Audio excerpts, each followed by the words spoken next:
Good evening, folks. Happy Friday. I know there's a bit of a delay before it gets going here, so I'll give it a second and then I'll start showing a couple of comments on here. So I got with me the foul-mouthed hockey oracle, the Broncos79, Steve. How are you doing this evening, Steve? Doing good, Carlos. Yourself? Not too bad, not too bad. Although I am regretting certain beer choices that were not made by myself. Steve knows that I'm gonna have to power through the first beer of the evening a little bit. So let me grab a couple of comments here. So good evening, Paul. As always, good evening.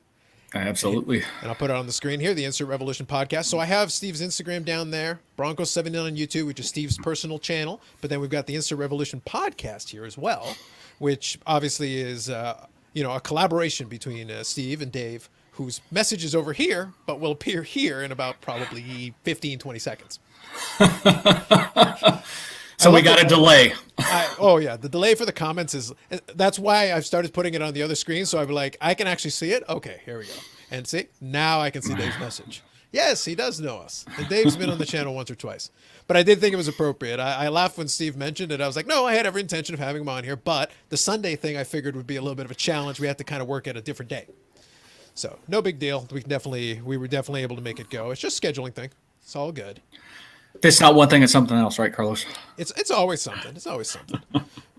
But that's why I don't the Sunday thing has become a bit of a tradition, but I'm not locked. I'm not tethered to it. And I might still do the Sunday thing this week. Just depends on my mood. I know there's going to be the playoff game, so I want to chat with you a little bit about. Shockingly enough, we'll talk football. Yeah, I know I know it's not your thing. I know that's not your thing. It's not what you're into. But we got to diversify, Steve. We can't just focus on hockey all the time. It can't just be hockey. Yeah, I know. I got to get out of my comfort zone, I guess, a little bit, and reach out to the other major sports. We may as well give it a bit of a shot. We may as well give it a little. We'll try a little bit. Apparently, there's some games going on this weekend. Allegedly. That's what I heard. Yeah. So real quick, while we're chatting here a little bit as well. So let me throw this up here. So that is the Instant Revolution podcast YouTube page there. We've got the lovely, purple tea, the correspondent. You guys should get your own logo as well. Just a little thing in there just to give it a little spice. I'm working on that, but I can't divulge that because Dave doesn't even know. Right. So yeah, it's a secret. A secret. It's a secret. It's a secret. Yep. Yeah. So one thing that won't be a secret if you guys are looking on the screen is that I did get myself a little pop art logo. It's not going to be the channel logo, but when I do these live streams or the podcast version, the audio podcast has got that little logo up there. The old "Because I'm Carlos" pointing up with the text on the screen. Little pop art thing. I thought it'd be kind of fun, so I thought I'd throw that in there. I like it.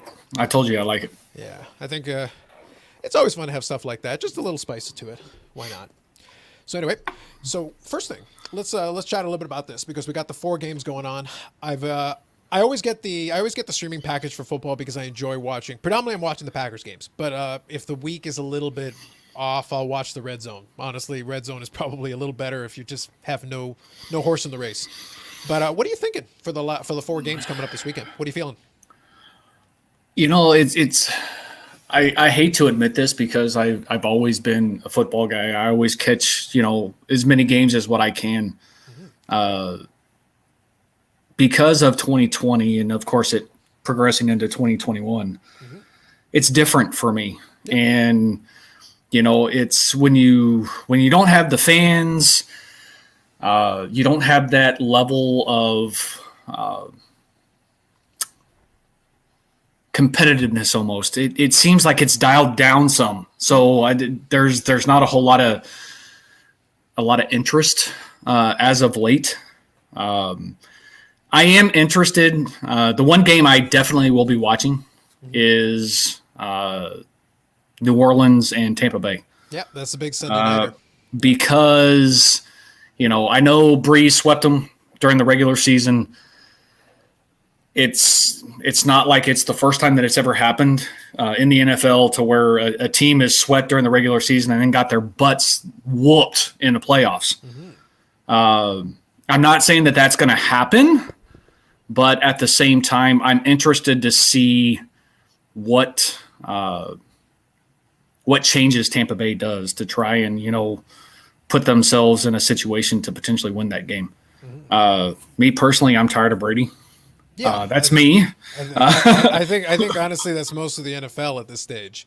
But it's going to be funny because New Orleans did win the first two games so convincingly. It actually, in some ways, decreases the likelihood that it'll be easy. I would love nothing more than for them to get trounced and for it to be like, Brady has to basically get pulled in the third quarter because they're losing by 40. I would love that. That would be wonderful.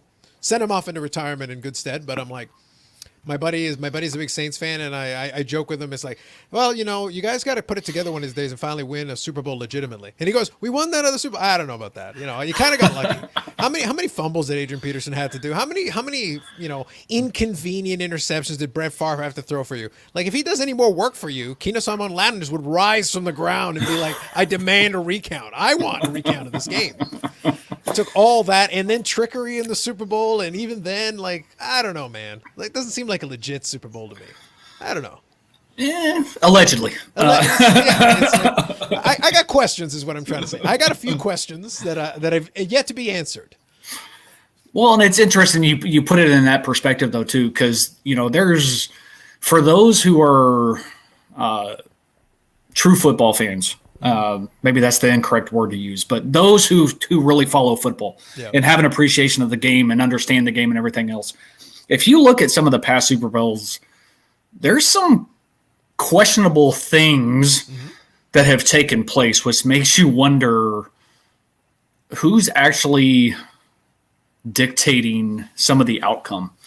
I still go back. I've been a Patriots fan years prior. I still have an appreciation for the Patriots, but that's because of Bledsoe. It all had to do with Bledsoe. It had nothing to do with Brady. Yeah, and he was a great quarterback in his time for that team. He was he was an excellent quarterback. No, without a doubt. And Ben Coates and Meggett and just that group of individuals. It was just something about that team. So I always had an appreciation of the Patriots. And the Super Bowl in which, they went undefeated during the season and New York ended up beating them. Proved that I'm wrong, but I think that game was fixed. Could be. But it's one of those things though. So the first one or the second one or both? The 18-0 is one thing, but then also they did win that other one as well. The other one, I watched it, but I watched it kind of subconsciously, I guess. I was watching it, but I wasn't like just deep into it. That undefeated season, I was watching everything. Yeah, sure. Because I'm like, history could be, in the making here. This is a big deal. But, you look at some of the plays later on in the second half and things along those lines, it's like, And I don't want to think that football is like that, but let's be realistic. It is a business. And at the end of the day, what's good for business is the way things are going to end up working. It's just the way that it is. I get what you're saying, and it is an interesting take on it. I will say though, if someone was going to accuse something of that, the Atlanta Super Bowl is probably a much stronger argument because I joked about it endlessly. I am convinced that Atlanta could have taken a knee for the entire fourth quarter and still won that game. Like literally done nothing but take a knee. So it's almost like you have to be trying, going out of your way to be like, what would be the least advantageous thing we could do? What could we do to repeatedly stop the clock? Turn the ball over as much as is humanly possible. Give you every opportunity to come back into this game where you're so far behind. You could, put on Madden and have it pick plays for you, and probably it would have turned out better. It's very difficult at that stage because it was so one-sided leading into the end of that third quarter. Oh yeah, that it's like it had all the makings of a blowout. It was like when the Cowboys were killed the Buffalo Bills that one time. It's like it basically looked like it should have been going in that direction, and somehow it ended up literally New England scoring exactly enough points to take it to overtime. Exactly enough points to take it to overtime to then win in overtime, which had never happened before up until that point. Well, and it's teams make adjustments. I mean, that's what you do at halftime. You make adjustments. I mean, they talk about it all the time. Coming out of the break, it's all about the adjustments. And yes, there are instances in which a team can make a complete turnaround, but on that quarter, but on that stage, it's just, I have a hard time accepting that loss for the Falcons. I'm not a Falcons fan. I was rooting for the Falcons in that situation. Matt Ryan and everything else, I think Matt Ryan is an underappreciated quarterback. But, at the same time, it's hard to sit there and watch something like that because most teams do not just implode, so to speak. I mean, they don't. Yeah. Whether it be on that big of a stage or not, that just I call bull pucky. I think it won. So first of all, I'll say good evening, Vinny. Hey, Vinny. But I will say that game was very interesting for me because it's one of those things where I go, the amount of things that have to go right. When I look at Brady, what I look at, and this is in all seriousness, I am a noted hater of quote unquote GOATs, so I do have my reputation. But with the Brady thing, I do find it tremendously interesting because Brady, I treat him almost like two different people. There was the Tom Brady in the first 4 years of his career when they won 3 Super Bowls in 4 years, where he was a game manager guy. And then as he became a bigger part of the offense, they actually went a decade without winning any Super Bowls. They did get to the 2, but lost to the Giants twice. And then there's this late career resurgence that Tom Brady has had that I find very interesting because none of these things, here would be the best way I present it in the shortest possible way. The first Super Bowl was the Spygate one against, the St. Louis Rams. Now, these are all super close games, to be clear. So any little edge is supremely helpful when it's that close. When it comes down to a late kick, it's got to be close. If it had been a blowout, we're having a different conversation. Whatever. But when it's that close, any little edge makes me, puts question marks in my mind. But fine, whatever. Okay, great. Second Super Bowl, I believe that was the one where they beat the Carolina Panthers against the vaunted Jake Delhomme, the all-time great Jake Delhomme. So I'm like, okay, so this is like not exactly a murderer's row here. Fine, okay, but you barely scraped by to beat them, and then you beat the Philadelphia Eagles, where at the time that Andy Reid had a reputation for finding ways to blow it. Donovan McNabb wasn't exactly clutch, and T.O. was doing everything to implode that team from the inside. So against insurmountable odds, Philadelphia almost was still in that game. Yes, it was still closer than it should. Like. One time I was looking for the Patriots to blow somebody out. I feel like the Philadelphia one could have been that opportunity. Didn't happen. It was still close. Fair. They go to the decade, they lose to the Giants twice. For whatever reasons you believe that to be the case. It's weird. So you've got that. So that's your first stage of your career. Then later on you become the GOAT Tom Brady, but you don't win any Super Bowls. You don't really do anything for a decade other than lose to Eli Manning twice, the other Manning brother. I think he's got a losing record against Cooper Manning, Archie Manning, their mom. I think he's got a losing record against everybody named Manning. There's a politician here named Preston Manning. He has a losing record against him too. He can't beat anybody named Manning. But so you got all that, and then this late career resurgence, and even that is weird. Yeah. The late career resurgence required the Seattle Seahawks losing out on a potential dynasty by, again, no guarantees that they would have scored a touchdown. But I know that what they tried didn't work. It ended the game on the spot. So let Marshawn Lynch try and you get another play. Even if it doesn't work, you get another crack at it. No, absolutely. So it's like, that's a little off. But again, that's a mistake on Pete Carroll's part. I'm not going to put it on the page. But again, it's always a close game. You don't blow anybody out. So that happens. The Atlanta thing happens. And then you go and you put together you beat the LA Rams in probably the worst Super Bowl of all time. Both quarterbacks should have been disqualified. They should have put in both backups. And if you win a Super Bowl, they want to give the MVP to the quarterback, like by default. The fact they couldn't tells you how poor Tom Brady was in that Super Bowl, and they won. Absolutely. And that's the 6th Super Bowl that solidified his goatness. And I'm sitting there like, the one time you're playing somebody who literally is playing about as badly as another quarterback could play, you're only 5% better. If that could be generous there, Carlos.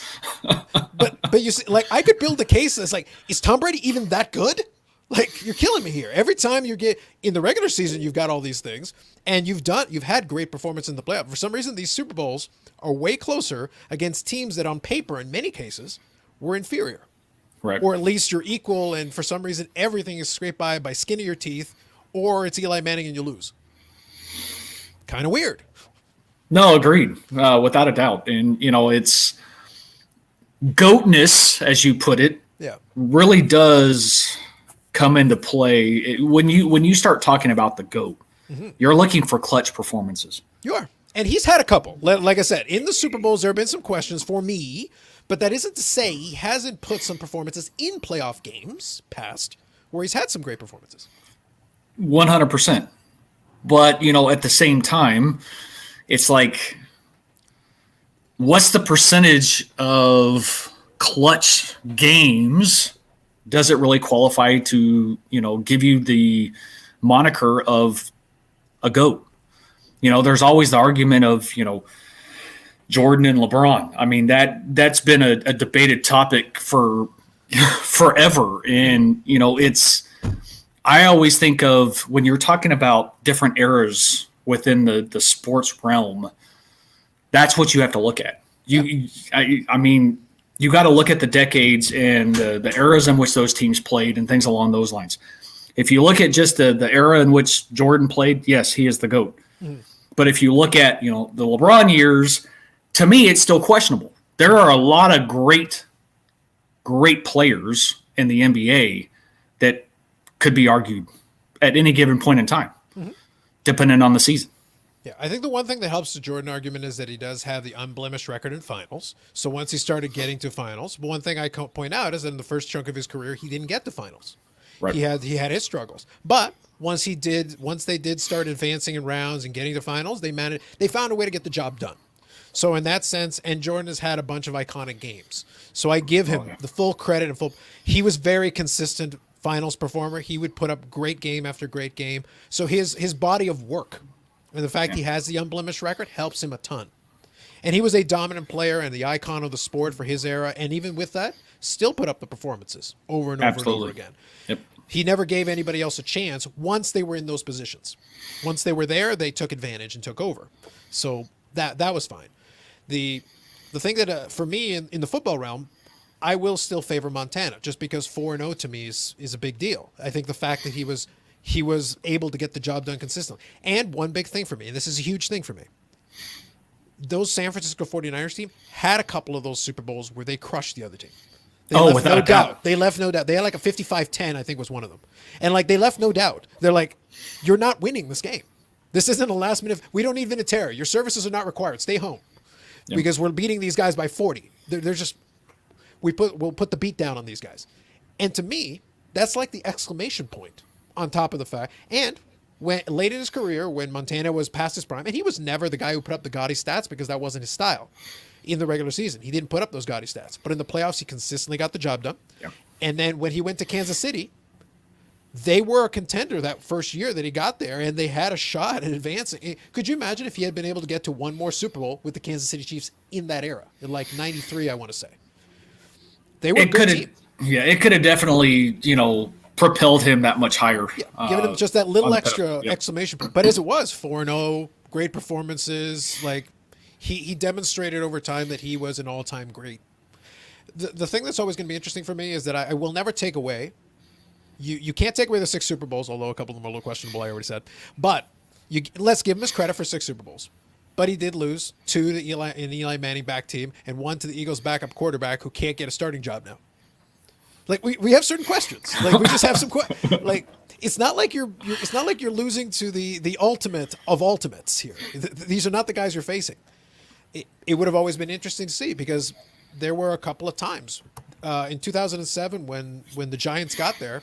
If Favre hadn't thrown it away, it could have been Brady Favre, which would have been box office. It would have been huge box office for that Super Bowl.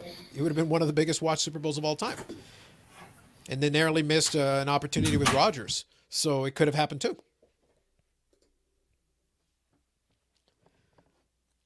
Yeah. So that was one of those things that always struck me as kind of interesting. Again, we don't take away from what he did do. So we give him his credit for it. We have to. We have to be fair because it did happen one way or another for whatever reason. 4 reasons it happened. But those question marks stick with me. It's one of those things. Like if you're gonna give me a vote for GOAT, I'll still favor Montana, just because of those things that I need to see that one big dominant performance in that game. It can't be scraping by the skin of your teeth constantly. And that's fair. I mean, it's you can't argue the qualifications of Montana by any stretch of the imagination at all.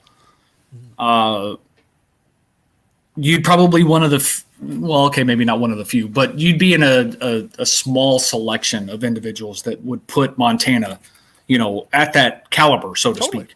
Totally. Only because everybody leans towards Brady. Yeah. But look at the era, look at the time. In this era, you just have to look. I guess what it comes down to is this: if we're looking at like raw passing numbers, then Joe Montana doesn't get that call. But I'm also wondering here something very important.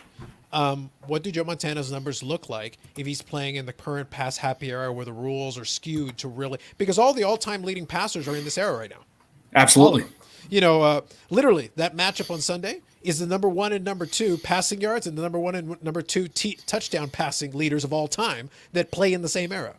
Yep. And I promise you, if you guys wait a little while, a couple more years, Matthew Stafford is going to be up there.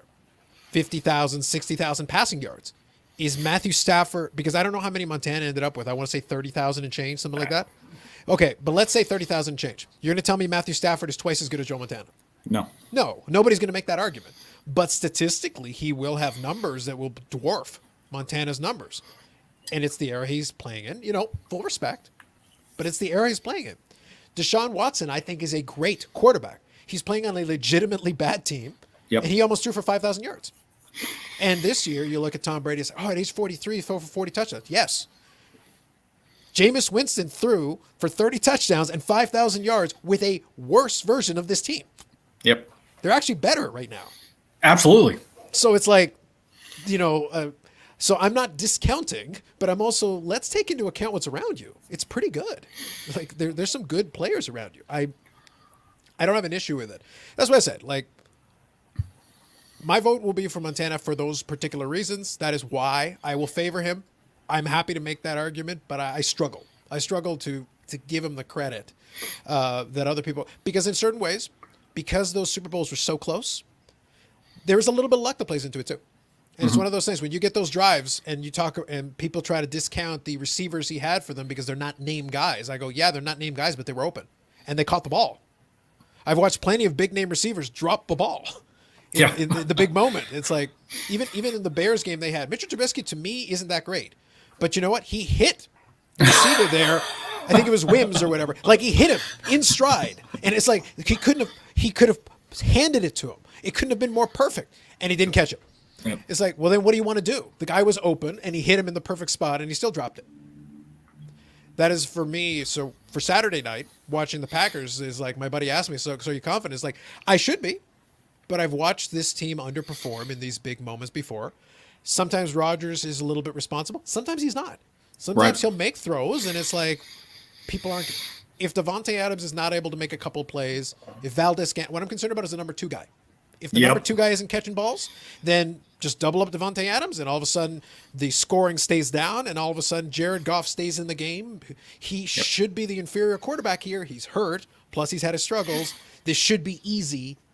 I feel like it won't be easy, even if they win, which won't make me happy. It won't look good. It won't feel good coming out of it. And that's the thing. And of course, that's what disappointed most Packers fans is the fact that, Green Bay, moved up to draft Love, knowing that they needed receiver help. Yeah. They didn't do anything in the offseason and, things along those lines to pick up any additional help for Rodgers. Yeah. Devontae Adams is a great receiver. Yes. But is he a number 1 somewhere else? It's tough to say. It's arguable. Yeah. I mean, my thing was I just go back to the year that they did win the Super Bowl because they got lucky. The timing worked out. Everything kind of came together at the right moment. It was a good situation that worked out. But to me, the guy that is unheralded is a guy like Donald Driver. He's the guy that, because when everything broke down, you needed somebody to get open. There was some room for Donald Driver.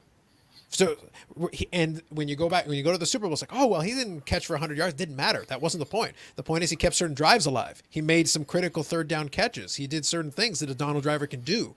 You need those guys. Absolutely. Those are the guys you need. So I'll just include Matt's comment here. Yeah, you could definitely split the sports into the eras, and that makes it easier. People love to do the GOAT comparison, though. They love it. Like, it's very much the way it is. So Brad's on here as well. Good evening, Brad. So yeah, Rams are one matchup they don't want. To be honest, I joked with my buddy. I exaggerate for comedic effect. I go, listen, I don't want the New York Jets right now. I just want to buy straight to the Super Bowl. That's what I want. I don't want anybody because there are stretches where this team will play, and I'm like, can you beat anyone? And then there are stretches where, again, Rodgers had like 48 touchdowns this year, or 47, or something like that. It was a great season statistically, but it didn't feel like it while it was happening. Like I would watch some of those games and they would look pretty pedestrian, but the numbers would get there. He'd throw 2 or 3 touchdowns and he would just keep going. It was kind of weird. Yeah, I like the Packers. I like Rodgers. I think he's always been fun to watch. I don't have my favorite, of course, because I have no skin in the game, so to speak. Yeah. If I stay true to form, so to speak, then of course I can't believe I'm going to say this. I'll be rooting for Kansas City just because it's the same division as the Broncos. However, it's one of those in which I'd like to see Rodgers be able to do it, get there. I think what would be interesting either way, I would be happy if they just get back to the Super Bowl because I will say I don't feel strongly that the NFC is as strong. I think the NFC is kind of weak. I don't really like all these teams have flaws. Now, mind you, Kansas City likes to play lackadaisically sometimes. Yes. So they will get kind of lazy, and that could be their undoing if another team gets up for them and they're prepared and they do the right thing and they don't let them get that big comeback because they have this propensity to let themselves get down early. Yep. And it's actually not a good thing to keep doing. They did it in the Super Bowl and they got away with it, but it's like, not every other quarterback's Jimmy G. Sometimes these guys will make throws and they'll complete them. And then what are you going to do?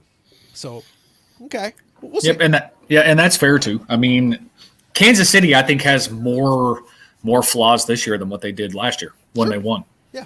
So it'll be interesting to see because depending on how things progress for them, of course, they still have to get through the first game. They're playing Cleveland. Yes. That's good. And the thing is, could you imagine the football world? I will say this. I have a Baker Mayfield, rookie card on ComC. I will jack that thing up to 3 times the price if somehow Cleveland wins that game. I'll be like, you are going up immediately. And it's if Baker plays the way Baker Mayfield can play and is capable of playing, and the defense steps up, I'm going to say any given Sunday. I don't know if they're playing Sunday or Sunday. Yeah, this year in particular, though, it's rock, paper, scissors. Like I joked about it earlier, but it's like, no, I'm serious. I could see any combination of these teams advancing to next week. Any combination you want. All of them are plausible to me. None of these are slam dunks. You can have your favorites, but none of these are like, yeah, automatically Kansas City will beat them for sure. They should. If everything went chalk the way it should go, right, Kansas City should be in the Super Bowl. That should be one half of the bracket figured out. That should be what happens. Theoretically. Yeah, theoretically. That should be one half of the bracket figured out. Technically, with the way this year has gone out, Green Bay should have as good a chance as any, but Tampa Bay's getting a hang in here. Even when they won, like, they didn't completely put the other team away until late. Like, they had no business hanging in there. Like, they had no business being in that game as long as they were. And Tampa Bay kind of, fumbled it around a little bit and then eventually did get the job done at the end. They don't seem that strong to me, even with all their offensive firepower. See, right. New Orleans has its flaws. If Drew Brees can't make his throws and you have to rely on Taysom Hill or something, like, I don't like that. I don't like that matchup. But, that's just me. So that's kind of the way I look at it. But, yeah, I wanted to start off chatting a little bit about it because there's going to be some fun games, I think, this weekend. It'll be fun to watch, I think, for the most part. That should be interesting. Yeah, I'll be paying more attention this weekend just, because it's next game will be AFC, NFC championship game, en route to the Super Bowl. So, there's always a little bit more interest the closer it gets. But I have to say it's been tough to watch football this year. And, as I alluded to early on, I didn't watch near as much as what I have in years past, just because it's so different. Mm-hmm. There's so much missing, it seems. And call me crazy, they don't seem like they're playing as hard as what they normally would. And maybe that's just because the whole atmosphere is missing though too, with the fans, and it's kind of hard to explain. I think part of it, though, in all honesty, is because they didn't have the training camps, didn't have the OTAs, they didn't have the preseason games. But people hate the preseason game, but at least they're getting snaps. They're getting some snaps, and they warm up into it. And by the way, normally, quote unquote, the first couple of weeks look like training camp or preseason games anyway. In a normal football season, it takes a little while until week 3 or 4 before these teams start rounding into like actual shape, so they start looking like they're actually playing. That's under normal circumstances. Well, now take it where you don't have any of those OTAs, any of those preseason games, and it's like, well, actually, probably this season it was until week 8 or 9 when they started playing by week 1 form. And then just everything backtracks accordingly, and none of these teams ever fully get in rhythm. Plus, as soon as somebody goes down for COVID, they're out. Like, you had a team play without a quarterback. Like normally you wouldn't do that, but stuff happens this year.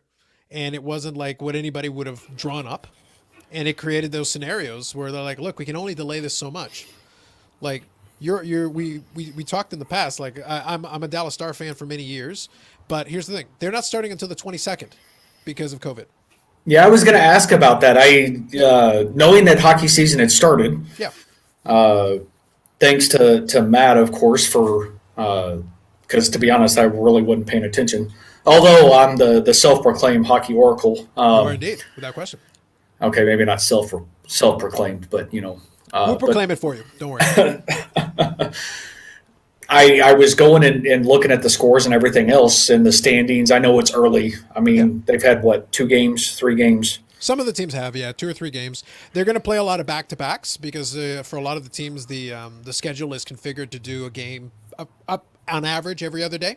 So if you're watching your team, you're going to get to see a lot of games. You'll be able to get through a lot of games. Yeah, and I noticed that Dallas hadn't played, but Dallas isn't the only team that hadn't played yet though either. Yes, that's correct. So I was curious to know if that's what the reasoning behind it, or if there was something else that was kind of going on because of the way things were figured out this year. Yeah, a bit of a COVID outbreak, so they've put the players a little bit in isolation. Most of them are fine, but they want to make sure that they're okay, so that it doesn't create a problem. But one of the things it does is that it will compress their time. It will compress their schedule a little bit, because in order to try to accommodate and fit at a certain point, though, they may just have to deal with certain teams having less games. So that's kind of what because they're trying to run it without the bubble. And what they're probably going to find at some point is that's really hard to do. Mind you, they have limited the travel a little bit by realigning the divisions to be geographically based. So they've got an all-Canadian division, so everybody is up in Canada playing against each other. So these local rivalries are going to get 10 games each. So it's going to be for 1 year, it's going to be very interesting to have that Canadian. That's going to get a lot of airplay here. Those games are going to be on TV every night. All Canadian matchups and all Canadian divisions, a lot of that. Which will be interesting for a season. For a season, it's not so bad. So do you think this is permanent, or is this just because of the current, environment that, COVID has done? It's going to be 1 season. I wouldn't mind it, because I do think it's interesting, but they're doing it just because if it's all Canadian teams, then they're on this side of the border the whole time. So it's a lot easier to be like, schedule it out, play amongst yourself. And they've got 6 or 7 teams. They've got 7 Canadian teams now. So as a division, they've got enough teams to be able to play as the requisite number of games. Geographically, it doesn't hurt the team, because the other teams as well, is because since they're going it by geography, it's like, okay, you're all in close proximity to each other anyway. So the trips are kind of, just go north and south, but you're still staying in the same general time zones. So it's not so bad. Well, makes sense. Yeah. So I think it's okay. I think that'll be fun. So let me grab, I actually do have a question for you from Instagram. So I'm sitting down. Oh, yes. So let me grab it here. And I also want to credit it appropriately. So let's do that. So this is good old Dom here. So 90s_Barry_Sanders on Instagram. So question for Steve. What are his favorite PC cards and why? So I know you had the Mount Rushmore question the other day, so you don't have to limit yourself, but do you have a couple of favorites? It doesn't have to be the ultimate favorites, but it can be a couple of your general PC card favorites. So I'll stick to the 90s theme, just because I actually started following him on Instagram. Yep. And of course, he posted something that I drooled over some time ago, and I go back and look at it from time to time. He's got a 98 PMG of Terrell Davis. Very cool. So of course I drool over it because that's a missing grail in the collection. So then your answer is the PMG that 90s_Barry_Sanders will send you generously, no questions asked. That would be hard to return the favor. Well, then don't try. Just try for like an hour and then give up. It's one of those in which I thought about messaging him, but at the same time, he doesn't mind it because he has it listed. He's like, I don't mind trading non-Barry for more Barry. The issue is I don't have a whole lot of Barry from the 90s that would even come close to the value of that card. Right. But to go along with what he posted today, he did post a 98 Skybox Premium Ruby. Yes, I did see that, yeah. So I will have to say, me personally, I like the 97s better. Mm-hmm. The 98s do have a nice shine. Mm-hmm. But I will say both my Rubies would be at the top of my list just because of the aesthetically pleasing aspect of those cards. Sure. I would have to say my precious metals that I picked up in 2020, one that I shouldn't have waited so long to pick up, but that'll always be at the top of my list. I even throw that in the term of iconic, to be brutally honest.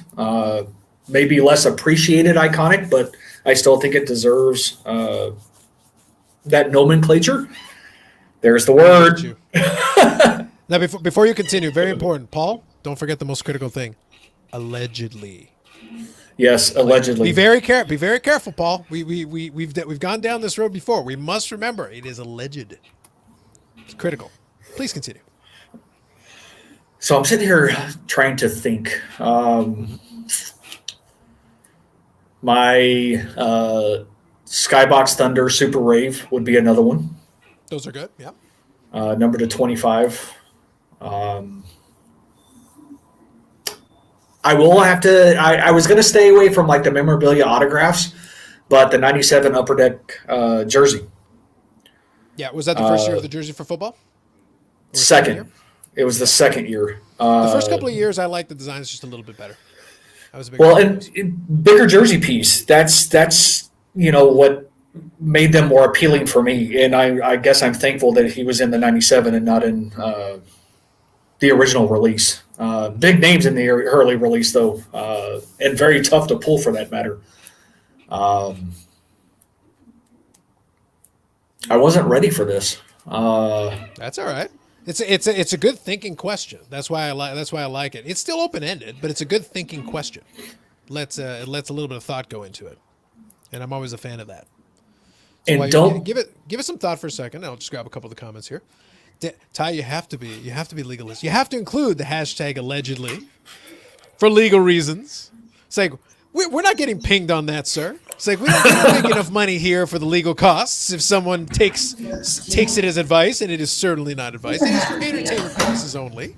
We are merely speaking of alleged things that someone could theoretically do if they needed the cash so badly. Allegedly. Absolutely critical. Allegedly. So if I actually move past the 90s, though, and get more into the modern stuff, I was trying to stay back in that era just because I have such an appreciation for that era of cards. But I'm drawing a blank at the moment. But as we progress through the podcast, I may come up with some other ones. Yeah, that's fine. But I think we can leave it. We can leave it open for a little bit as we kind of go along. But I just wanted to get the ball rolling on that one, since it was a question that came in directly for you. So I thought that'd be kind of fun. I do have a couple other ones though from a modern perspective. I'm pretty sure, and this is where I fail in a lot of the newer stuff because I always screw up the years. It's either 2014 or 2015 Topps Chrome. It's the 80, 87, 88, one of the two, 87 or 88 retros. I have both superfractors. I have the base and the mini. And then, of course, I have my 2018 Panini Prism, both my black finites. Okay. That's pretty. Yeah, because they use that kind of fun technology. Those are good ones. Those are pretty good.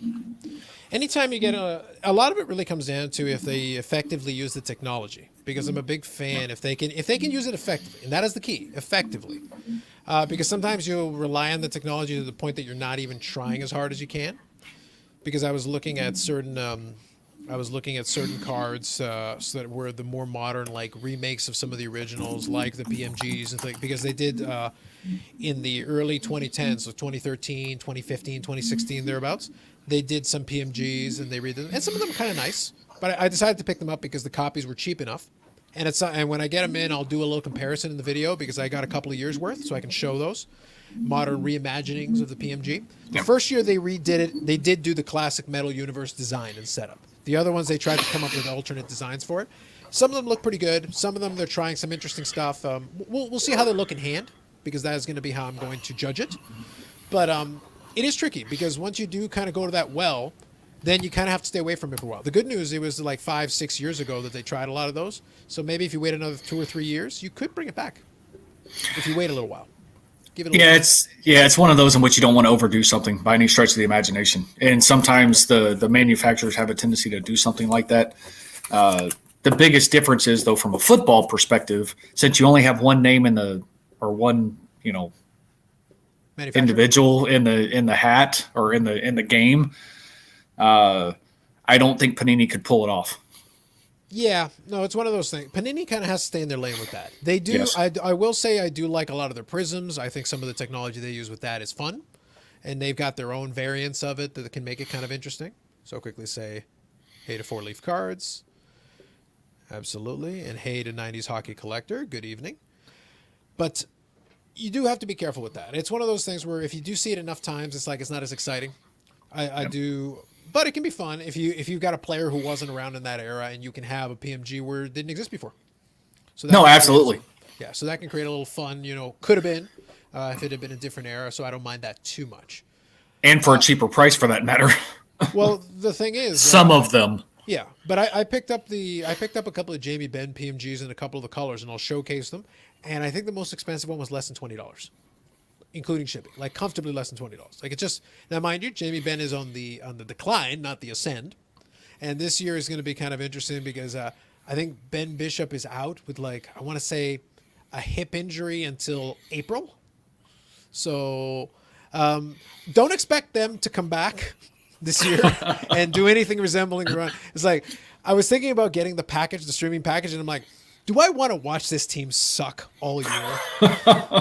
And Tyler Seguin, I think, is also injured right now. He's out indefinitely. And I'm like, okay, so I can watch Jamie Benn continue his decline in his early 30s. I'm like, okay, well, I don't know if I would call this fun. It's something. So I have to ask the question: did they ever come out and report any reason as to why Bishop was out in the postseason?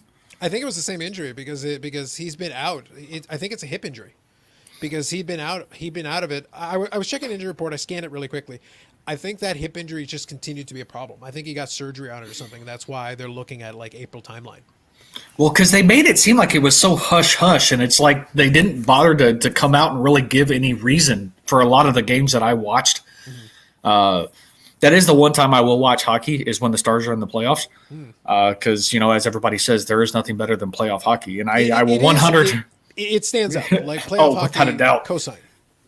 So I was curious to know if it truly was an injury, if there was something else kind of, going on, that whether it be like a PR related issue that they didn't want to specify or things along that. Because everything was hush-hush when it came to that. And I started Google searching. I'm going, okay, what's going on? And really, I couldn't find a whole lot of anything. Yeah. So I just thought it was odd. Yeah, I think it's been updated now. I think if you check now, they update it a little bit, so they at least give a timeline and they give a little information. It's not a lot. So good evening to Jordan as well. Getting the Columbus Blue Jackets package to watch them suck all year. You are a brave man, sir. You're a brave man. I can't break it up by team. If I could break it up by team and just be like, just give me all the Dallas games, that'd be kind of fun. Because I know in some of the sports you can get that like streamlined version of the package. but it's like, I think it's like $170 or $180. And I'm like, $170 so I can watch this team be terrible for 56 games. Oh my God. I don't know. See, you'd think they'd reduce the price because it's half the number of games, is it not? Well, it's 56 is opposed to like 81, 82. So you get like 2/3. Let's call it 2/3. So, but still, drop the price. You're not getting a full season. That would not get the NHL the revenues it seeks. The NHL, I would say, is a more gate-driven league, though, in fairness to them. They do suffer from not having fans more than some of the other sports that have the bigger television contracts. So I think that is, in that sense, I'll give them that is legit, but it does hurt them a lot. So they're trying to. They even this year they've even sponsored named the divisions. It's not like the Metropolitan Division. I want to say it's like there's names in the division this year, and I was laughing my head off. I was like, of course you did. The old Smite division and those things are gone. Now it's now you've got different division names. I kind of want to see if I can find it, but anyway, so we managed to, by the way, 45 minutes, and we haven't talked about a single card thing really, other than the favorites of that one thing. That's how it's done, folks. That's how it's done. But I do have a card-related question for you that I'll do a little compare and contrast. Now, I did go back in the archive a little bit of the Insert Revolution podcast and also some stuff on your channel because I do my research. I do a little bit of research. So you've given a little bit of the backstory about how the Terrell Davis collection came into being, a little bit about that and how you ended up collecting that. But first, let me ask you one question first. So it had not been Terrell Davis. Is there another player you would have considered had it not ended up being Terrell Davis?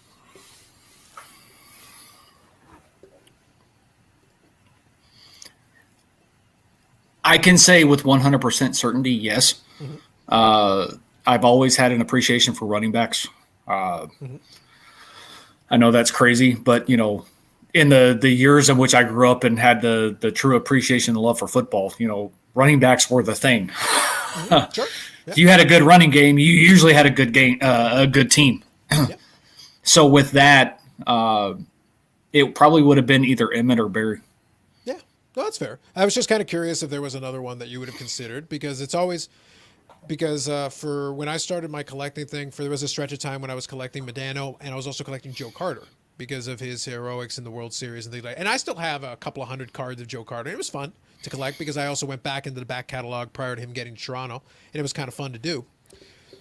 So it's always kind of interesting. And Ben, I continue collecting, even though it's a streamlined version of the collection. It's not everything, but not trying to super collect them. But I'll still get pieces that I think are cool because as he was coming up, it was right at the end of Medano's run. So there is a connection. They played on the same team right at the very end there. So it's like a succession from this was the guy on his way out, and then this is the guy coming in. And for a couple of years there, Ben was great. He won a scoring title. He had good seasons. But it's one of those things, he hasn't put it together since then, unfortunately. And he became the captain, so he became in some ways he became what I think they wanted Brendan Morrow to be, but Brendan Morrow was a smaller guy. He wasn't the same kind of player. Because I still love those early 2000 teams. Obviously the late 90s teams were my favorites. But those early 2000 teams with Turco were still good. But Turco was never at Belfort, and I didn't expect him to be. He was a different style of goaltender. I still enjoyed him, though. I still thought he was great. And they were still competitive. So it's one of those things where the current era is a bit frustrating, where it's like, okay, so I don't have a goaltender really. my best skater probably isn't any good. So probably my best player is one of my defensemen who is young and excellent, but that's about all I got to look forward to. And hoping that Jamie Benn can be decent. So Dave is giving us a bit of an update on the Bishop thing, torn meniscus. So yeah, that's very serious. And Ty apparently bought his first single hockey card, so that's kind of cool. He got a Lafreniere, so very nice. Very nice. Yeah, and there are logos on helmets, so the NHL is trying to monetize it any way it can. So, yeah. No, I'm going to have to go watch that now. Yeah, that's definitely a change. Oh, yeah. Absolutely. But I'll tell you, so I wanted to read off a couple of divisions. So, unfortunately, in the standings, they show it. So, in the Central Division is not the Central Division. It is the Discover Central Division. You can have the Mass Mutual Eastern Division, the Honda Western Division, the Scotia North Division. So the Scotiabank North Division. # Canada. I was like, really, guys? Okay.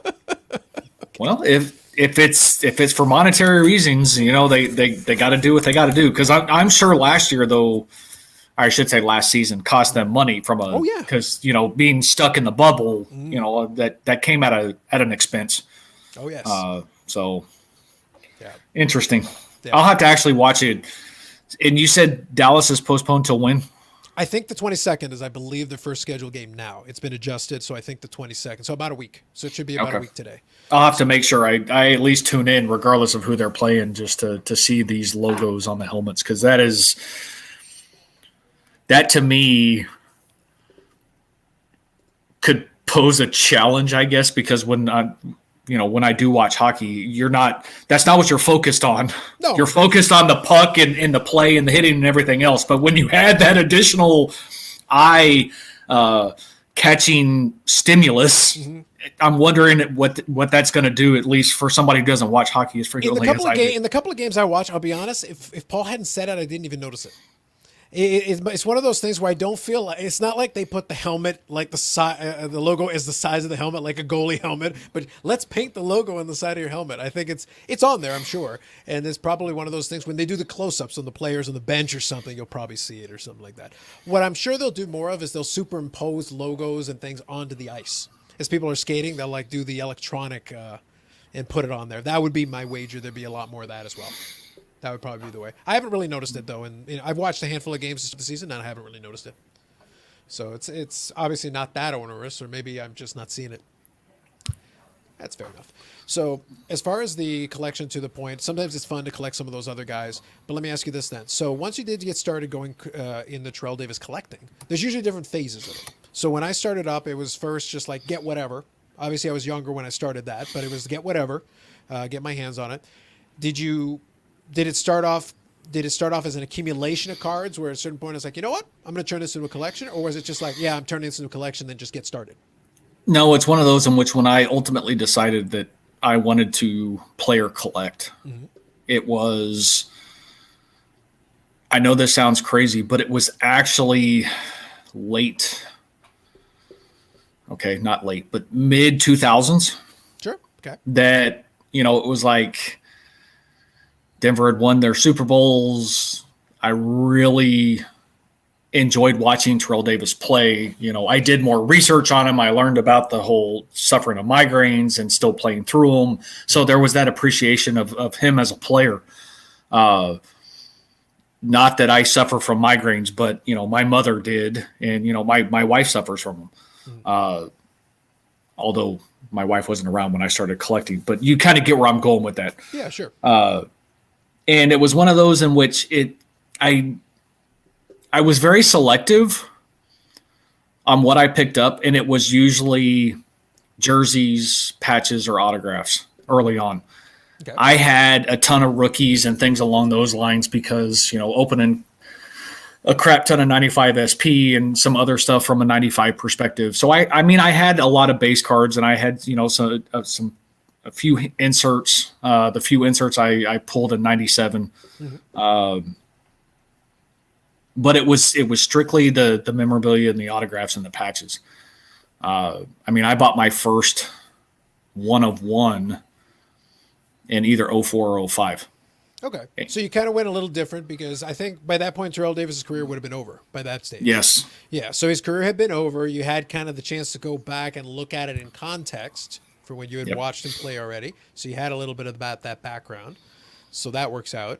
And then by that point, you kind of went, and you also kind of focus in on those memorabilia and some of those pieces first. It became a little bit of that.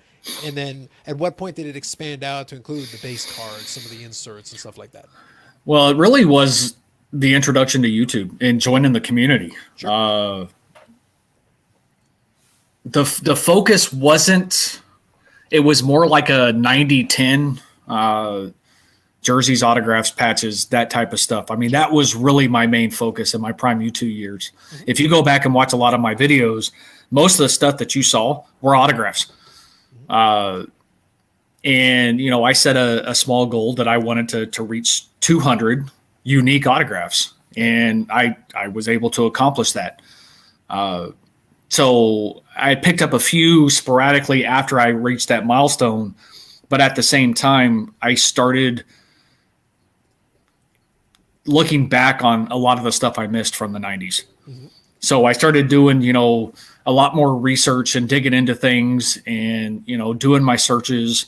And, as I've always alluded to, a lot of regrets for not picking up some of the cards or the iconic cards that, basically pennies on the dollar years ago, to where now you're talking hundreds of dollars. I wouldn't change anything by any stretch of the imagination, because the hunt is part of what makes this enjoyable, right? But at the same time, it was right around the end of the last 2 years of my prime on YouTube before I really took like a hiatus, to where I really started shifting the focus and going after the 90s stuff, looking at collections and stuff along those lines. I want to say I've purchased 5 total Terrell Davis collections since he's been my prime focus. Okay. Some of which have been very, very pleasing. Others, not so much. I mean, a lot more duplication type situation. What, Dave? No, I'm not saying. You're rumor mongering, Steve. You're spreading vicious lies and rumors. Well, what else is new? Yeah, like it's awful. I don't know what you're trying to do out here. That's what I do, I guess. Yeah. I obviously missed that reference as far as my timeline is concerned, but I'm trying to sit there and put it in retrospect. Well, that's why I like posing the questions this way. You've gotten a chance to watch the streams I do. It's one of those things like, I'm not going to give you it's not going to be like, okay, let's just do the canned questions here. Yeah, name and number, identification, when were you born? Like no, we don't need to do that. It's a little more interesting to kind of think back though and be like, okay, so when abouts did the switch flip for this? When abouts did, and also there's different reasons why people do different things. You did in a slightly different order. The reason the Terrell Davis thing is interesting to me is that Terrell Davis has so I had it up on Beckett here, like around 5,200-ish cards on their checklist, give or take. Medano's at about 5,600. So comparatively, it's in terms of number of cards, football produced volume, especially when he was at his peak. Like they produced tons of volume. But they ended up around the same kind of card count. Medano did it over a 30-year, 20-year career plus the 10 years since. Have you found the flow of cards to be consistent, or does it kind of ebb and flow a little bit? There's more ebbs and flows with him. If you look at the checklist by year, so between 95 and 2002, there's a constant incline. And it could be 2001. Don't hold me to that. It's 2001 or 2002, but it's a constant increase. After 2002, of course, that's when he stopped playing. They started dropping. Like 2008, for instance, he has 1 card, and it's some sort of promotional Thanksgiving thing that I've never seen. Interesting. So there, in is it 2009? I think 2009 he had nothing. I know there is 1 year specific he had nothing. Okay. But when Panini and, because this is the time in which you still had Panini Topps, Upper Deck, you still had all of them. As he was being considered for the Hall of Fame, there was a lot more introduction of him back into products. Yeah. So you started seeing a little bit more of an uptick in those early 2000 years. Not really a consistent number. It was kind of one of these that, kind of went up and down. Nowadays, it's hard to know. And that's one of the main reasons why I've reshifted my focus to 2013 and prior, because that's a set number of cards. And I'm not having to worry about multiple new releases and things along those lines from, the 2020 perspective and beyond, because almost he's in Mosaic, he's in Prism, those type of products, which, can get expensive if you're chasing rainbows, and I like rainbows. So it poses a challenge, so to speak. But it got to the point to where it was too hard to keep up with everything. Yeah. Yeah, I do find that still to be a challenge now. Where I appreciate some of the newer cards, and if it's something that looks interesting, I don't mind. But it's one of those things where they'll throw some stuff at me from time. Even something as benign, like O-Pee-Chee is about as baseline a brand as hockey has. I thought I had it done, and then they go, oh, by the way, and then Beckett would add them later, like, oh, by the way, there's a couple of blank backs. I'm like, really? You couldn't have just announced that to begin with? Oh, but it's a mystery. I'm like, how dare you? How dare you? So let me grab a couple of these comments here. So good evening to Brian. Just want to catch it here. Yeah, absolutely. It's in the naming. It's in the naming. You gotta stay on brand. Appreciate it, Victor. I just thought I'd have a little fun with the new logo. I thought it was I told you guys that I would keep it. It's not gonna throw you off if you saw the old one. We're not fundamentally shifting anything here. We're making it a little bit more overt and a little more obvious. So let me grab here. Yep, junkie implies we have a problem. No, we don't have any problems. This is perfectly rational course of conversation on a Friday evening for adults to hang out and discuss sport. Cardboard. Yep, absolutely. Here we go. So do I have a 52 and a 9? Well, I didn't want to say anything, Brian, but I'm hoping that I can sell mine for 7.5. It's like I don't want to deal with peasants like the guy who bought it for 5.2. Yeah, it's like I don't want to deal with peasants like the guy who bought it for 5.2. Like lightweights like that are not even worth my time. I'm going to sell it for at least 7.5. I can get at least 7.5 for it. No question. And actually, I do want to talk about this for a moment because even though it's not generally your thing, there are some thoughts I had on this. I made a video about it, but I want to expand upon that. I watched it. Yeah, and I think there's, and hopefully, if anybody did see that video, you kind of saw. I'm thinking beyond the card itself. The card itself is notable and all, but there's a little bit more downstream impact that could be very interesting if you are interested in vintage cards. Yeah, speaking of Rainbow, Key 1 of 1 is up in the Facebook group. Yeah. Sometimes that's tricky. Yeah, it's tough because sometimes you, especially with the 1 of 1, it's not like you can be like, oh, well, I'm not even going to deal with you. It's like, with a 1 of 1, you don't really have that option. So it's not going to work that way. Yeah. No, thanks. I'll let you guys know if the sale goes down. I want to reset the market. I'll do like the other guy and I'll have a photo shoot with it, but I'll have a photo shoot with a stack of cash and me hugging it like a World Series of Poker winner. I go, sucker, you got cardboard, I got this. And then the videos go away, the YouTube channel disappears. No, I'm moving to the state-of-the-art studio, Steve. No, I'm gonna have like holograms of myself. It's gonna be amazing. You're going big time. Oh, buddy. And then I'll still do it on Sunday exactly the same. But I'll do it with the holograms and the 4D and just pretend like nothing changed. Just act like it's exactly the same. That's way more funny for me to do it that way. Yeah, absolutely. Absolutely. Yeah. So let's chat about that for a little bit. So for anyone who didn't catch up on it, it's been out in the news now a little bit. And I did make the video on the channel. I tried to keep it succinct because I didn't want to go too far. I wanted to lay out a couple of things that I was thinking about. But what happens is that, so a 52 Topps Mickey Mantle PSA 9 sold for $5.2 million. It was more of a private deal. Now, a couple of things. That in itself is notable because obviously it's a new record. It's now the high watermark for sales. But I wanted to think about it from a couple of different areas where it's like, okay, so number one, it creates a comp.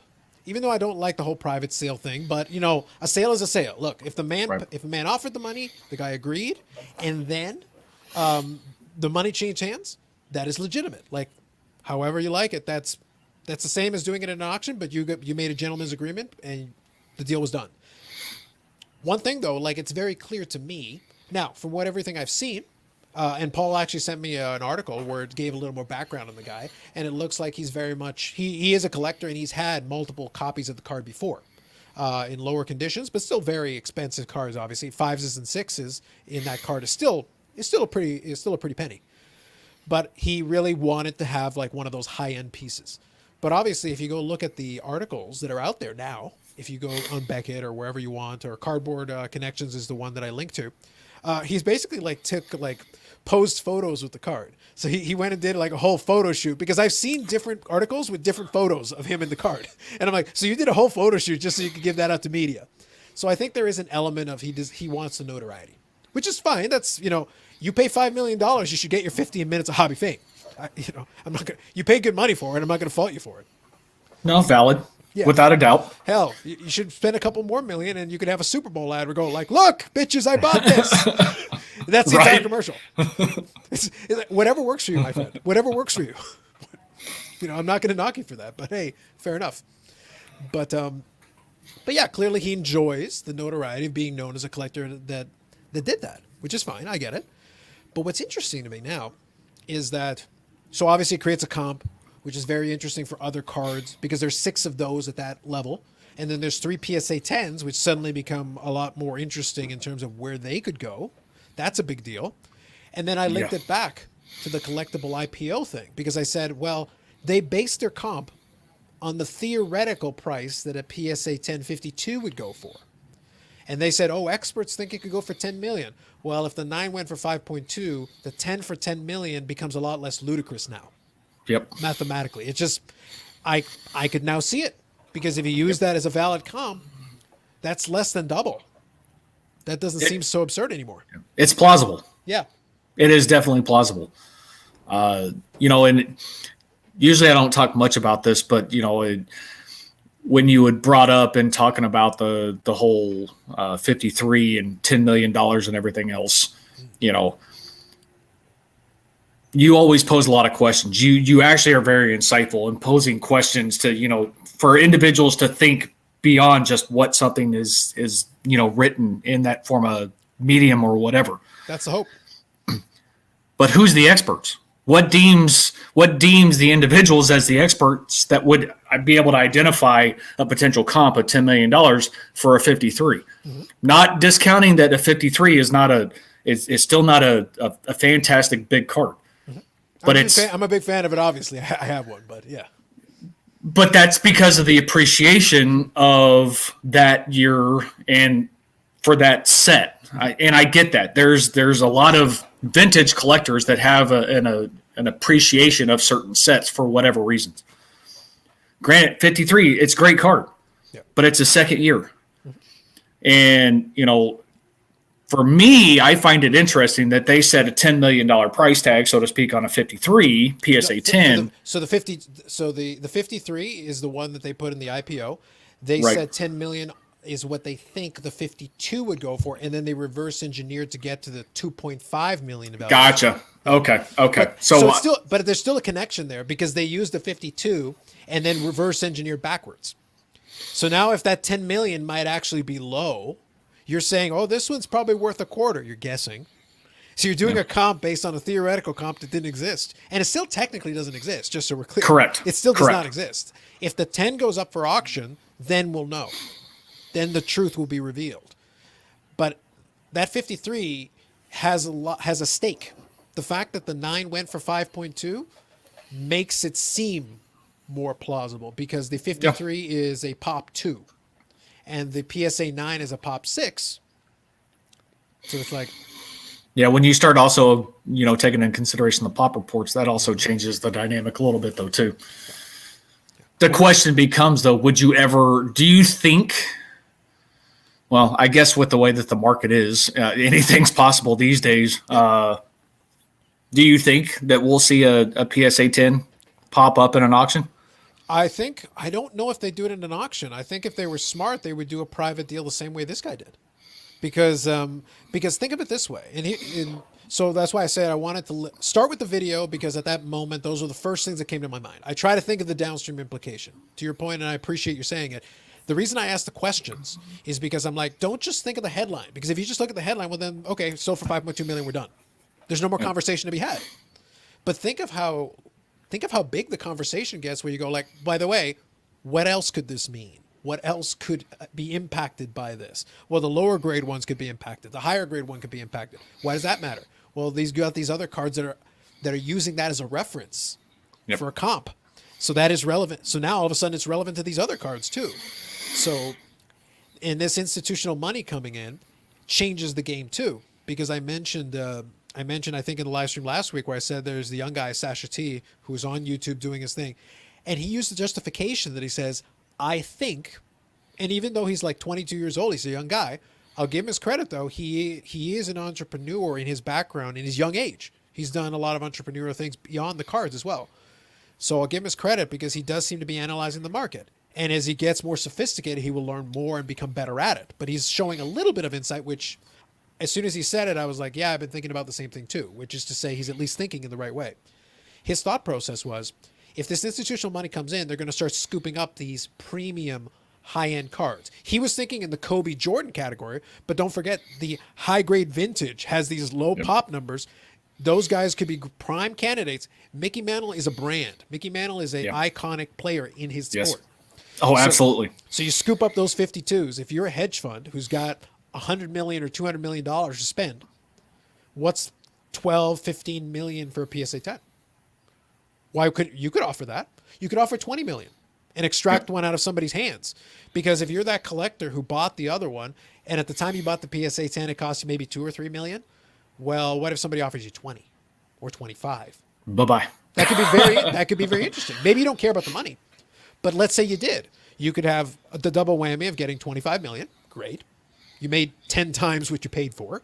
And number 2, you have the notoriety being involved in the biggest landmark sale in the hobby by a factor of 5. Right. You just went 5 times even higher than the big deal that just happened. That can be very interesting. Yep, absolutely. And that's fair. I'd have a hard time not sold. A lot of those guys, though, that have those cards, though, have enough money where they don't care.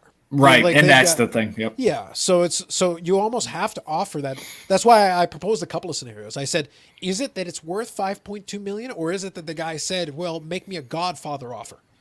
Make me an offer I can't refuse. You're offering so much money. It's like, okay, well, I have no justification for holding it at this price point. Because now now the rest of the market has to reevaluate accordingly. That's why I was able to, I went looking, as soon as Golden showed the PSA 8, I'm like, let me go look at what that's doing right now. Because, you got 16 days left? That is going to be very interesting. Yep. Now that is very relevant because that is the best marketing that Ken Golden could have asked for. Hell. Oh, without a doubt. Without a doubt. It's like, well, if the 9 is worth this, well, I've got an 8. And here's the thing. If I slap tape in front of the label, how many of them can tell me which one's the 8 and which one's the 9? I dare you. You can't do it. No. So it's like, okay, sure. Yeah. So just grab Brian's question here. Are they going to wait to see what happens next? It's like, it's going to be very interesting because at that level, you're going to see exactly where that money is going to go, because now it's really about, do the guys want the notoriety? Maybe they don't need the money, but maybe they like the notoriety. So that'd be a big thing, because if you're involved in a big sale, that's why I used the Gretzky McNall, and I gave the wrong number. I said 550, it was 451.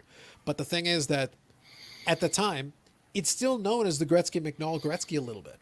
Honus Wagner. So It still has kind of that cachet, even though that was 30 years ago. Yeah. So like it still has that association. Now, obviously it's an infamous card since it was trimmed and all that, but I promise you if it went up for auction, it would sell for millions again. Oh, without a doubt. Yeah. So it's like, and that's with all that baggage and all that knowledge, because it was the Gretzky McNall, Honus Wagner, and all that stuff. And books are written about it. And, news stories have been written, have been news articles, and, news programs have done stories on it over the years, over the decades now. And it's still PSA card number 1. It's got that on top of everything else. Well, it's the grail of baseball. I mean, if you really, that's what everybody, if you are not in the hobby or a baseball guy, you still know about the T206 Honus Wagner. Correct. If you don't know any other card, probably 99% know about the T206 Honus Wagner. Mm-hmm. They may not know anything else, but they know about it. Yeah. So. Yeah, and that's it. And for some of these guys, that's enough. It's just, sometimes people use the art market, and Dave just put on the point that I mentioned there, where there are going to be some collectors who might be now driven to go after some of these cards for no other reason that they want it for their holdings, for their own collection. And they're like, I want to get it before the institutional money shows up and outbids me. Yep. So their purpose for being in it is not, do I want to reset the market record? Actually, I don't. But I want to get my damn card before this hedge fund shows up and just be like, what was it selling for before? 10 grand? I'll give you 80. Why? Yeah. Well, because I want you to sell it to me right now, and I don't want to discuss this anymore. Yep. And because they can. Yes. Yeah. So I'm just looking here. Who the heck is buying all these young guns when a player gets 2 goals? Yes. It's Carlos. It's true. It is true. It's Carlos. How am I supposed to build the empire? Listen, the studio isn't going to build itself. We have to layer it on these deals, brick by brick, Steve, brick by brick. So the truth comes out. We now know exactly what Carlos is doing. Yes. Look at him. It's like, and you're just now figuring this out? I was like, sir, I believe in my 457-part series on the channel in which I outlined, if you had been paying attention, the clues were there the whole time. No. They're Easter eggs. It's the M. Night Shyamalan reveal. It's like, wasn't he revealing that the whole Yes, he literally put it on the screen all over the place. It's everywhere.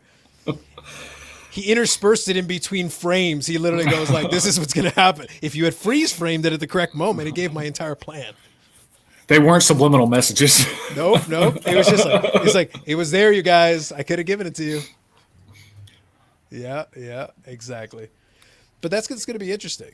It's going to be without a doubt. And I know you, so it wasn't last Sunday, it was the Sunday before, because that's, or maybe it was even the week prior, but it was not long after the Gretzky sold. Yeah. And, you alluding to the fact that to a certain degree, do you care? No, not really. You're more interested to find out what's going to transpire down the road as it pertains to other high caliber players of that era or that time. And that's the thing that, if all of us had a crystal ball, we would know what would be next. The problem is we don't know what's next. We can make assumptions. We can make guesses. I know there's been movement on, like Lemieux, for instance. But at the same time, is it going to continue?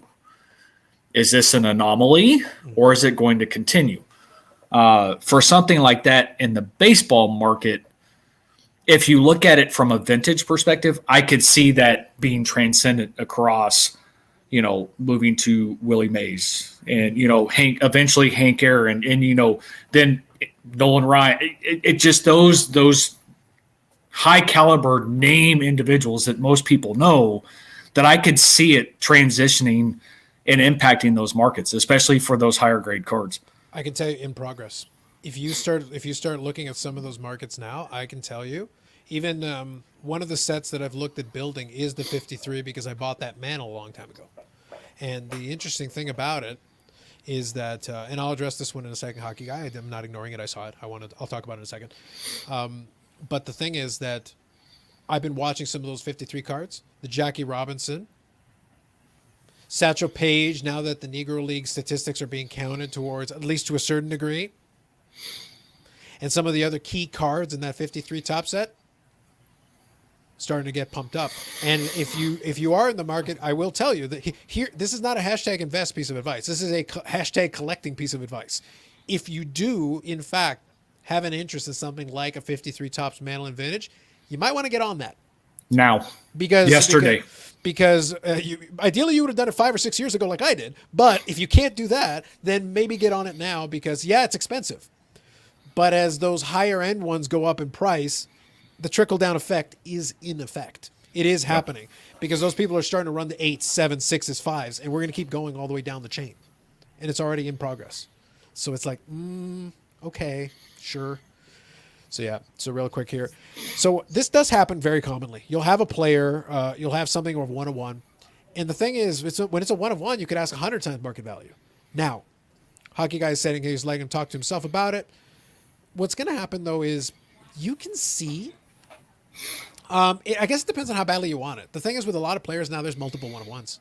Like, I'm at the point where before I came on, a couple of hours before I came on, I recorded my pickup video for this week. And I like to put the stuff on Instagram. I like to because as I get the cards in, it's like, oh, okay, here guys, here's some of the stuff that's coming in. And I showed the card already, the 1-of-1. And it's a nice card, and I like the card. But I don't make a big deal out about it, because I've got a bunch of them now. Right. And I got the one that I wanted like last week. So it's like, it's we always joke about it with Matt. It's like, I can't get that excited about some of this stuff. It's just because it's a 1-of-1. Right. So, and then Hockey Guys mentioned here's a printing plate, even less so. So it's like, in that case, it's almost like, okay, look, this is the price I'm willing to offer.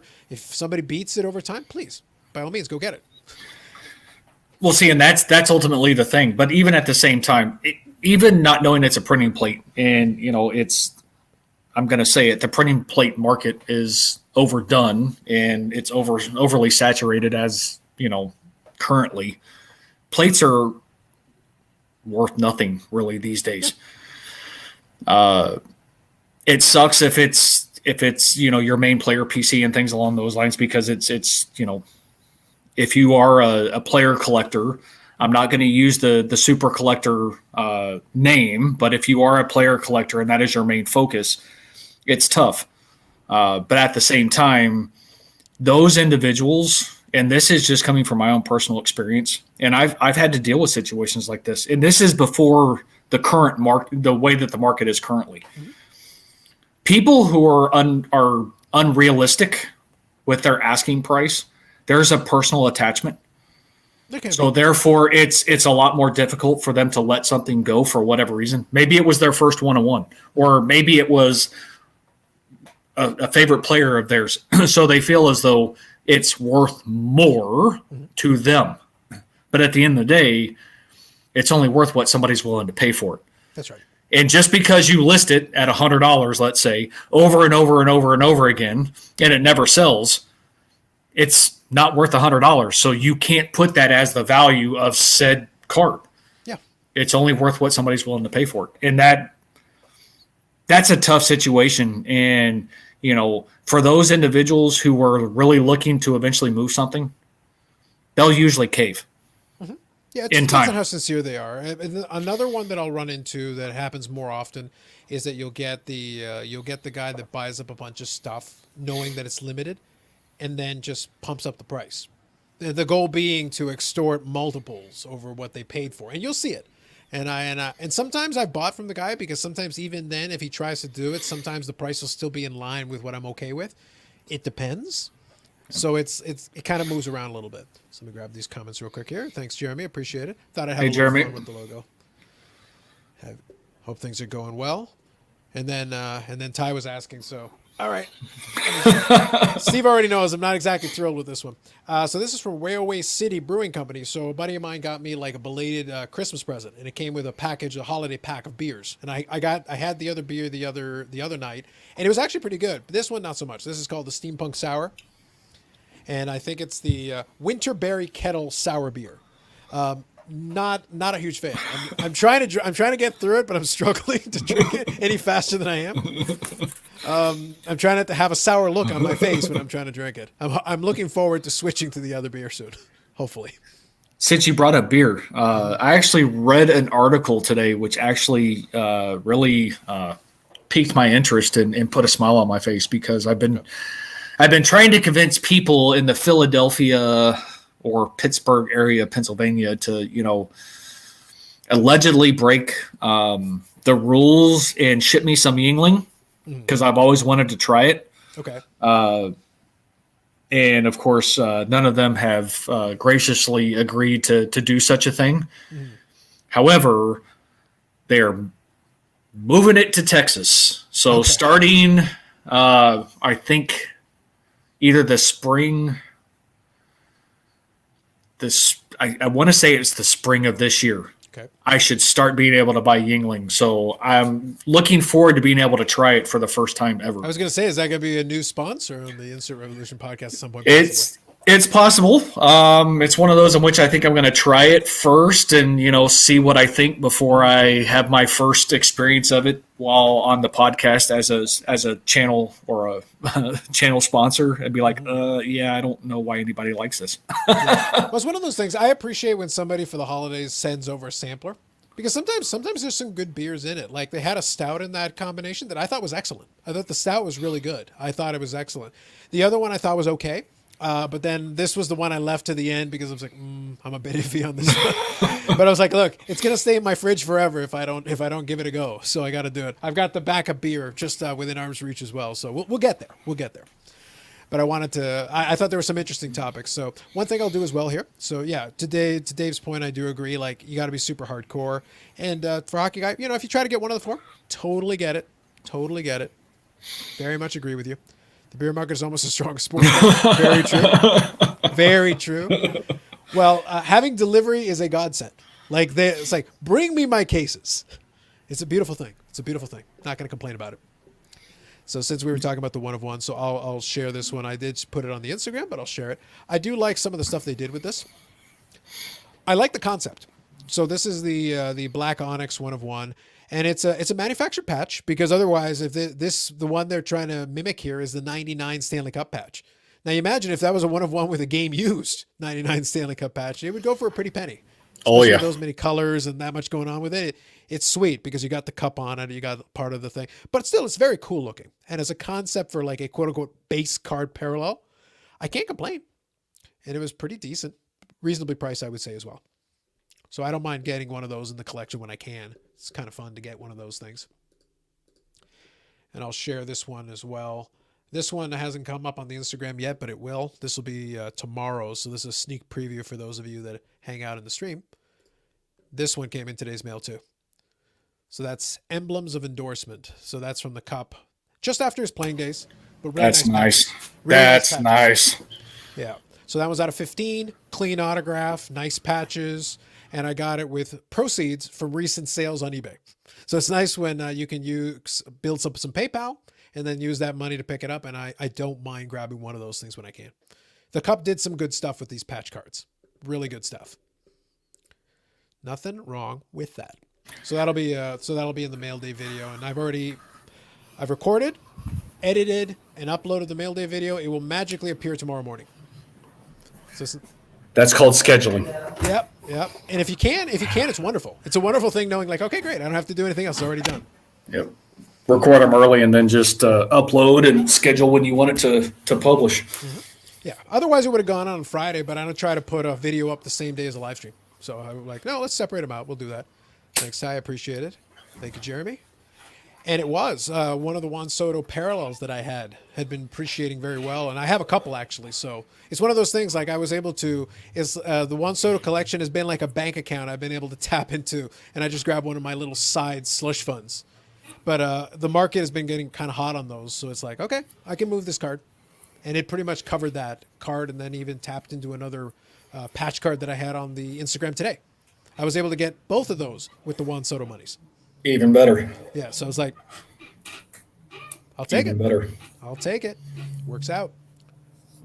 No, and I've done that many a times. I haven't done it recently. On the podcast on Tuesday with Dave and I, of course.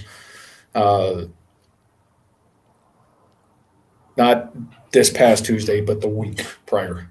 Talking about, do I have anything that I can sell and, try and go after both the gold parallel to 5 and then of course the essential credentials. And it's like, yeah, I do. But, right now there's a newfound enjoyment for, as I'm sorting through my stuff, there's that newfound enjoyment of some of those cards that I haven't seen in a long time or even realized that I had. Mm-hmm. But it is nice to know that there are some things in which that I have that when I'm comfortable enough and ready to move past from some of them,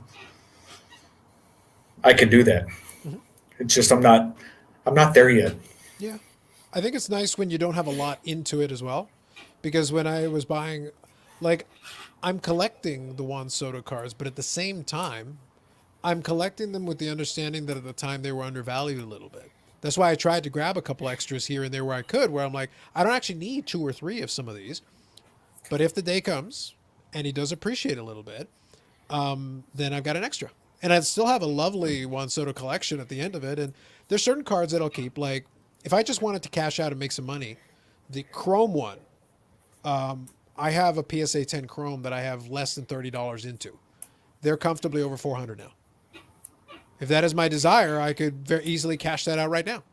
Now, I've only got one of those. Now, I could go get a non-graded version of the Chrome, replace it, and then be done with it. Right. And that wouldn't be the worst thing in the world, but it's like, no, I don't need that right now. But if he continues to appreciate down the road, it wouldn't be terrible. Like it was a couple of months ago, I was sorting through some boxes. And I knew I had it. I just hadn't found it in a while. And I found 2 Aaron Rodgers rookies that I had. I bought them back on ComC years ago for a grand total of $20 for the pair. And one of them is the Topps flagship. Nothing wrong with that. Those are doing okay. So it's one of those things where I've got that one, and then I've got the one that's like the 66 Topps, the wood grain border one, Topps Heritage. And those are doing okay as well a little bit. So it's one of those things where if PSA wasn't taking 16 years, I've got them on a pile to send off to PSA. And what's going to happen at some point is I'll definitely keep one, but I'll make a decision. It's like, all right, I can keep the flagship, or I can keep the other one. But if the other one, if he keeps making a playoff run this year and suddenly that card shoots up, well, I don't have much into them, so There you go. I'll keep the other one for the collection, and I don't need multiple copies, and I don't need 10 versions of his rookie card if I'm not going to collect the player that way. Right. Still fun to have, though. Still fun to have. No, and seeing that's kind of where I am. You know, I have an appreciation of rookies, so I have a tendency to keep them. And for the most part, any of your flagship or key rookie cards, whatever that's dictated by the market or the collector base, I should say, which I find interesting. I will pose a question at you because I'm interested on your take on this. But I have multiple different variations, or I should say manufacturers of Rogers rookies. Sure. There's an appreciation of Rogers, of course, because of who he is and where he plays and everything else. And there's always that piece of me that, like you said, if PSA wasn't so backed up, I would try and take advantage of those situations. But, now's not the time for that because I don't want to be getting my cards back in, December of 2022 at the rate that they're going. I will make one point to that, though. I will say if it's something that's a longer-term hold where you're not worried about it, a guy like Rogers is a bit of a made man. Can he do more things to enhance his legacy and bolster himself in the next year? If he makes a run and gets to the Super Bowl and wins, that's not going to hurt his legacy. Having two Super Bowls is not going to hurt his legacy at all. That will bolster his credentials. And he's probably going to win an MVP this year. And I think this would be his third one. Again, if both of these things came to pass this year, none of that hinders it. It just moves him a little bit further up that list of where do we rank him in the current era. So for me, I would definitely want to hold on to one for sure. But just for my own personal collection. But it's one of those things, maybe this would be the way to put it. I look at it and go, which one is my favorite out of these? Because if one of them is so expensive at that point, I would take my benefit. Where the PSA backlog almost works in your favor is if it does come to pass, by the time you get the card back, the card value hasn't suffered. Well, that's true too. That's valid. Because in some ways, it's like almost takes the decision making out of your hands where you're like, you know what, I'll worry about it when it comes back. Whenever that happens, then I'll reevaluate the situation at that point. All right. Yeah, different perspective, and I didn't bother to think about that. So, that's a valid point. Yeah, for a guy like Rogers, that's less of a problem. For a young prospect whose hottest time might be right this minute, big problem. But for a guy like Rogers, who's pretty much worst case scenario, hang on to it until he gets the Canton. Well, that's true too, and that was going to be the other thing that I brought up too. From he will make the haul. Yeah, so it's like you're a lot more secure. It's almost like finding a LeBron rookie right now, like finding one of those ones that I was talking about. It's like, but it's going to take like 6 months to a year for it to come back. Okay, so in what way is LeBron worse off in 6 months to a year than he is right now? He can only add. He can only add theoretically to what he's already got. So that wouldn't be the worst thing in the world. Why not? Very true. Very true. Certain players you can do that with. You can get away with it. Even Brady, as much as I questioned his goatness. But if you pick up one of his cards and you were in cheap enough on it and you send it to PSA, that's not the worst. Yeah. Kobe, exactly. Right now, Kobe can't do anything to hurt himself. He's not with us. So his legend can only grow at this stage right now. Yep. So that's not a bad thing. No, very true. So I'll just grab Brian's question here. He goes, where do you guys buy most of your cards from? What platform, if any, do you feel most comfortable purchasing from? I pretty much stick to ComC and eBay for the most part, Brian. I'm very comfortable with it. Is that like a rookie set or? No, that's Skybox Premium. Those are all rookies. And then there's 3 tops. Okay. That's pretty good. Been sitting on them for a long time. Yeah. So I'll be honest, those would definitely qualify as something where like, if it takes 6 months or a year, nothing has happened to hurt you. And the way PSA does their business now, they don't charge you until they actually grade it. Oh, is that how it is? Yeah, basically, yeah. So it's one of those things where it's like, now mind you have to make sure you have the money. Well, of course, of course.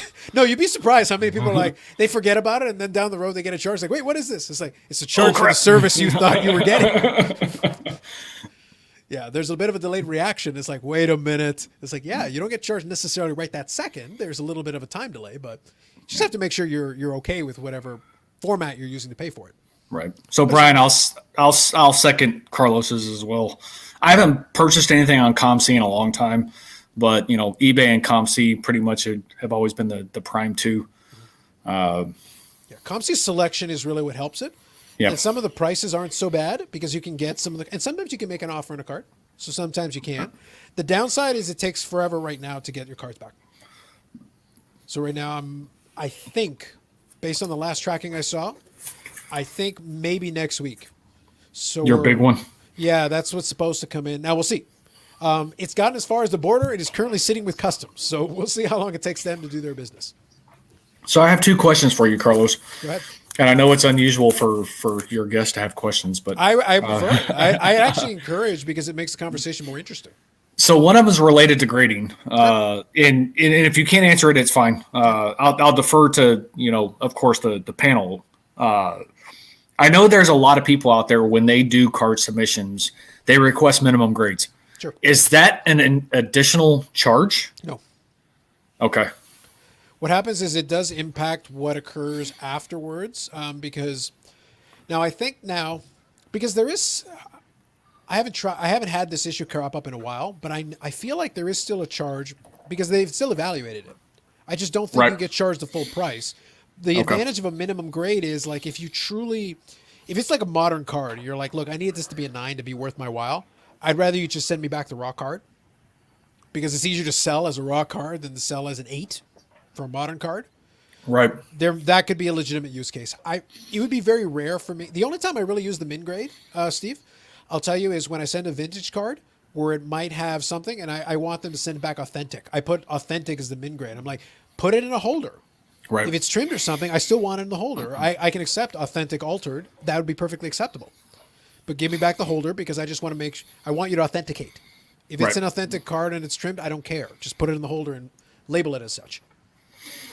Well, the reason why I asked the question is because, from a Kobe perspective, you look at his 96, 97 tops, flagship, as the term that's thrown around, which I still don't understand that either, but that's okay.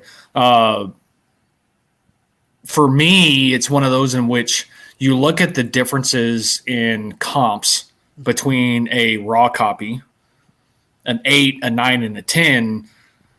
They're noticeable. Yeah. So, the tops have always been kind of at the top of my list as a potential grade possibility. Mm-hmm. But before I, started making that decision of sending them in, I wanted to kind of have an understanding and an idea. If I did request minimum grade of, let's say, an 8, what if it was on top of the normal price to grade a card, or if there may be a reduced amount because they have to evaluate it, but they're not encasing it, they're not printing a label and things along those lines. Yeah, my recollection previously was that I believe you will still get charged something, and certainly somebody who's been doing it more recently can certainly correct me, please, by all means. But I know that it isn't on top of, because if it meets the minimum grade, then they put it in the holder and charge you the fee according to whatever it is. The only thing you might get hit with is an upcharge because the Kobe Bryant card is super hot. Right. Because it's the 96 tops Kobe, right? Yeah. So like the raw card right now is, and I'm just pulling up my thing here. I won't put a chart on the screen because it's not what we're doing here. But I can tell you that based on recent comps, it's hovering in the 300 range, 320, 330, which for a raw card is pretty good. Oh, without a doubt. And I'm not complaining by any stretch of the imagination. But, when you start looking at the grades, 900 for 9. Yeah. Yeah. So it's like not an insignificant chunk of change. And I don't need, because I have a complete set too. Mm-hmm. Sure. Comes in the gold bar. Stupid me, I actually opened it, but it none of the cards have been pulled out of the set, so it's still there. It's still fully untouched. I don't need 4 copies of it. Okay, so loser is just filling us in here. So you'll be charged the full amount on a min grade. So you do get the charge. So fair enough. That makes sense. And then no on top of charges, but they'll charge you full price for grading. So, okay. That's fair enough. That makes sense. I can totally see that from PSA's perspective. They're like, look, if you don't want us to put in the holder, so be it, but we're still going to charge you for having done the work.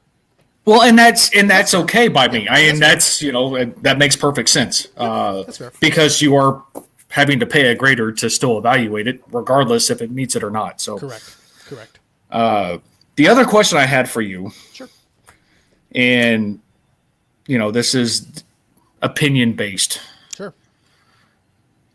What qualities or what characteristics do you think actually dictate the market or the collector base's thought process of what is considered, and I'm going to use the air quotes, key rookie? Because you hear that terminology used more frequently, it seems. Years ago, it was always going to be your tops. Or, you look at 89, for instance, you're going to say score. I mean, there are certain brands and certain years that you automatically start throwing it out there.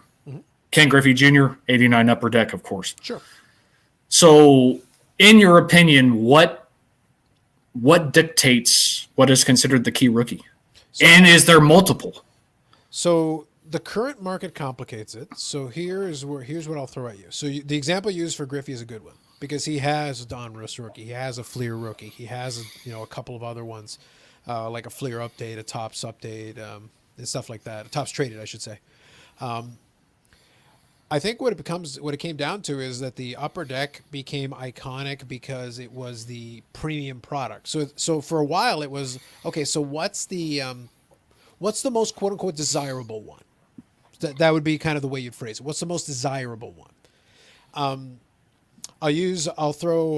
come back to baseball in a second, but I'll use hockey as an example for this one. Matt loves the Young Guns. Now the Young Gun, for some people, could be considered the key rookie, but it's interesting because it depends on who you ask, right? Because, so let's say, and I'll use Jamie Benn as an example. His Young Gun is historically done very well. So it works out very nicely. But if you have the cup, Coors Light, very nice, got the sponsor in there. But the thing is, if you get the cup rookie for a lot of these guys, so like for Jamie Benn, his key one is the cup rookie. Why? It's the most premium product. It's a autographed patch card. Because in hockey, we love the patch cards. It is very much sport dependent. But in basketball, okay, so people love the prisms right now. But, Absolutely. But if you go to the high-end collector, they're like, well, the prism's too common for me. What about the silver prism? Still too common for me. What about the National Treasures RPA? Now you're talking. It kind of depends on who you're asking. So the current climate has complicated matters. In the Griffey example, it was relatively easy. Like, okay, is the 89 Upper Deck Griffey rare? Not really. But No. But if you put them side by side and you said, okay, so which one to you seems like the best rookie? You're going to look at the card stock. You're going to look at all that and go like, the Upper Deck one seems like it's the best. Even though like I like the 89 Bowman Griffey. I think it's a cool looking card, but it's an unusual shape. It's in a classic old school vintage shape, more like the classic Bowmans. So it's not going to be people's favorites, but I think it's a very cool card. I like it. Yeah. I have a set for that reason. Yeah, it's a great set in my opinion. When they came back, I thought it was very interesting. They decided to go with the traditional Bowman size for the first year.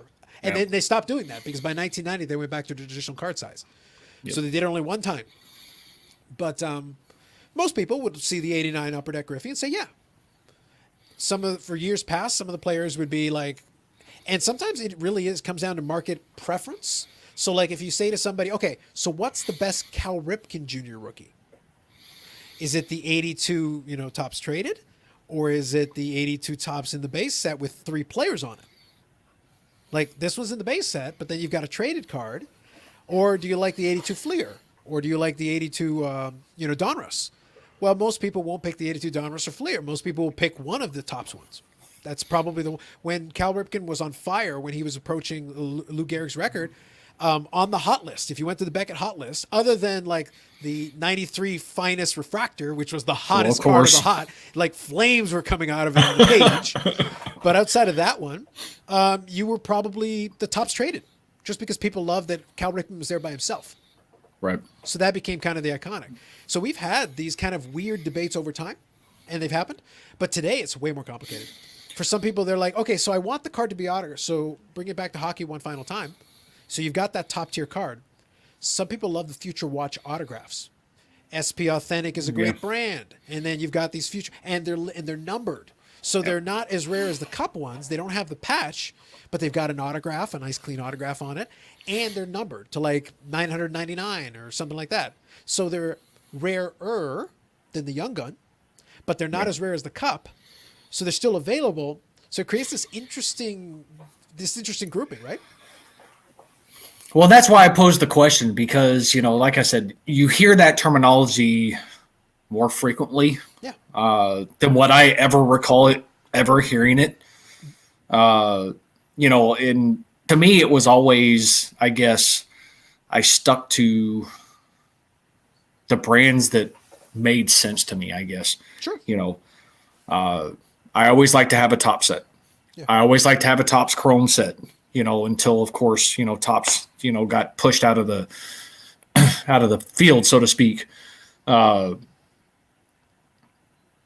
Me personally, I've never, and this is my opinion, of course, I never fully understood individuals who would look at like an RPA as like the key rookie, because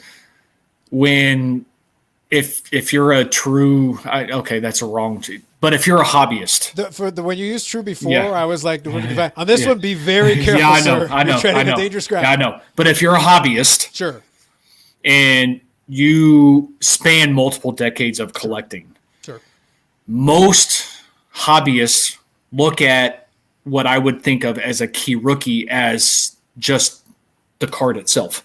okay, Nothing else, no autograph, no patch, no nothing. Mm-hmm. Or a purist, maybe, if you want to use that terminology. I think purist is probably the most accurate descriptor you could use there. Which is why I've stuck to Topps and Topps Chrome and things along those lines. Not saying that those are the key rookies. That's not what I'm using for that terminology. It was one of those in which I've tried to understand and grasp why that term is so important these days, and truly what dictates what the market says is key. Because sometimes it could be the prism, sometimes it could be the hollow silver, sometimes it could be something else. Mm-hmm. And it's like it seems to fluctuate, and it's more along the lines of it's probably a debatable topic. Mm-hmm. But if you're looking at it from, I guess, a sales perspective, is that what dictates key? Mm-hmm. Is that one of the factors, or is there more to it? Yeah. I think, and I know Victor chime in here because we're talking rookie cards, so this is right down his alley. We're right. We were right. So real quick, so I'm going to come to that, but let me quickly grab Loser's comment here because I didn't ignore it. It was back there, but I want to make sure I grab it. So he was having some issues with COMC, and I will say, unfortunately, like any other eBay seller, scans are the key, and kind of as you said, not even close to the pictures, had to send them all back. Unfortunately, that's always going to be an issue. And I will say that it becomes trickier when they've got that warehouse, because I know when you order it on COMC directly, you've got the code that directly corresponds to it. It should be the same card. Like when you do a COMC thing on eBay, it has a drop down, and theoretically you're selecting which one. But I will say what complicates matters is that on a lot of those cards, if I see it on COMC or on the COMC eBay thing, I can then go to COMC and see it for a cheaper price and then just buy it directly there, and then you're on eBay, you're out of luck. So maybe they sent you, so they might have sent the wrong one. I'm not giving them an excuse, but I'm just saying it's complicated because theoretically, as soon as I bought the card on COMC, it's no longer available for the eBay ad.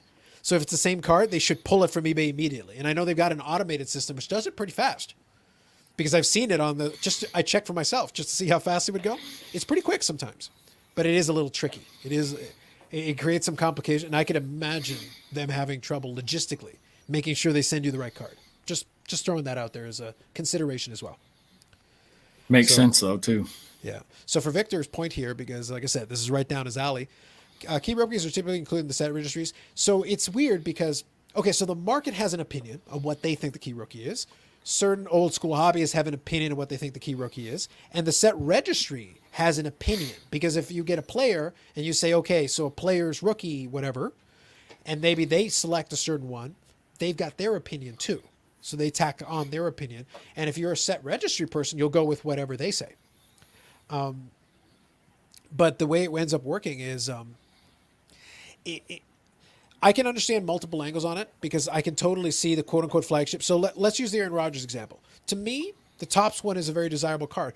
But, and maybe this is a thought process you can join me on as well, Steve. So it's like, I love the Topps card, but the Chrome is virtually the same card. Yes. So would you rather have the Chrome or the Topps? They're both Topps products. They're both the same design.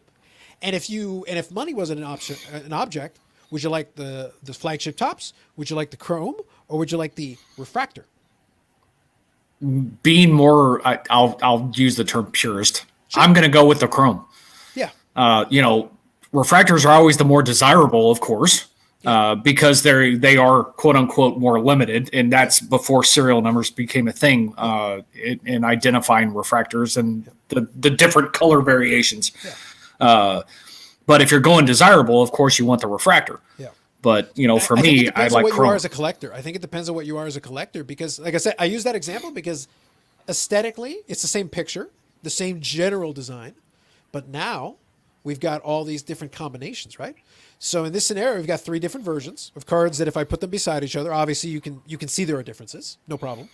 But what ends up happening is, if you're a person whose money is no object, to you, So let's say the refractor we don't consider a rookie because it's a parallel of a card. Correct. But if you're a hobbyist and you can only have one and money is not the issue, well, I want the refractor. Because for me, if the money is not the issue, then I want the most limited one because that's the most prestiged, adds an extra little something to the collection as opposed to the more common chrome or the even more common base Topps. But as you alluded to, though, is the refractor actually a rookie? Right. But now let me throw something at you. This is where I have sometimes fun with Victor. If you're just a person who's collecting Rogers, do you care? Do you feel like you need to have the rookie for, I guess, badge or a plaque or something? It's like, well, you're not a real collector. You don't have the rookie. It's like, no, I have the refractor out because I like the card. Correct. And that's a valid point. If you're a Rogers collector, you're like, I'll collect what I want. Thank you very much, sir. Exactly. That's why I always, and this isn't meant to be a knock or anything on anybody, but I push back sometimes. It's like, that's why I use that curation word. And by the way, I've noticed it on social media. The curation word has gotten out there. I'm like, people are listening. It's like, I don't know if they're listening or not, but I've got it on tape. Y'all put it in Instagram. I had it on tape before that. Okay. But the thing is, if you're curating the collection, you don't have to collect every single card for the player. If that's your desire, that's one thing. But if you're telling me, well, you're only going to collect one of them, I said, well, then I want the refractor. It's cool. Yep. It's a sweet card. If the money isn't the issue. Right. Yeah. So let me grab here. So the phrase that pays, very true. No, I appreciate that. No problem. So it is pronounced loser. There you go. Self-deprecating. Fair enough. Fair enough. I'll give it to you. So Vinny just points out here, eBay orders from ComC has a code on the receipt. That's right. Yep. And that makes sense because they have to code it in some way because to keep their power seller status, they have to get that card out to you a heck of a lot faster than the one I'm being shipped. I'll get my stuff eventually. And I think I've decided, I think it's going to end up being 3 videos, Steve, because I think it's like 350 cards. I'm not doing that in one video. Oh, wow. Hell no. No, that's awesome, though. I'm looking forward to that because of what it does to the numbers for the overall collection for you. That's pretty cool. Yeah. And I've got some other stuff in there that people won't have seen coming for a while because I've got some baseball in there and I've got a little bit of football in there. I've got some cool cards. I've got some fun stuff. So I'll break it up into some pieces. It'll be fun. No, I'm looking forward to that. I like to put some variety in it when I do pick up stuff from ComC because it's fun. You can pick up some cool stuff in different variety. Doesn't have to be a one-track mind on that. Do agree with some of the grades they gave the cards. It gives peace of mind to know the StarStock has taken the time to really evaluate the cards in their vault. No, that's fair. And if you're comfortable and confident with what StarStock is doing, that's fair. But just be aware. And one of the things that I've noticed that some folks, I have started to see some folks. I always take ComC to task, and I try to be very fair about it. I went back and listened to some of the live streams in podcast form. I was listening to some of the stuff where Mead and I talked initially in our first conversation, and I was bringing up the ComC thing, and we gave them a lot of rope. But that was back in October. Then in our subsequent conversations, it was like, okay, we're kind of running out of rope here. Like, I can't keep giving you rope. My position has to change in accordance to the market. So it's like it's not going to work. But where they are now is that, okay, so StarStock is doing its thing. But one thing I have noticed, and I have heard this a little bit here and there, is that StarStock, if you're trading inside of the platform, it's fine. But if you actually want the cards, they're starting to have a couple of the struggles that ComC was having with being able to get the card out to you. They're doing it, but it's taking them a little bit of time to do it, even though the amount of cards they actually have in their inventory is a lot smaller, and they intentionally streamlined it to rookie cards only, but they're already starting to feel the crunch a little bit if anyone actually tries to take it off the platform. And you are relying on their eye So if you order the A, you're hoping that it is like a PSA 9, potentially PSA 10 card. But unlike ComC, so you can say the pictures aren't that great, but at least in ComC I can see what the centering is. And if I've got 5 of them that look like they're about the same grade, I can pick the best centered one and give myself a shot. Right. In Star Stock, you're getting a stock photo. You're getting whatever they give you. So you don't even know. So you just have to be aware of that. It's just understand that that's true. No, Brian, I'm cleansing the palate before I switch to the other beer because the first one was really I'm not a fan. But you did finish it. I did finish it. But it was done for me. You powered through it. I had to.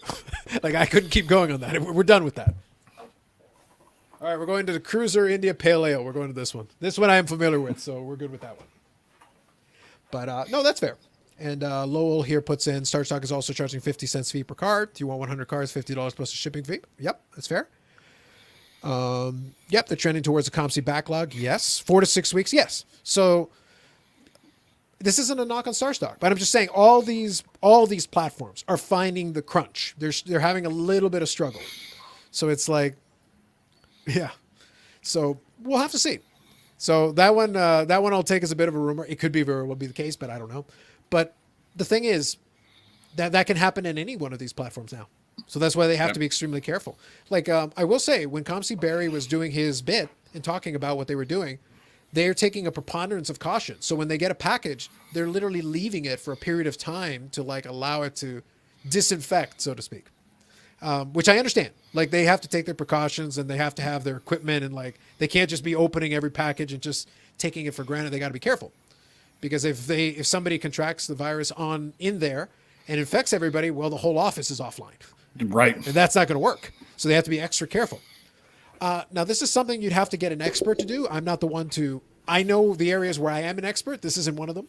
But this is something that crossed my mind. I know that there are certain types of UV light that can kill viruses and bacteria like that. I would wonder if there'd be ways to get that for an industrial capacity.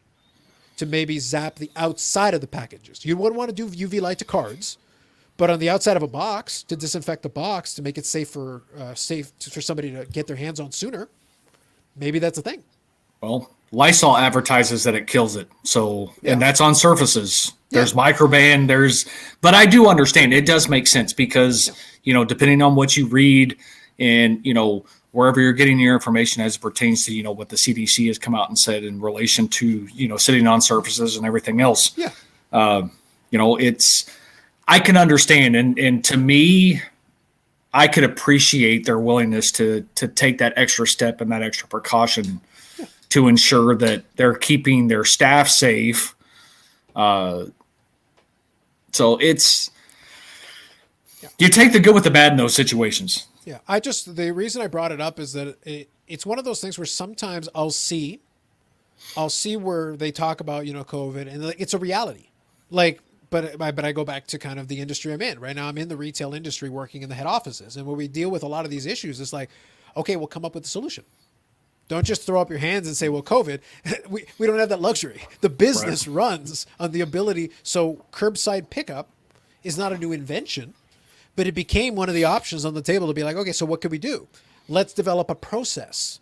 Like, how can we do this to keep the customer safe, so they feel comfortable ordering from the store, and so the staff feels safe. So inside, the staff is all inside the store, and these are big stores, big box stores. Right. There's no customers inside, so the staff has a lot of room to maneuver and do what they need to do. But they can put these orders together, and everybody is in a position to be able to do that. And the end result is it keeps everybody at a safe distance so they can still work. So it means that work doesn't stop. It just means you find a way around it to make it work for everybody. And the example is, and Hockey Guy just says here, pretty sure they've shown COVID doesn't live on surfaces. I would suggest stuff like this, either Lysol or the UV lights or whatever. It's as much to make the staff feel comfortable so that they can feel like they can do their jobs without the hesitation. You don't want someone to feel like, okay, my workplace is not taking care of me. I don't know that for sure. I think that's true, but I've got family at home that could be immunocompromised, so I can't take that chance. That extra peace of mind, it's worth its weight in gold in getting people to do the work that they want to do. That's just something I throw out there. Like, it's worth its weight in gold so that people at least believe that you're doing what you can to help and make sure it's okay. No, absolutely, and that's valid. And to put things in a different perspective, I know a lot of people, the 4 to 6 weeks, 6 to 8 weeks, and everything else. It sucks. For us collectors, waiting that long to get something sucks. But I'm gonna put things in a different perspective. So I work for a business phone manufacturer. Okay, we contract out the manufacturing of our products, which most companies do. Guess where most of our contract manufacturers are located? I'll give you 5 guesses, and the first 4 don't count. China. So when all of this started, our customers in which we sold stuff to them via signed contract were waiting 6 to 10 months for product. Yeah. So in the scheme of things, 4 to 6 weeks doesn't seem so bad. Yeah. I think though the key point as well is that it doesn't seem so bad, but I feel like it's only the beginning. It's only the tip of the iceberg, because right now it's 4 to 6 weeks. I promise you, if we go back in time, ComC probably had a couple of week delay. It wasn't so bad. Then it was maybe a month and a half, 16 years. It's like it escalated quickly. It escalated really quickly. Before you die. I can't promise that, Steve. In this environment, I can't even promise that. I know. I can't even promise that anymore. But no, I do agree with that assessment. It's one of those in which I think we're going to see a potential increase in some of those delays. I think so. As we're starting to see some resurgence and some, deviations in the virus strains and everything else coming and being reported in other countries. And it'll be interesting. Yeah. I think the companies, but I think the key takeaway that I want to give to everybody here, because I do try to focus in on trying to put it in perspective, but also trying to think of like solutions and things like that. Anybody in that industry that has warehouses and things like that, we don't have the luxury of resting on our laurels, and we can't use COVID as an excuse. Right now, it is a fact of life until further notice. Yep. If and when that changes, so be it. However that looks then, so be it. But a lot of us are taking the mentality like, look, we'll take every problem as it comes in. And then as a new problem crops up, then we'll think of something else. But we keep having to adjust and change and change and change. It's not good enough to be like, well, after enough time, the clients won't care. Because they're like, well, Amazon can get me the package. Well, Amazon has no problem. I didn't say Amazon was perfect. I didn't make such a claim. But I said they understand that they're doing gangbuster business because they understood that. Yep. And by the way, they're not I ordered a package, and luckily for me, it was a package inside of a plastic wrap. My neighbor was nice enough to knock on my door because they left it outside in the rain. And it was in a bubble envelope that was about to disintegrate. I thought they were going to deliver it tomorrow. Now, good news, they delivered it a day early. Bad news, they just left it outside in a rainstorm and didn't bother to knock. I'm in this office all the time. The door is right there. Literally all you have to do is just knock, and I will go get the package. You don't have to stick around. You can flee right after. Just knock on the door. They're not perfect, is what the point I'm trying to get across. Absolutely. So Brian just says it's like, so other than Terrell Davis, and I think you're working on some sets, is there anything else that kind of falls under your collecting genre? I do have some sets I'm working on. I haven't started, as I alluded to on the podcast this past Tuesday. I've been watching cards and comps of specific sets. I haven't started looking at the abundance, because since I'm actually in the bedroom this time, I've, been, you look at the piece of paper, this is all the missing cards and stuff. And I have multiple sheets of paper right now that, of course, have a lot of that information. I do collect Denver Broncos, mostly autos. I prefer them in a Broncos uni.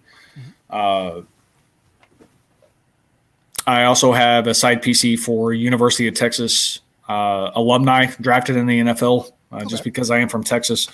I could have picked any school in Texas, but I've always been a fan of UT.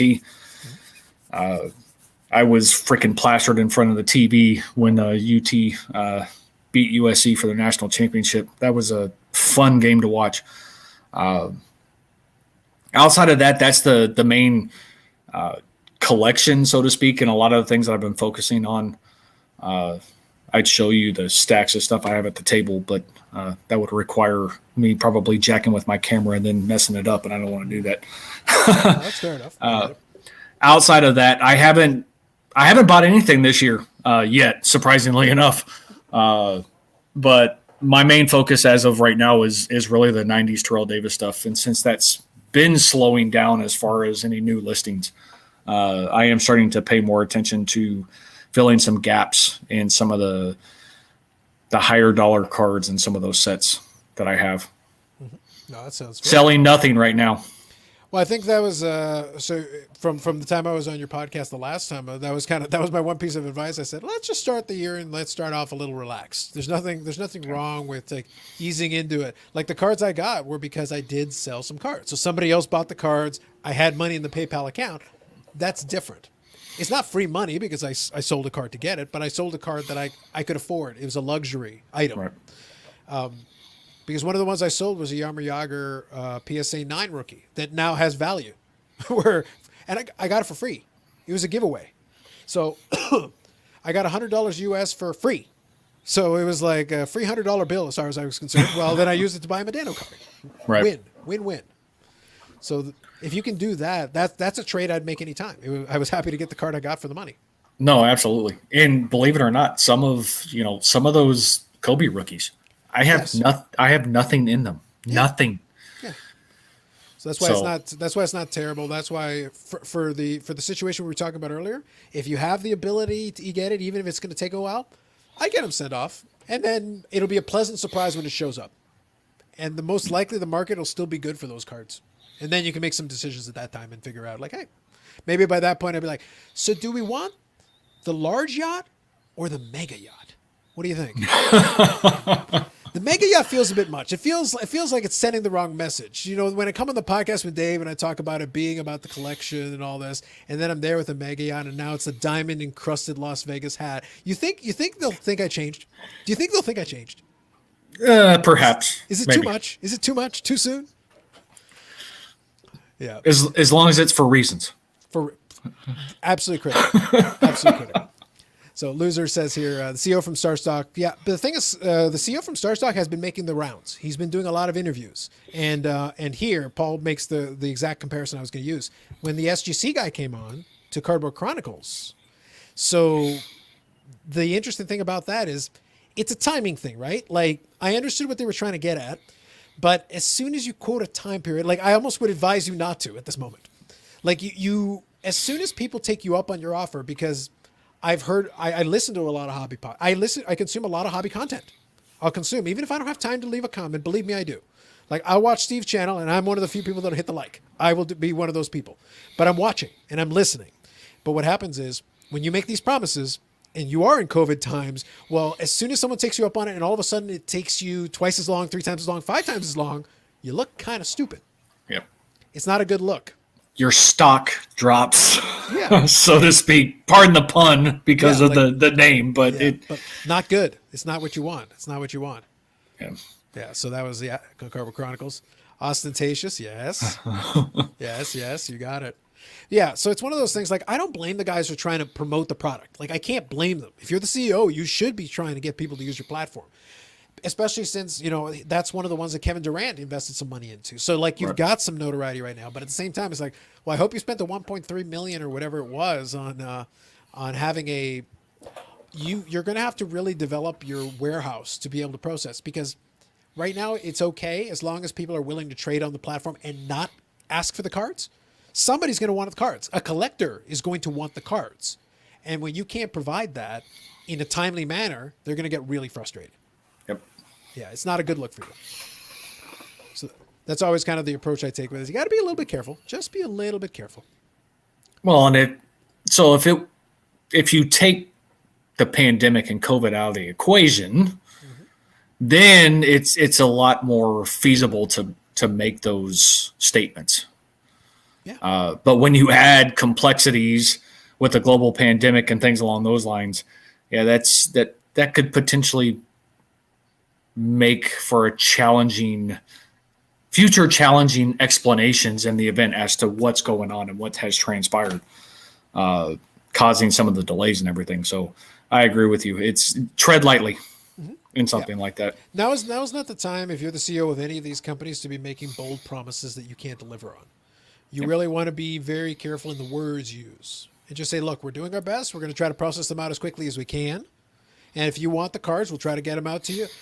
And we'll keep the communication open because I've alluded to the communication and the critical part that is like, look, as long as people kind of understand what's going on and why you're having some struggles, like really why you're having some struggles, they may be more understanding. They'll give you more rope. You may end up still hanging yourself with that rope, but they'll give you more. Right. So, and then you got to figure it out from there. Yeah. Communication is key. Always has been. Yeah, absolutely. So as far as that piece is concerned, I think that covers a lot of that. And as far as what we talked about earlier with the 52 tops, I'll leave it at that for now because I do want to keep an eye. That'll be something to observe going forward, and that'll be another thing we'll talk about. So let's talk about this a little bit because this is an area I have a little bit of fun with. First, so let's keep this one light, but I do have a little tongue-in-cheek thing. Say as much or as little as you want. Be as controversial or as little as you would like. I'm going to leave it open to you, so you can take this in whatever direction you want. As you know, we have Dave Archer's personal favorite, the YouTube Sports Car Hall of Fame, Steve.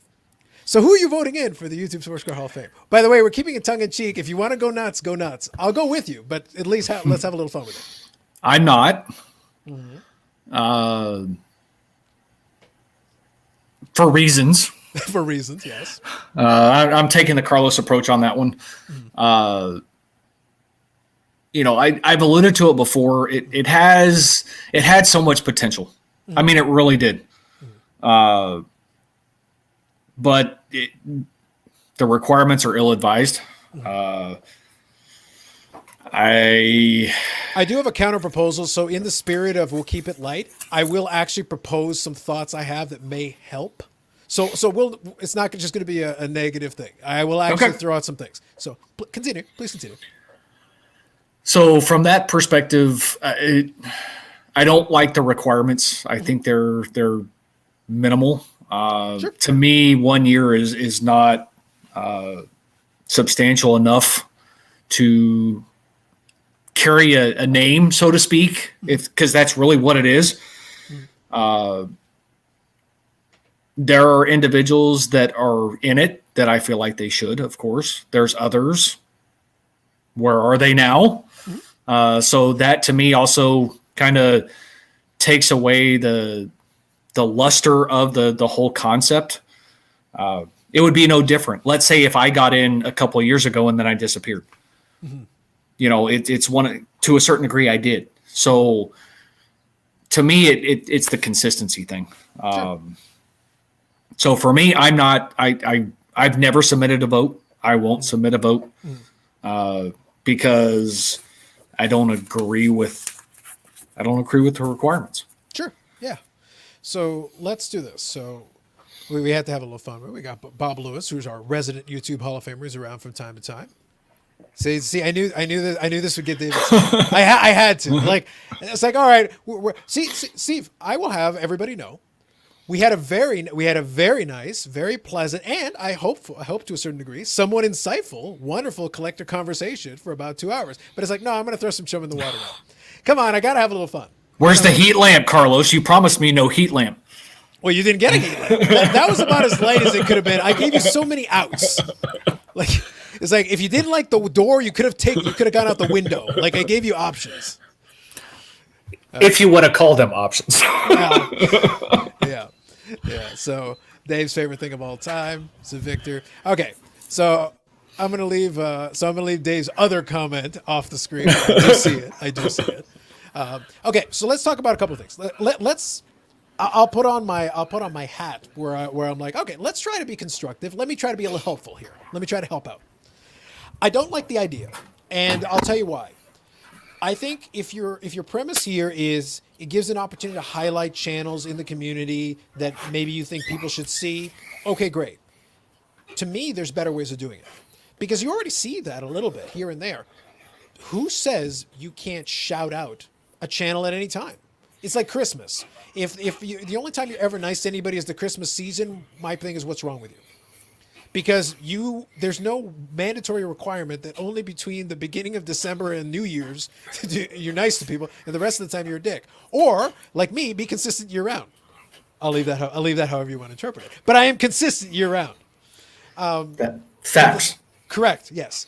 But the thing is that in that same vein, though, if you want to be able to promote other channels in the community and all that, who's stopping you? You can do that in February. You can do that in June. You can do that in August. Like, you can do that 5 times a year. You can make it a quarterly thing. Like, whatever you want to do, you can do it a bunch of different times. It doesn't have to be this one thing. The other piece of it as well that I don't like is that, to your point, it is based on the parameters made by one person. His argument being that he came up with the idea, and my point being like, yeah, okay, fine. But then in the same vein, I think it's a dumb idea because it is effectively a popularity contest. And I don't watch all of Zombie Collector's stuff, but I do enjoy that he did a live stream the other day talking about it. And I know Dave was on it because I think anything with YouTube Hall of Fame, I think Dave's got a notification on his phone. He could be in the middle of work. He goes, someone is talking about the YouTube Hall of Fame. I'm needed. And he runs off in the distance with his phone in hand. So this could very well be the case. But the thing is that when it is a glorified popularity contest, it's like, okay, well then it doesn't mean anything. Because there's no criteria. So, okay, so this person you like, so is there quality to what they're doing? That's why I say like the whole Hall of Fame thing is very nebulous and bizarre. And the payoff is, okay, some people say some nice things about you, which they could have said anyway, by the way, Valid. And then you get a patch. Well, what am I supposed to do with that thing? Like, I'm not a candidate, and I would hope I'm not a candidate, but at the same time, like, what am I supposed to do with that damn thing? No, thank you. I'll pass on that. And I'm not going to go get it. And I'm not going to give you my address to mail it to me. So thank you. Thank you and pass. And to be honest, one of the ones that has come up a couple of times is Packer Cards 87. Well, if you're talking about it, it's like, listen, he's got more subscribers than a lot of you. So you know what? You should vote in Packer Cards 87. Now, you may not like what he does. You may like what he does. I think his videos are fine. I'll watch some of them. But there's a lot of folks on there whose videos I think are okay. I don't mind them. Right. But you're also leaving yourself open to people just making votes for silliness. Just be like, whatever. Yeah, okay, I'll vote for this, that, and the other thing. Like, and also and this is maybe more of a selfish thing. I'm very picky about the videos I do on my channel. I don't do subscriber contests. I don't do responses. Not because I don't think that what the person's doing is cool or not. I feel like I want to make the videos I want to make for the reasons I want to make them. So I try for every video on the channel to be like, this is something I would want to watch. And one of those would almost feel like a throwaway video. Like, where does it fit in the context of the channel that I'm doing? These live streams make sense. They make sense because I like having these conversations. I like having these debates and discussions. This makes sense. The video I did on the 52 Tops thing, I thought it was noteworthy. And I thought it made sense to talk about the implications because not everybody's thinking about it. So I thought, okay, this makes sense. For my channel, this is a video that makes sense for me. My pickup videos are my pickup videos because it's my collection. That makes sense. Yep. All of these videos fit right in the hashtag brand of this channel. None of it feels out of place. If I randomly did one of those, it would feel out of place. Which makes perfect sense. If you've never done them before, yeah, and it's your channel, so of course it's up to you with what you want to put out there for people to watch. And that's the thing. It's your channel. So I could understand that perspective 100%. And that makes 100% perfect sense.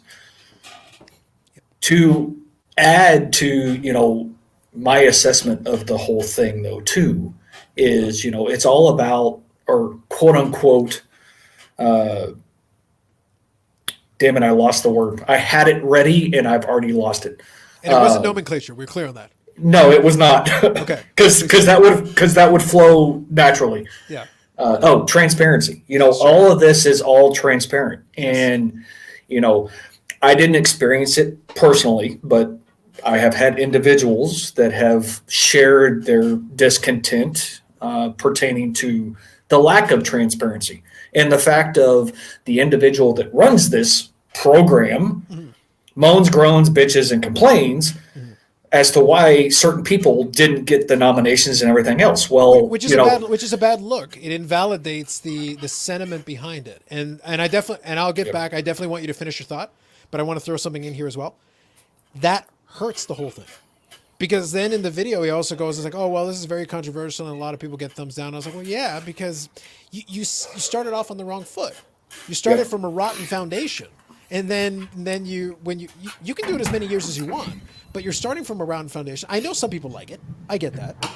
But here's the funny thing. And like I said, I want to get back to what you were saying. The reason why it doesn't fit is that isn't the type of video that I would do. It wouldn't fit with what I do. But on the bottom of the screen is your YouTube channel. Has it not been scrolling to the bottom of the screen this whole time? It has. Did I not put the Insert Revolution podcast at the beginning? That's the other channel you and Dave are working on. When I have Dave on here, does his channel not... It's not like I never promote or talk about a channel, but I do it in the context of where it makes sense. There's absolutely. Like, and I don't hesitate to be like, I mentioned Victor's channel in one of my videos. It had nothing... He was the only channel I mentioned because it made sense with what I was talking about. I had seen Victor's video. I thought it was well done. I thought it was worth mentioning his channel. It's organic. Nobody forced me to do it as part of the rules of this thing that I'm doing. It's like, no, whenever I shout out a channel, there's a rhyme or reason to it. It happens for reasons. Yep. And they make sense. And in some way, I like to think that gives more validity when I take the time to actually mention a channel. No, absolutely. There's more substance. It carries substance. Yeah. And, to a certain degree, it's the same for those individuals that send care packages. Yeah. Somebody sends something to you, you need to at least mention where something came from. Yeah. But at the same time, like you said, if you're looking at response videos or sub-contest videos, looking for responses and so on and so forth, there's good things in some of those situations, especially if you're trying to promote other channels. Mm-hmm. Whether it be in March or April, June, or whatever. It shouldn't be tied to anything. And that's the point that I think that you were trying to get across. Yeah. It shouldn't be tied to anything. And, going back to, what I was saying earlier, and it's already been said, it is a popularity contest, but it's a popularity contest based on his opinions. Mm. And that takes away from something that could have been something that was really well received. Mm-hmm. Not that it holds no substance in this community. It really holds no substance. Mm-hmm. I'm not in the Hall of Fame. Carlos, you're not in the Hall of Fame. Everybody in this chat right now is not in the Hall of Fame. Now, if Bob happened to show up, he would be the only one. Now, I'm not trying to discredit some of those individuals that are, in fact, a member of this thing. Mm-hmm. There are some good people. Yeah. And the thing is, some of the folks that are in that spot are in there because they're nice guys. They make some videos that people enjoy, and there's nothing wrong with that. But it's almost a coincidence. Like they're in because it just so happens to fit. I appreciate that, Bobby. Let me quickly grab a couple of these comments because now we got a little bit behind here. Yeah, I was going to say I can't keep up. Yeah, I got it here. Yeah, Dave has warm and fuzzy feelings, as you well know. No. Yeah. Appreciate that, Ty. Thank you. Waiting for top 5 videos. Keep waiting, Paul. We'll get to it in hour 7. Not happening. Yeah, not tonight. Yeah, it's a Tommy Golf. It's like I don't know who that is. I'm not actually sure who that is. So Tommy Golf 85 is what Dave and I call the old crew. Gotcha.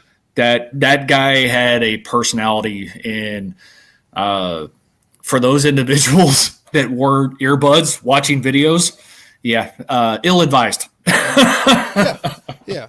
And the thing is, I will say quickly that in the current, I watched the video for the current one, and even in that video where he's presumably trying to avoid a lot of the controversies of the past, he stated that he would figure out how many would get in the Hall of Fame. The fictional Hall of Fame that he made up, depending on. It's like, well, then you kind of left it open ended. And Zombie Collector did call him out on this, because what if you were going to do 6 or 7, number 6 is somebody you don't like, and you just decide to cut it off at 5. Yeah. It's arbitrary. Like that, if there's enough votes, because you didn't set a vote threshold. If you had set a vote threshold, most Hall of Fames have a vote threshold. Right. You say if 30 people vote for you, then you're in. Yep. Whatever. Then that at least now there's a number. There's a magic number to go shoot for, and whatever. That makes a little bit of sense. But otherwise, I don't get it. Or even if you did like, okay, we'll take the top 10 vote getters and we'll do a panel and we'll knock it down to 5. And the panel is people in the community that at least people know. Okay, fine. It's still a bit of a secret cabal, but at least there's a process. There's something. Yeah, but they could also make that a live stream, though, to where it then becomes... It can be a debate. It can be an open debate. Yep. And there's some transparency built in. Like I said, there are things you could do in this concept. But I will give an alternative suggestion, which basically already does this, but we'll talk about that in a second. So I'm going to catch up on these things here. No, Victor, by all means, do what you wish. And it's one of those things I appreciate. It's one of those things where if somebody did put me in one of these videos, I would be appreciative of the sentiment behind it. That's the thing. Yeah, I will still be appreciative of the sentiment behind it, and I have no issue with it, even if the concept itself is something not that I believe in. Yep. But the sentiment behind it is, if the thought is still there, then I will never knock that. See, and that's my opinion, though, too. It's one of those in which I personally don't support it. However, if somebody nominated me for whatever reason, that's where it comes into play. It's that level of appreciation, the fact that of all the content providers, you did think of me as a potential, candidate, so to speak. So there's a lot of appreciation in the sentiment behind that would definitely add to the appreciation, so to speak. Yeah, and I think that is valid. I think that is 100% valid. So I'll just read Brian's comment here. So as you know, Carlos, I've watched quite a bit of content in the past year. There are a few shows that produce the quality content, just the same thing over and over again. It shows like yours and Sports Card Live, shows that will stand the test of time. And you see, that to me is an endorsement. That is great. Yes. It's like that right there is, that's more than what I'd ask for. So to me, that's better than a Hall of Fame vote, so to speak. Because we're here, we're having the conversation, and people can say whatever they want here. Like, I'm not going to stop them. Yep. Like I said, Dave continues to spread love and positivity, as you well know. I've been sensing, I really feel, Steve, I think this is something important. This is something that you could do for me. I think on the next Instant Revolution podcast, I would like Dave to stop beating around the bush. And I just want to know what the man thinks about the YouTube Sports Card Hall of Fame, because I am getting these mixed messages. I just don't understand where his feelings lie on this. I'm sure we could arrange that. Yeah, like, I feel like... We'll have to wait until hour 3, because we do try and keep it PG. Yeah. Until hour 3, it falls off the thing. It falls off. Incidentally, smash the like button and subscribe, as you well know. Yes. And if I could put the link in there, I'd request the same for the Insert Revolution podcast, but I won't do that. That is correct. That's Dave's job. Yeah, I know, right? What the heck? That's all right. What I'll do is, I think, I could be mistaken. Did I not already do it? I actually think I put the Instant Revolution podcast in the description. I think you did. I think you did. So it might be in the description, guys. I know I put Steve's channel in it, but I'm 95% sure I did put it in the description as well. So I took care of the plugs, guys. I already did the job for you. All you got to do is click the link. I already did it. Nope. Absolutely. Yep. Absolutely. And that's what makes all of this fun is, this... Carlos, you and I have talked about this. I've given you crap in the past, and it was, of course, long before I got on Instagram, so it was very hard for us to, communicate. Sure. But I'm glad that we were able to finally get this scheduled.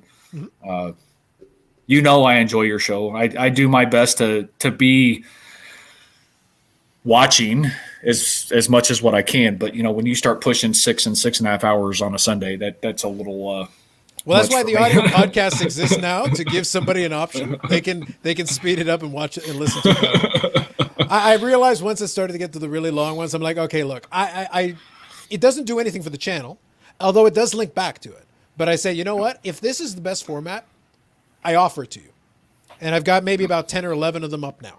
So if somebody looks for Because I'm Carlos, like on Spotify or something, you can download it directly to your phone or whatever. So it gives you another option. I'll get the Carvin ones up there. I think those will be interesting. I think people will enjoy those. I'll get those up there. I would agree. Yeah. I would agree. Speaking of Carvin, I saw that he's actually going to be on Sports Card Live this weekend. Yeah.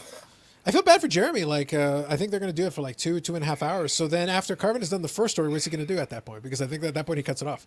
So Carvin will introduce himself and then the show's over. Like, I don't know. I don't know what he's going to do. So you pick it up. So it'll become Carlos after hours. Yeah, exactly. It's like I'll get into. I was like, oh, I'll take the baton here, buddy. Like, you don't know how to use Carvin properly. Like you only got him to the third inning. Like you got to let him stretch, and he'll warm up, and then you get to the fourth inning, and then it gets good. It gets good.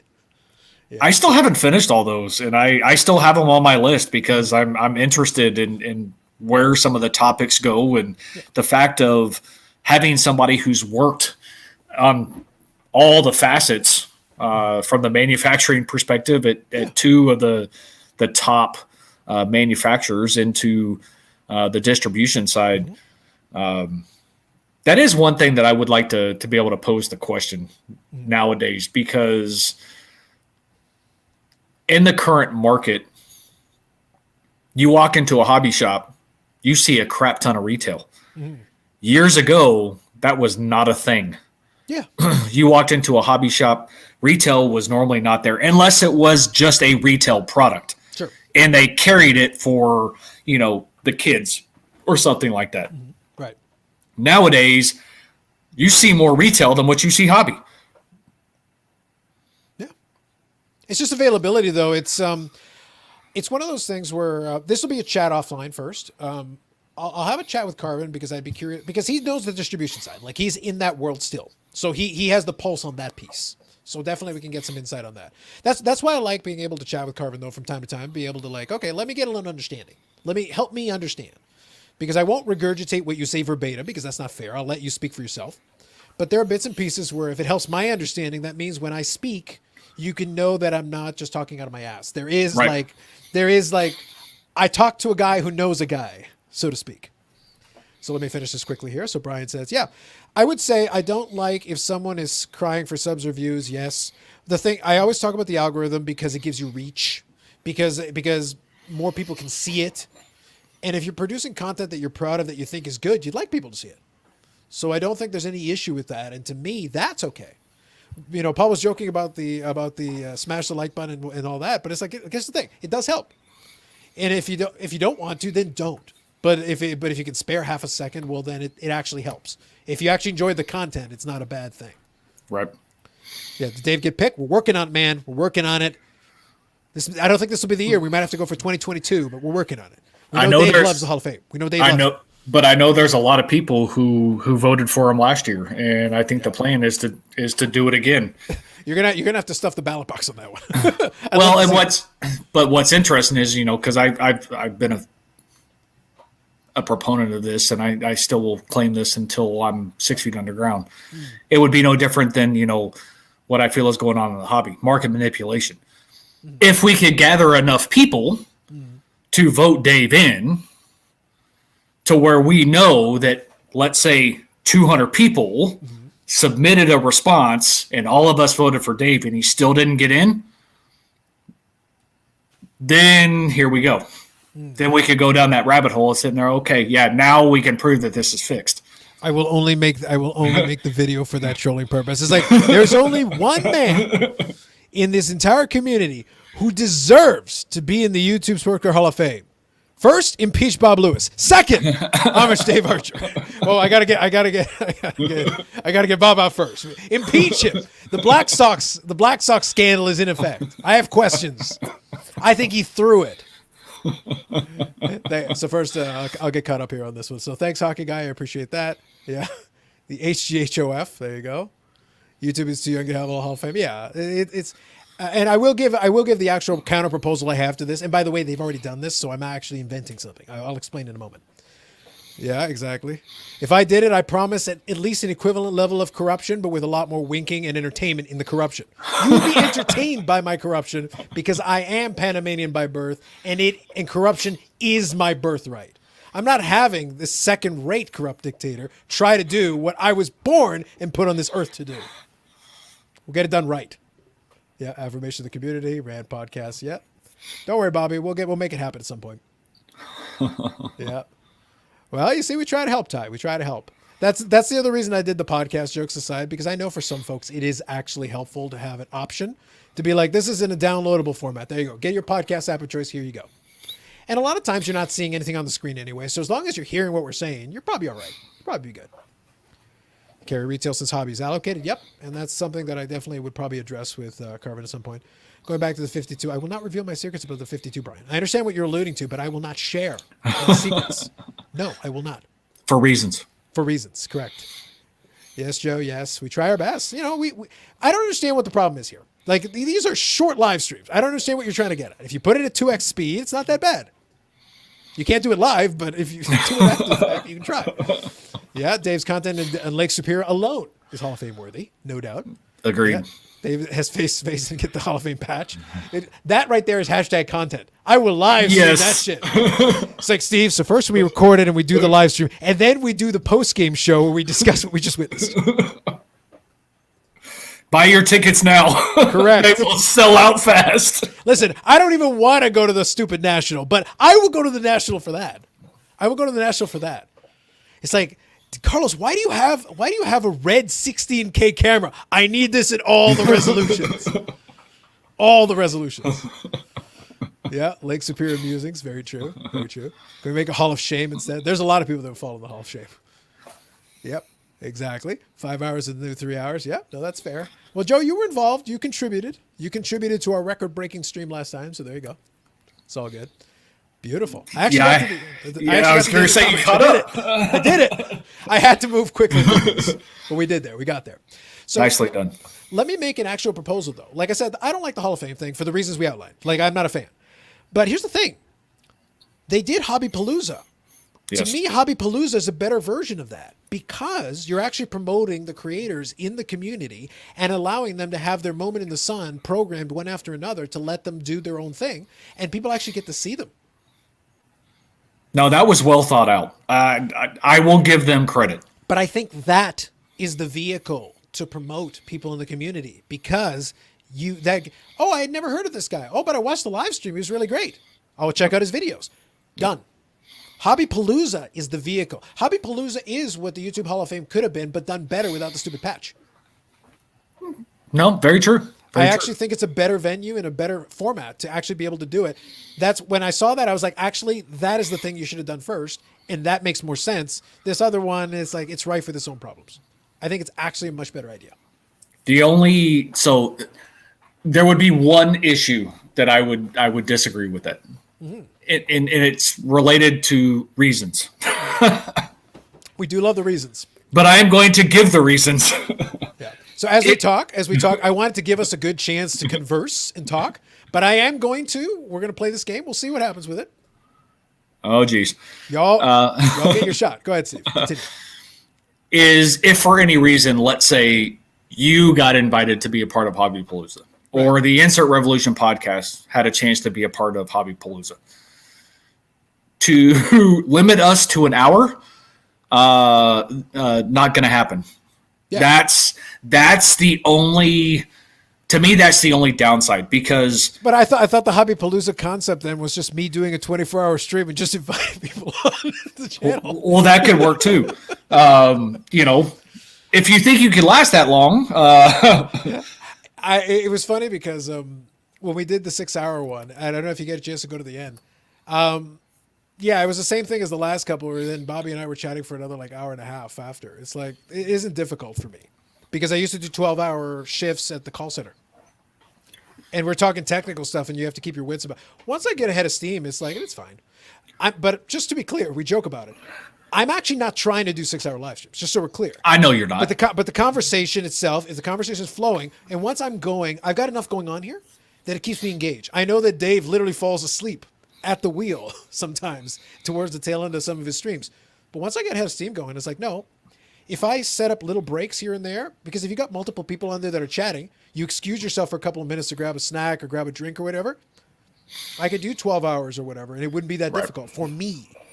But I'm at the stage in my life where I have that energy to be able to do that because my energy level doesn't spike. I don't burn all my energy in the first 45 minutes and then I got no gas left in the tank.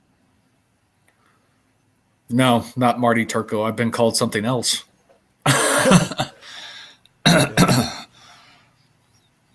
The running joke, and I've actually kind of put on a little weight, which kind of changes. I have been confused by Tony Romo. Mm-hmm. are confused as if I was Tony Romo. Right. As in, like, I've been stopped. Mm-hmm. Oh my God! Can I get your autograph? No. But see, now if you lost a little bit of weight and still got the Tony Romo thing, this is your opportunity. Just sign it, Hockey Oracle. Literally just sign it that. And afterwards, they're like, "You're not Tony Romo. Did I sign Tony Romo? Is that what it says? That is not what it says. I made no such claims." Of course, it wouldn't be too hard. Some of his autographs are just a T and an R. Fair enough. But I'm saying, like, but if you sign a Hockey Oracle, there is no attempt to mislead. I'm sorry. Like, what are you complaining about exactly? That is true. No, funny story. My best friend and I he lives in San Antonio, which is south of where I live. Mm-hmm. But he had come up and we had gone out to dinner to hang out and catch up and everything else. And now, mind you, this guy was a little drunk, so it was quite humorous. Mm-hmm. Mind you, I had a Denver Broncos hat on. Mm-hmm. You know, Denver Broncos is my team, and normally I usually have a Denver Broncos hat, but my last Broncos hat, my dog ate it, so now it's been to Las Vegas. But we're sitting there chit-chatting, whatever, you know, having a bite to eat, having a couple beers or whatever. Mm-hmm.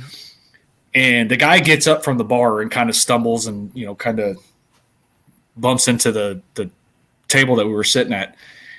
And he looks at my best friend and he turns around and looks at me. And he's like, "Holy shit, are you Tony Romo?" And I'm like, "Dude, are you okay?" He's like, You're Tony Romo. And I'm going, said the person to the guy wearing the Denver Broncos hat. He goes, "It's a disguise. Hey, everybody, freaking Tony." And I'm like, seriously?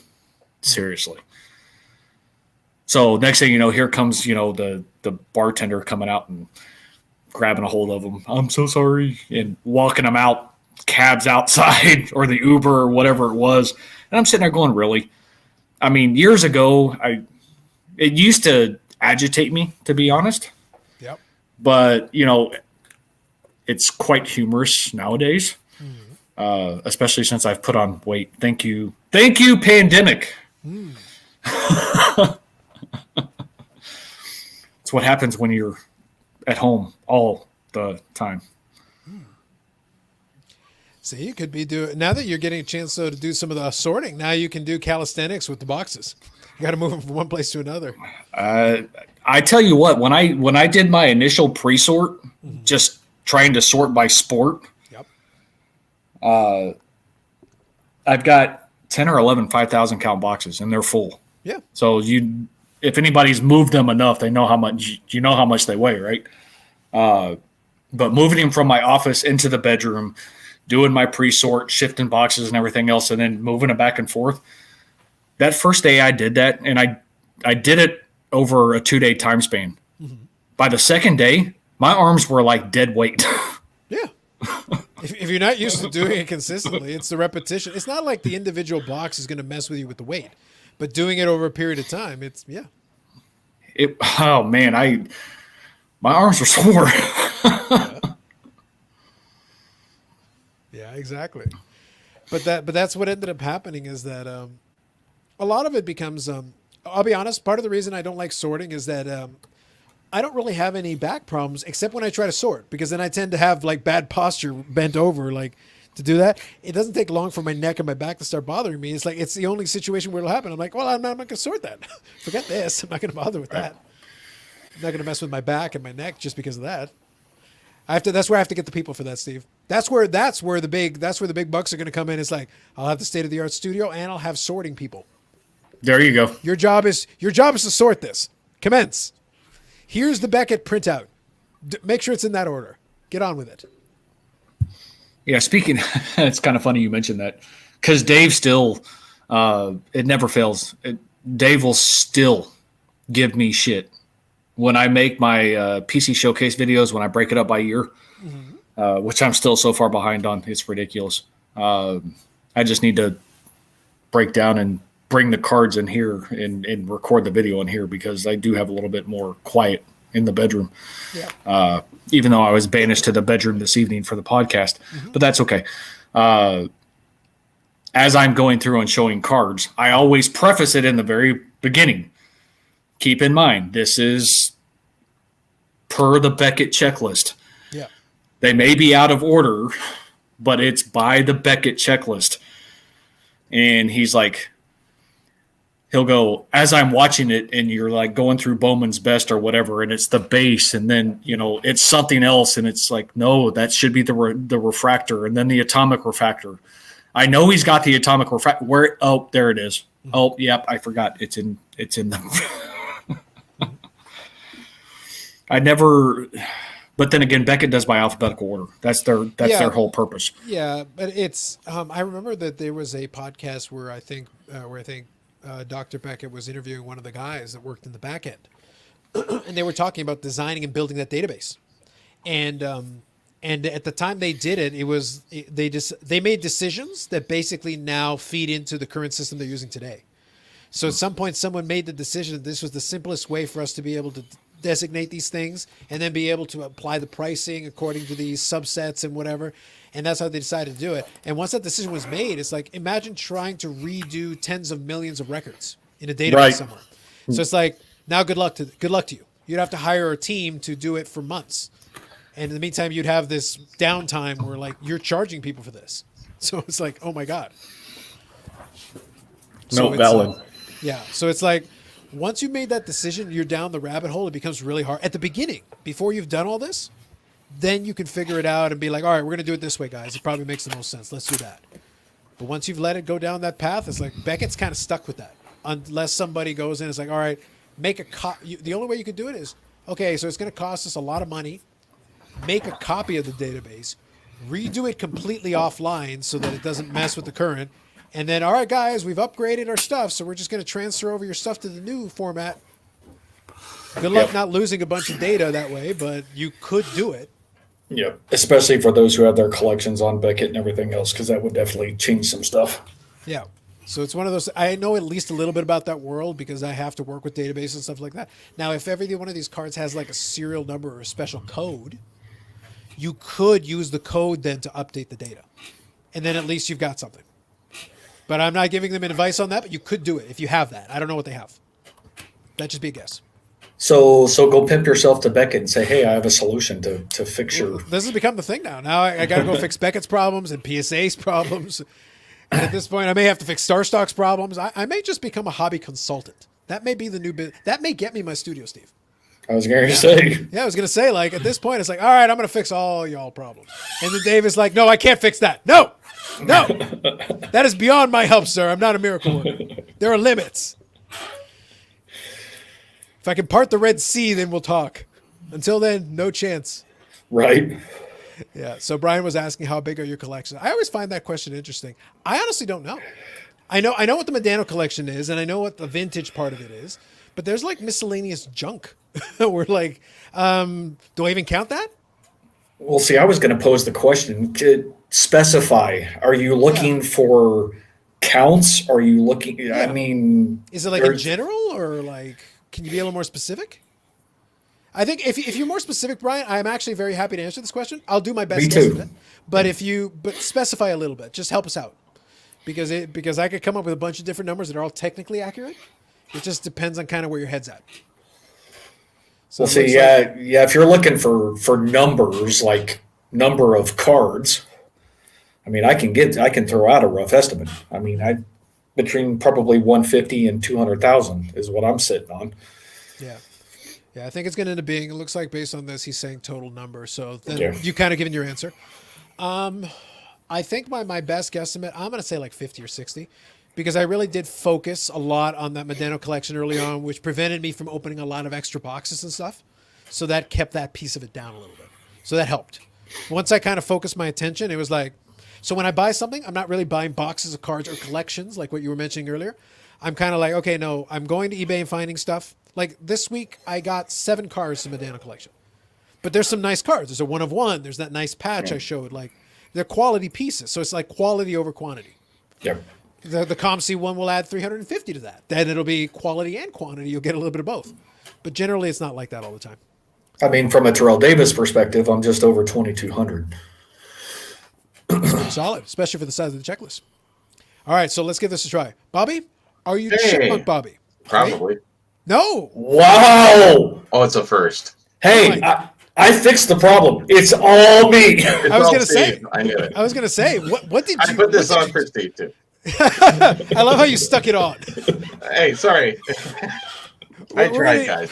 You could have gotten double-sided tape, Bobby. I could have. I got some right here too. It's okay. It's okay. I have much respect for you hockey guys. We like you football guys too. I love old football. I just love it. I have one thing that I'm working on, and it's going to appear more in the video this year because I want to finish it off. I'm doing a team set of 57 tops Green Bay Packers. I'm working on that one. I'm actually most of the way through it, but I've actually got them all PSA graded. So the only ones that I'm I'm down to the last three. Bart Starr, of course, which Bart Starr rookie, that's obvious. But I've got the Paul Hornett. I've got that. I just need to send it off for grading. It's one of those things that it's on the pile here. When I get to send it off for grading, I have a copy. It's a nice copy. And then there's one more player whose name escapes me right now. I want to say Martinkovic. And then I'll have the team set. But I like that 57 top set. So yeah, Dave probably has 100,000 cards on the corner of his video because it's just stacks of cards when he does his sales video. Yep, stacks and stacks and stacks. In stacks. No, hockey guy, what happens is I put like the bat signal out, and then Bobby comes in, or whoever, or it could have been Joe, it could have been Bobby. Technically, it could have been any of you guys who wanted to come on. I wasn't discriminating. I was like, whoever wants to. I waited. Nobody came in, so I said, okay. Yeah. Bobby knows he has a standing invitation. Anytime he wants to pop in, I'm more than happy because that's the format of the show. This Sunday is going to be tricky because I was thinking about if I wanted to bother doing the Sunday one. I don't know because we do have the playoff games, and we are going to have that the Brady Breeze matchup. It's going to be a bit tricky. I feel like maybe we'll do the Friday as kind of the sub for the Sunday one this week, and then next week we'll have the NFC and AFC championships. Or do they separate them in the Saturday and Sunday now? What did they do last year? I don't remember now. They should be on the same day. Yeah, I think they're both going to be on the Sunday. So I don't know. Yeah, next week will be tricky. They do the 3 o'clock and then they do one primetime. Yeah, and I kind of want to watch that. So I'm not promising anything, guys. Just for any of you who are curious, keep an eye if you are currently subscribed. If you're not subscribed, there you go. Subscribe and hit the link. Yeah. But if you check it out, I put the placeholder ahead of time. Once Steve and I finalized everything and we were good to go, I put it there ahead of time. So you'll know. I'm thinking then maybe next week I'll do Friday. Just because it'll make more sense so that I don't end up getting stuck when I kind of want to be watching the game on Sunday. But it's tricky. Like I could technically watch the game while doing this live stream. I've been known to be able to watch the screen at the same time. But it's like, then why am I, then I don't feel like I'm giving the people the attention for when they're asking questions and doing things. You multitasking Hall of Fame YouTuber. Exactly. There you go. In that wing, I've got it. Oh, the Burrell Price Guide. Nice. That should have been your proper version. If you had done it, that should have been what you did. Yep. Well, it actually looks good. It actually looks good. That's actually a pretty good cover. I like that. Well, it's basically like the other cover anyway. So yeah, but it says Burrell on it. It does. Way better. Should have, would have, could have, but didn't. Hashtag branding. It's not too late. You can go for the next version. Just swap it out. Yeah. There you go. Yeah. And I was doing another guide too, Canadian cardboard. Okay, interesting. Yeah, I've had all the CFL and some NFL in here too. A little bit of that. I don't know if you're too familiar with it, Steve, but I do find I never really went into collecting it. But some of those CFL sets, Topps basically borrowed the football design that they use in the Topps for NFL. Oh, really? So you'd have CFL cards that would actually be the design would be very similar, if not the same, which I always thought was interesting. So I always thought that was kind of a weird little wrinkle, but it was very interesting because if you go back to that era, like in the 50s, the CFL was, now mind you, I could be wrong on this, Bobby. I think some of those sets predate the official CFL because I think the CFL started in what, 58, 54? 50, the was it the end ARFU? What was it? Something? Yeah, there was something else. Yeah, there was another league. Oh, it's 57, 58 was the last. Yeah. Okay. So I know some of those CFL sets aren't actually CFL sets. They'll be whatever the other league was called. But I always thought that was kind of interesting. It's a little historical like landmark in there. Even though Canadian 3-down football is old, the league in question is actually relatively new, right around the Super Bowl era, which is interesting. Yeah. So let's look. Well, Topps would send all the sets up to here to Canada, so yeah, it would be pre-done. They would just change the advertising on the boxes and wrappers and stuff like that. Mm-hmm. That's the only difference. Exactly. Football did some great boxes, though. The display boxes, the artwork is amazing. Yeah, I would wonder though, and this is something I don't have any eyes on. I would wonder what the I would wonder how much more limited some of those sets would be because I don't know how popular the CFL cards would have been.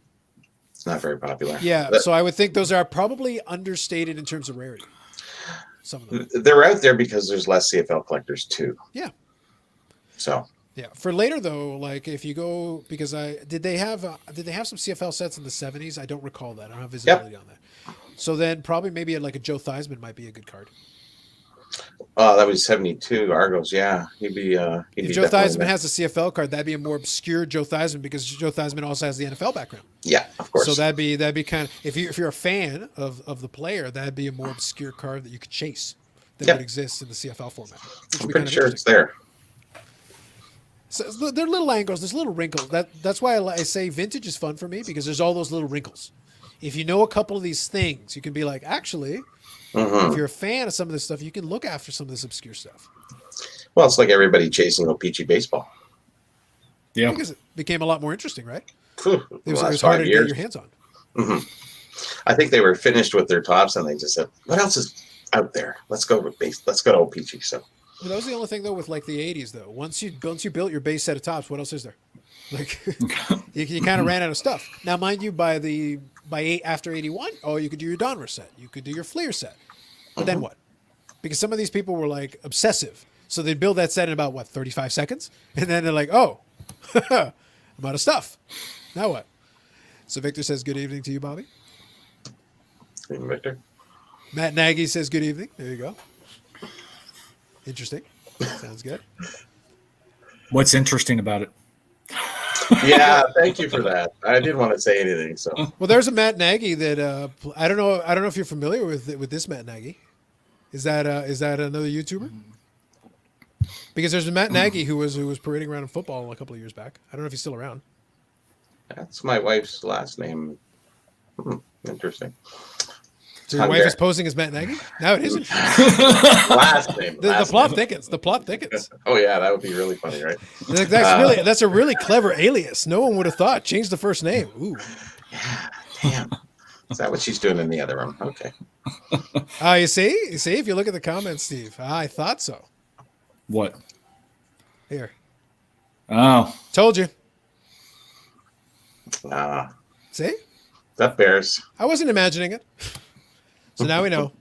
At least we have the NFL endorsement. So that if that doesn't seal my candidacy for the YouTube Sports Card Hall of Fame, I have head coaches in my chat. Take that, other people in the Hall of Fame. Well, Dave, if you're still here, I think it's time we need to close down the show. Yeah, exactly. We can't meet that caliber. we have people like Carlos. You can get Matt Patricia. I'm sure he's available. I'm sure you can get it on the show. I'm sure he's that available. I don't know if that helps or hurts your candidacy. I'm not sure. But. Well, at this rate, that would probably hurt. He's like, what happened? Your viewership went down. And it's like, I can't deal with this. I'm out. Hey, that's my ending statement. You can't use that, Carlos. Yep. No, it's all good. So how's things going, Bobby? Oh, everything's good. Just working hard on the books, and that's it. Got to see the website today for the first time, do a trial version, and looking really good. And just lets me know how much more work there is to do. So I'm looking forward to it. It's fun, but it's a lot of work, and you need a break like something like this just to get away. Well, I think that's become like the reoccurring theme you'll be working on. It's like, all right, enough of this. I need to walk away from it. As much as you love it, you get to hate it after a while. Not really that. It's just the labor-intensive work and fixing up. I'm good at math, not good at English so much. So it's hard to contrive. Like an article I could write into basically 2 paragraphs, writing descriptions of, the cards and a little bit more detail and tried to shorten it up. It's very difficult. Well, for me it is, I guess. Maybe for other people, not so much. But, give me the math equations all day. I'll be good. All right. So That's fair. Well, it's a challenge of being a historian is, you're predisposed to usually English or French, sometimes both, but English or French. Oh, shit. Is it that late already? I've been doing too much work with bilingual 1978 stuff. Anyways, I'll carry on, please. Right. We'll leave that one alone. Yeah. Now we'll see, because I knew you were working on that, and that's going to be a project for you, because it's not just the book, it's also the website and the related things to it. So that's going to be an interesting thing. We'll kind of see as time goes on. I think more, we've talked about it a little bit more will come out on that. So, but that'll be very interesting to see once that time comes. Well, I think it'll really be the first private website for both the CFL and the hockey as well. Mm-hmm. And I don't think anybody's done that privately. And it'll be done so much better than the other larger companies, because they just don't have the information that the historians do. And I think that's what really lacks out there. And it's always lacked. It's always lacked in Beckett. It's always lacked in every price guide. They give you basic information. There's really no details. There's no history. And they don't employ historians. They employ people to go forward. And that's fine too. And they do a great job of, moving forward, but past-wise, not so much. Well, I think we touched on it. We alluded to a little bit about the Beckett checklist that we were talking about earlier when I was chatting with Steve about it, is that unfortunately they do a decent job. It's not that they do a bad job, but even if we don't talk about vintage, we talk about more modern. There's some stuff that I know is out there where it's like, okay, so what does it fall under? And you try to search for it, and you search for it. It's like, not only do I know it exists, I have multiple copies. So it's like, yeah, I know it exists, but it's like, okay, do you even have it on this list somewhere? And I'll have cars like that, and I have to include them because I'm like, well, I know they're real, I know they were produced, and I know they were issued. So it's like, okay. And I had a thing like that where, like in this week's mail day, in this one, I've got a magnet. So there's a Medano magnet that came out. Beckett has the magnet, but they don't have the promo. So there's a series of promos, and these promos are not that obscure. I was able to find references to them, pictures of some of the other cards in the promo, but I'm sitting there like, okay. So the Medano exists. I know because I have it, and I know because there's multiple eBay auctions out with it. It looks very similar, but it doesn't have the numbering, and it says promo right on the top. So it's like I've seen them around. And then I was able to find Usenet. I had to go to Usenet posts where people were trying to sell them years ago. So I was able to find that. So I go, as far as I'm concerned, it's good, because I knew they were making promos around that time. I knew that. But as far as Beckett is concerned, it doesn't exist. So it's like, okay, great. Yeah, so it's not on the list. It goes into PSA. A friend was asking me today about the 98 O-Pee-Chee Chrome hockey, the Gretzky, and they're talking about one's a refractor, one's not. And I'm going, well, I'm out of my league because past 1990, forget it. But then I started looking into it for him a little bit, and nobody knows what the difference between a refractor and a regular one is. It's supposed to be a rainbow, but PSA is graded some wrong, most wrong, and some that are and some that aren't. And I'm sitting there going, oh boy.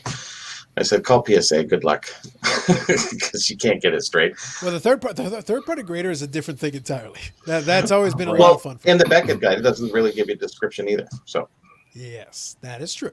So you're lost there. So I'm not ignoring your story, Ty. I'll get back to it in a second, but I want to quickly grab this here. I did actually have this happen because one of the guys that does super collecting as well actually reached out to me to ask because our players are in the same era, and he goes, "Hey, Beckett says this card exists. I don't think it does. Do you have a copy of that?" I'm like, "No, we've never come across one. There's only this one copy. This other version is like, that's not a real thing." Because I've looked and I'm just like, no. As far as I can tell, there's no record of that ever existing anywhere. And he's like, right. So he still tries to submit the information to Beckett and go, can you update this? Just remove it. It's not a real thing. We're chasing this thing that doesn't exist. Could you help us out a little bit? It was sort of the greatest thing about the Charlton price guide, and the worst thing is they would put a lot of things in there that really never existed. But they put the lists in there. They would do team issues, and they screwed that up so bad. But at least it was in there, people said. And I said, yeah, but it's all wrong. You got players that didn't even play that time period. So do you do a bad job and just get it in there, or do you do a good job and wait and do it right? Mm-hmm. But that's going back. That's right. I'll get to Victor's question in a second. So let's give Ty a moment for a story, because he's got a story here. I'm not ignoring it. I needed to get to it in a sequence here. So he goes, so when he got married, he had one family wanted his last name changed, and his adopted stepfather's family wanted to stay the same. So he just decided to piss everyone off and takes his wife's last name. Outrageous. There you go. I wouldn't ignore your story, Ty. I wouldn't ignore your story. I needed to get to it. That would piss people off, I guess. Yeah. This is the key to the hosting thing. You gotta pick your spots. You gotta find your spot for it. So Victor here had a question. The seventh inning sketch brand, would it be considered regional, minor league, or mainstream brand? I think it's minor league. It's like seventh inning sketch was what, the CHL cards, wasn't it? Seventh inning sketch. I want to say there's CHL cards. So it's like Doesn't even sound familiar. Must have been a junior card set. yeah, I'm pretty sure they are. I'll actually find that, Victor, but I'm pretty sure they are junior cards. I believe, because I remember boxes of them. Here's one open-ended. If you want to take a stab at this one, Bobby or Steve, feel free. Yeah, well, that's a big question. We can ask everybody here. Uh-huh. It has its purpose. Just we haven't figured that out yet, though, Steve. Yeah, well, well, it's served my purpose quite well as far as being a player collector. However, right. There are situations in which, things are missing, things non-existent, things listed that, may or may not exist. Yep. I don't claim to know or have seen every card that's ever been produced or identified in Beckett, but I've experienced more times to where something isn't listed and I physically have it in my possession than I've had the other. But from a checklist perspective, it has a purpose. From a pricing perspective, it is too antiquated. Yeah. That I will agree with. What I would say is I'll use the same verbiage I used before. It's a tool. It can help. It can provide some guidance in certain issues and certain things. It's not the worst in the world, but I wouldn't take it as the be all and end all, because there's a lot of obscure issues that are a bit tricky. So I just wanted to put a seventh inning sketch card on the screen so you can see that's an OHL card. And then Hockey Guy filled that in as well. So minor and juniors. Yep. So I just use this as a silly example, but that's because I remember opening a box of that.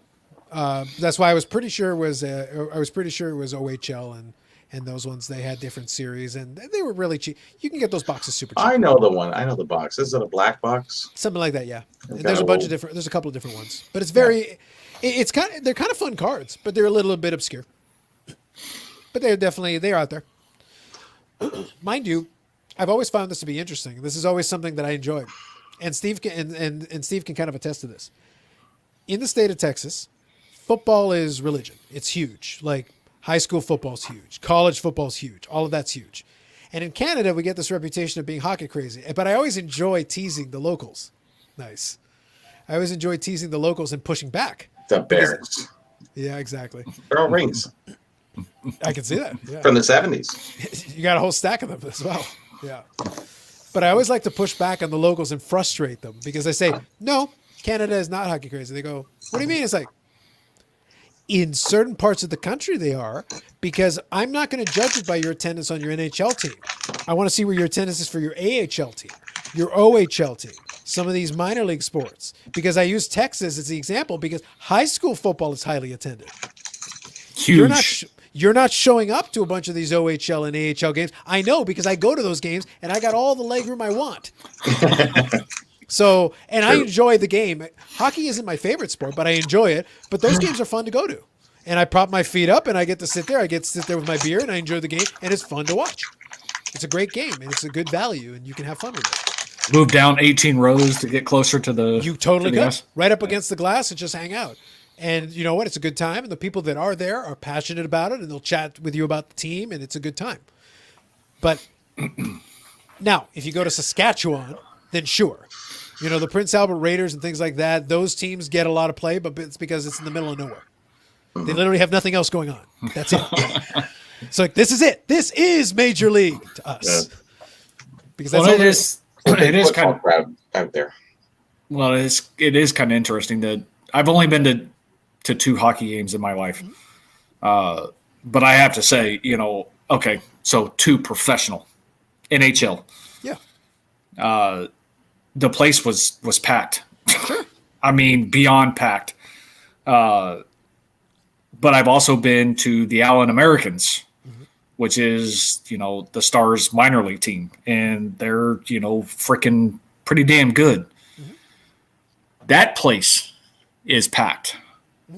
So what's interesting, ever since hockey made it to Texas, Yes. and I know Dave is still salty about this, but, the Dallas area has turned into, I don't want to call it a haven for hockey fans, but I tell you what, the hockey fans that are here are extremely passionate, not just for the Stars, but even for the Americans. But they were able to build a solid foundation. And I joke about it with folks. I go, I don't think they fully realize he wasn't the only one. Obviously, there were a lot of great players on those teams. But it didn't hurt that Mike Modano was an American player. And he was a star for the Dallas Stars. And when that team got there, he scored 50 goals in the first season they were there in Dallas. So they were able to bring excitement and high-octane offense right out of the block. And then they were within a couple of years, they were contenders. Yep. And they were perennial contenders. They did win the Stanley Cup. They got to another Stanley Cup. But then they were still contenders for the better part of another half decade or so. So it's not like it was a flash in the pan and then it was done. They were good for a period of time. So because of that, from 93 until, let's say, 2007, 2006, 2007, so about 13, 14 years, that's long enough to build roots. So for Americans, for fans growing up, all these kids grew up, they could cheer for Mike Modano. They could cheer for Ed Belfour. They could cheer for these people. But Modano was an American player playing for in the American South. And it just so happened he was a good player. He's a great player, Hall of Fame player. Yep. Well, everything fell into place. So he wasn't just a fan favorite. It's like, no, he was respected around the league. So you had all that going. So even at his absolute peak, his absolute apex, he would appear on the Beckett magazine. Yep. So if you're a Dallas Star fan, it's like, oh, the Beckett magazine, Modano's on the cover. And the first one, I think, is 94. He's on the cover where his hockey stick's on fire. So they got this whole thing going on. Perfect timing. Yeah. And it doesn't hurt that he's photogenic. He doesn't look like your average hockey player. He looks like he could be there modeling for it, but then he can go and play. Yeah. So it was a perfect storm. Right time, right place, right everything. They were able to build something out of nothing there. And the roots that took hold there are still there. Oh, yeah. So it's Minnesota off pretty good. And the thing is, they still love him in Minnesota, too. So it's one of those things like he has that advantage. Not everybody, but yeah. Not everybody, but the franchise itself still honored him when he was at the end of his career. They still gave him, because they remembered the Minnesota North, because he was a homegrown Minnesota North Star, and they drafted him. Mm-hmm. And then Dallas got him for the majority of his career. But if you go back to the early part of his career, he was seen as an up-and-coming star in the Minnesota. So he's got the hooks there, and he's originally from Michigan. So he's got a little bit of roots there, a little bit of roots in Minnesota, and then in Dallas, obviously, he's beloved for a lot of those fans there. So it's right time, right place, and then the infrastructure built, and then now he doesn't have to be around anymore. You got all those rinks that got built, and those players that started playing, and it built it from the grassroots up. Yep. In Texas, of all places. Go figure. Yep. If the things hadn't been in place that way, if it had been more like an Atlanta situation where it's like, it failed the first time and the second time. The first time was it had to, it was 72, Yeah. Too early. But that's what happens. He's got to be right time, right place. You have to have the right players there. And it helped that team became good. They became contenders, and then all of a sudden people were interested. People like a winner. No, valid. And if you're able to produce that, and it's not a flash in the pan, it's like, actually, you're still going to be contenders for the next decade. Oh, all right, well, then I'm invested. I'm interested. Mm-hmm. And Reunion Arena, Steve mentioned Reunion Arena. I like Reunion Arena better. For me, Reunion Arena was the arena, and it felt like it. And the biggest games and biggest memories in the history of the franchise were Reunion Arena. Oh, yeah. The American Airlines is good. Like, it's nice, but it's not Reunion Arena. Well, it holds, like 3 times the amount of people, though, too. That's the difference. It's one of those things where you understand why they moved, why they did that, and why they moved, why they set up the new arena. But unfortunately, you lose the character. No, absolutely. Yeah, it's like Bobby can attest. It's like they moved out of Maple Leaf Gardens eventually. Maple Leaf Gardens still exists. Yep. Now it's a Loblaws, and it does have a hockey rink in it. It does have a hockey rink in it. They still play the with the university. Yeah, I think it's Ryerson or something. Ryerson, yeah. Yeah. So they still have a hockey rink in Maple Leaf Gardens. So you can actually go. But Maple Leaf Gardens is also a supermarket. So you can go visit the Maple Leaf Gardens supermarket. And I'm like, this is just weird. I was there, a month ago. And first time I was in there, and I walked in, it just, you can see the walls. It was really nice. It was, it still had the outline, things painted blue. They took all the blue seats and made a big maple leaf in there. So they paid a little homage to it, but really it was weird. It was sort of like, man, but you can't keep everything forever. Well, they tore down the arena to put condos. So that's a big shame on Toronto. But anyways. But it's always been interesting to me, whereas they got some of those old hockey arenas or baseball stadiums or football stadiums and things like that. It's tricky. I understand. But I will say in certain way, now I think they got lucky. It was right time, right place. You go look at Fenway Park. Baseball has always been a little bit more inclined. Certain stadiums, not everything. They're going to have a really hard time tearing down Wrigley Field. They're going to have a really hard time tearing down Fenway Park. Because when you go to Fenway Park, and I was in Boston years and years ago, when you walked around, there wasn't a game on, but we went to go visit Fenway Park and just walk around and look. And when you're looking at it, you can see where the old ticket stands were. You can still see the outlines on the facade where the old ticket stands were. You don't get that history for a lot of these other places in arena. American Airlines Center doesn't have, although they've renamed it now. Now there's a different sponsor, right? Yeah. The point is it doesn't matter. Doesn't matter. I'll just call it American Airlines Center because that's what I remember it right after Reunion. So fine, whatever. But the point is, if I say Reunion Arena, you know what I'm talking about. If I say American Airlines Center, you probably know what I'm talking about. If I call it whatever it is now, you don't know what I'm talking about. Like, it doesn't matter. These buildings are not built for the long term. But if you say Fenway Park and you're a baseball fan, you know exactly what I'm talking about. Yeah. Or Wrigley Field. Yep. Or Wrigley Field. As you said earlier. Yeah. Yep. And they've got a brand, and they retrofitted it. And they just kept retrofitting it. They're like, yeah, we could get more seats in here, but like, imagine the uproar. It's like, okay, so we're going to tear down Fenway and build condos. Yeah. We'll build a new Boston Red Sox stadium that we'll name after somebody. It wouldn't be the same. Or some company. Yeah. And there's not too many places left for that. You still have Lambeau. Lambeau's been retrofitted a bunch of times. Yeah. But it's still Lambeau. It's still in the same place.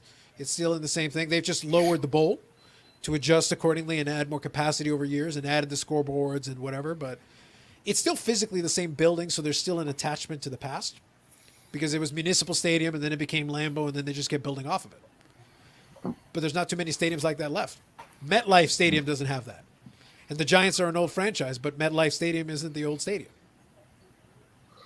Yeah, I remember growing up in the Green Monster and all these, so much history there in baseball. Yep. Those days. It's awesome. Well, I've being in Texas, of course, I've seen my fair share of Ranger games. It'll be interesting to see what the new stadium is like. Because at some point I want to go, because I've seen a baseball game at every stadium the Rangers have had. So this is number 3.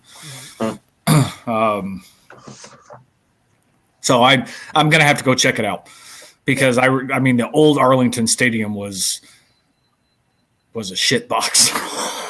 I think it's franchise dependent, right? Like if I say Lambeau, you can point to history. You got that. If I say, Fenway or Wrigley, you've got some history to reach off of. If I say the Sky Dome, do I have some fond memories of Sky Dome? Yes. If they say, Carlos, I think we're going to tear down a building. Yeah, do it now. Get rid of the goddamn eyesore. It's like, God, for God's sake, this thing was outdated in 1995. Just move on. Let's go. Good Lord. True enough. Well, I understand why they moved Maple Leaf Gardens. Actually, they even looked into in the 60s to build out over the sidewalks. Mm-hmm. They actually put an application in for that, and it didn't go through. And they had the urinals. Do you remember the I don't know if you've been. Brian made reference to from Candlestick. Now he was joking, but he makes. They were troughs. They were porcelain troughs. Well, they had that in Buffalo. Because in Buffalo, they still had the troughs as of a couple of years ago. If you go there, Detroit too. Well, that's Detroit. Like, are you? My favorite. Yeah. So real quick, and Steve will appreciate this. My favorite thing. I went with a buddy of mine because you've got these companies that'll do like these trips to these different things for sports events and whatever. And what they did is they would do a trip to a stadium. In this case, it was Ford Field. And what happened was you could go to the game. You get on a bus. They drive you down across the border, and you go the night before. And so you go get set up in the hotel and everything, and then you guys hang out, go get some drinks, go to the pub, do whatever you want to do, and then meet us whatever time, and then we'll give you all your tickets and we'll walk over to the stadium. And when they walk over to the stadium, they went and bought a section out of reserved seats there, and you'd have all the food and drink you could have before kickoff, and then you could still get food and everything because you were in a box. So it was all part of the package. It was really fun. So we went to a Packers game against the Bears. So it was, so you got the rivalry game going and everything. So we're sitting there in the box, and there's some Lions fans there, and they're trying to razz me. And I think what was great about it is that I wouldn't take any of the bait. But what I would point out is like, look, win, lose, or draw, the Packers are probably going to win this game. But no matter what happens, I'm going to go home, and you still live in Detroit. And they just had, and I said it like deadpan. It's like, you still live in Detroit. There's nothing worse I could say or do to you. And they're like, hey, shut up. And of course, Matthew Stafford threw beautiful, crisp passes at the markers where there's no player there, but he hit those markers like on the dot. And I was like, did you see that pass? Like, did you see the spiral? He hit that mark. Now there's no player in sight, but did you see how he hit those hash marks? Oh man! So the Packers crushed them, and then I basically destroyed this man's life. Which is what you do best, Carlos. Well, yes. And then at the end of it, I patted him on the back and I said, well, the good news is you still live in Detroit. Good luck with that. See you later. Oh, I do like your new animated motif up there. I like the it's a pop art thing. So you can get, I joked about Fiverr, but you can get those things. They're not that expensive. But I go, no, keep the aesthetic. Keep the aesthetic. We still need the pointing. I think it's better. Yeah, I think so. I think it works. The green background for Green Bay. I thought as the shirt was red, so I was like, all right, I need something that doesn't clash. The green I think works. Oh yeah. But I was laughing. I was like, but that was my favorite thing, going to the game, hanging out, doing all that thing, the tailgate and all that was wonderful. But then ridiculing the locals and just pointing out to them that their city is miserable and their lives are meaningless and they should probably kill themselves. I try to be helpful. Try to assist where I can. Allegedly. Well, yeah, but listen, outside of Ford Field, you've got ruins, Steve. You've got ruins. You've got actual ruins. It's down the street. It's not like I have to go far. What do you want me to do about it? Right across the Detroit River, yep. I'm not making the news, Steve. I am reporting the news. I'm just pointing at the ruins. Like, do I have to explain this? Yes. Clearly. For reasons. Clearly, yes. Well, it's not like Detroit is exclusive in this, because we have our Detroit, or as I like to call it, Hamilton. And I love to be like, so Steele, you say? How's that working out for you guys? And he goes, are you literally just here to make fun of us? Yes, I am. That's literally what I'm here for, to ridicule you, and then I will leave, and you still live in Hamilton. So it's not a Canada-U.S. thing, Steve. I do not discriminate. It's regional. And then in Detroit, in Hamilton, in the football stadium there. And then I get the point. It's like, so when are you guys fixing the ruins? Because they've got them too. And I was like, literally, like, what is this piece of garbage that you got over here that looks like a half-completed construction since 1975? When are you going to fix it? And you got Stelco right there. Yes. Abandoned factories. They got the whole 9 yards. It's like Pittsburgh, but even more hopeless. It's great. Yeah, and they use the same color scheme. It's fantastic. Mm-hmm. They ran out of money to demolish it. Since they couldn't finish it. They can't even bother. At this point, they're hoping for the arson because it'll be cheaper. Like, could you guys just set it on fire so we can be done with this thing? It's so good. Yeah. Hope there's no Ticast fans out there. That's okay. If they are, they've probably heard most of the mockery from a distance. I think they know it. It's like, come on. The Hamilton Tiger Cats are fun for me because in the CFL is only an 9-team league now. So really, you've got a 1 in 9 chance of winning. They haven't won since 1999. I'm like, how garbage are you to not be able to win the stupid championship when there's, and now previously there were 8 teams in the league. There were 8 teams and now there's 9. Ottawa just showed up and they won a championship. Why can't you guys just win the stupid thing? Like, for God's sake, me and Bobby got a flag football team and we have a Grey Cup. I've got 3 Grey Cup rings and I don't even play the sport. Like, what are you idiots doing? Like, what's wrong with you? Jesus. The CFL was always funny. I always said, like, why would we have 2 teams called the Rough Riders? Like I said, who does that? One has Only a space in Canada. and one has a space and one is all together. It's like Canadian television. It's like we do stupid stuff. It's just Yes. I never understood it. Actually, Hamilton does have quite a big collector base for CFL football. I'd say they're second to Saskatchewan. Well, in fairness, Bobby, Rough Riders, yes. yeah, part of the reason. So number one, they're both, yeah. So number one, they have that going for them. But the other thing is that, like Saskatchewan, they have nothing, Bobby. They literally have nothing. They have me rolling in when I feel like making fun of them. That's all they have to look forward to. It's like. But I hate when Carlos comes here and makes fun of us. But yeah, but it's the only excitement we have. Fine. We need something or someone. It's like we'll accept our ridicule. It's like excellent. I have new material for you. Let's discuss. Let's discuss. Poor CFL. It's not my fault, Bobby. They did this to themselves. It's not my fault.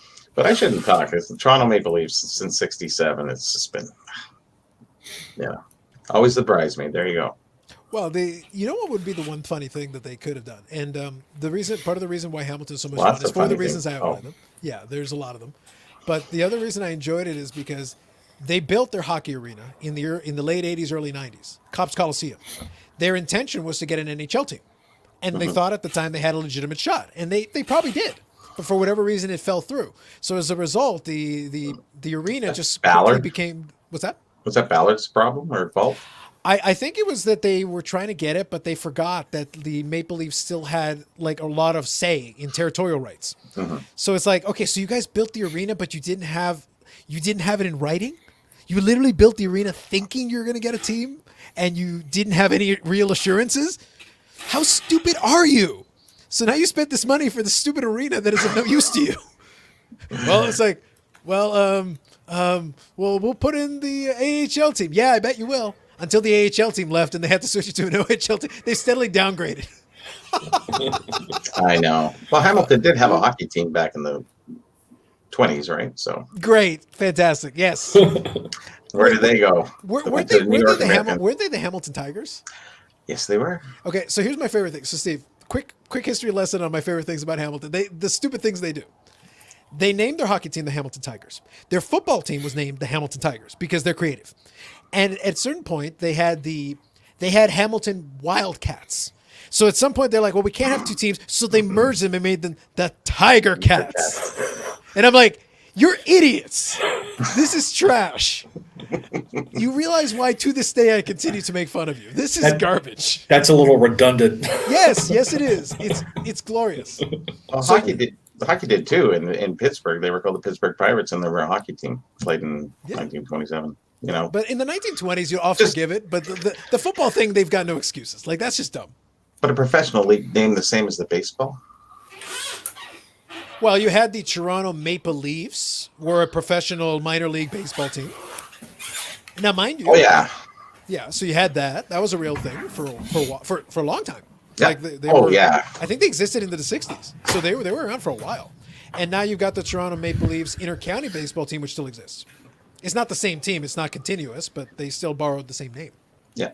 So, Toronto Maple Leafs have been around since the 20s. Yeah. Baseball. Exactly. Oh, actually, even before that.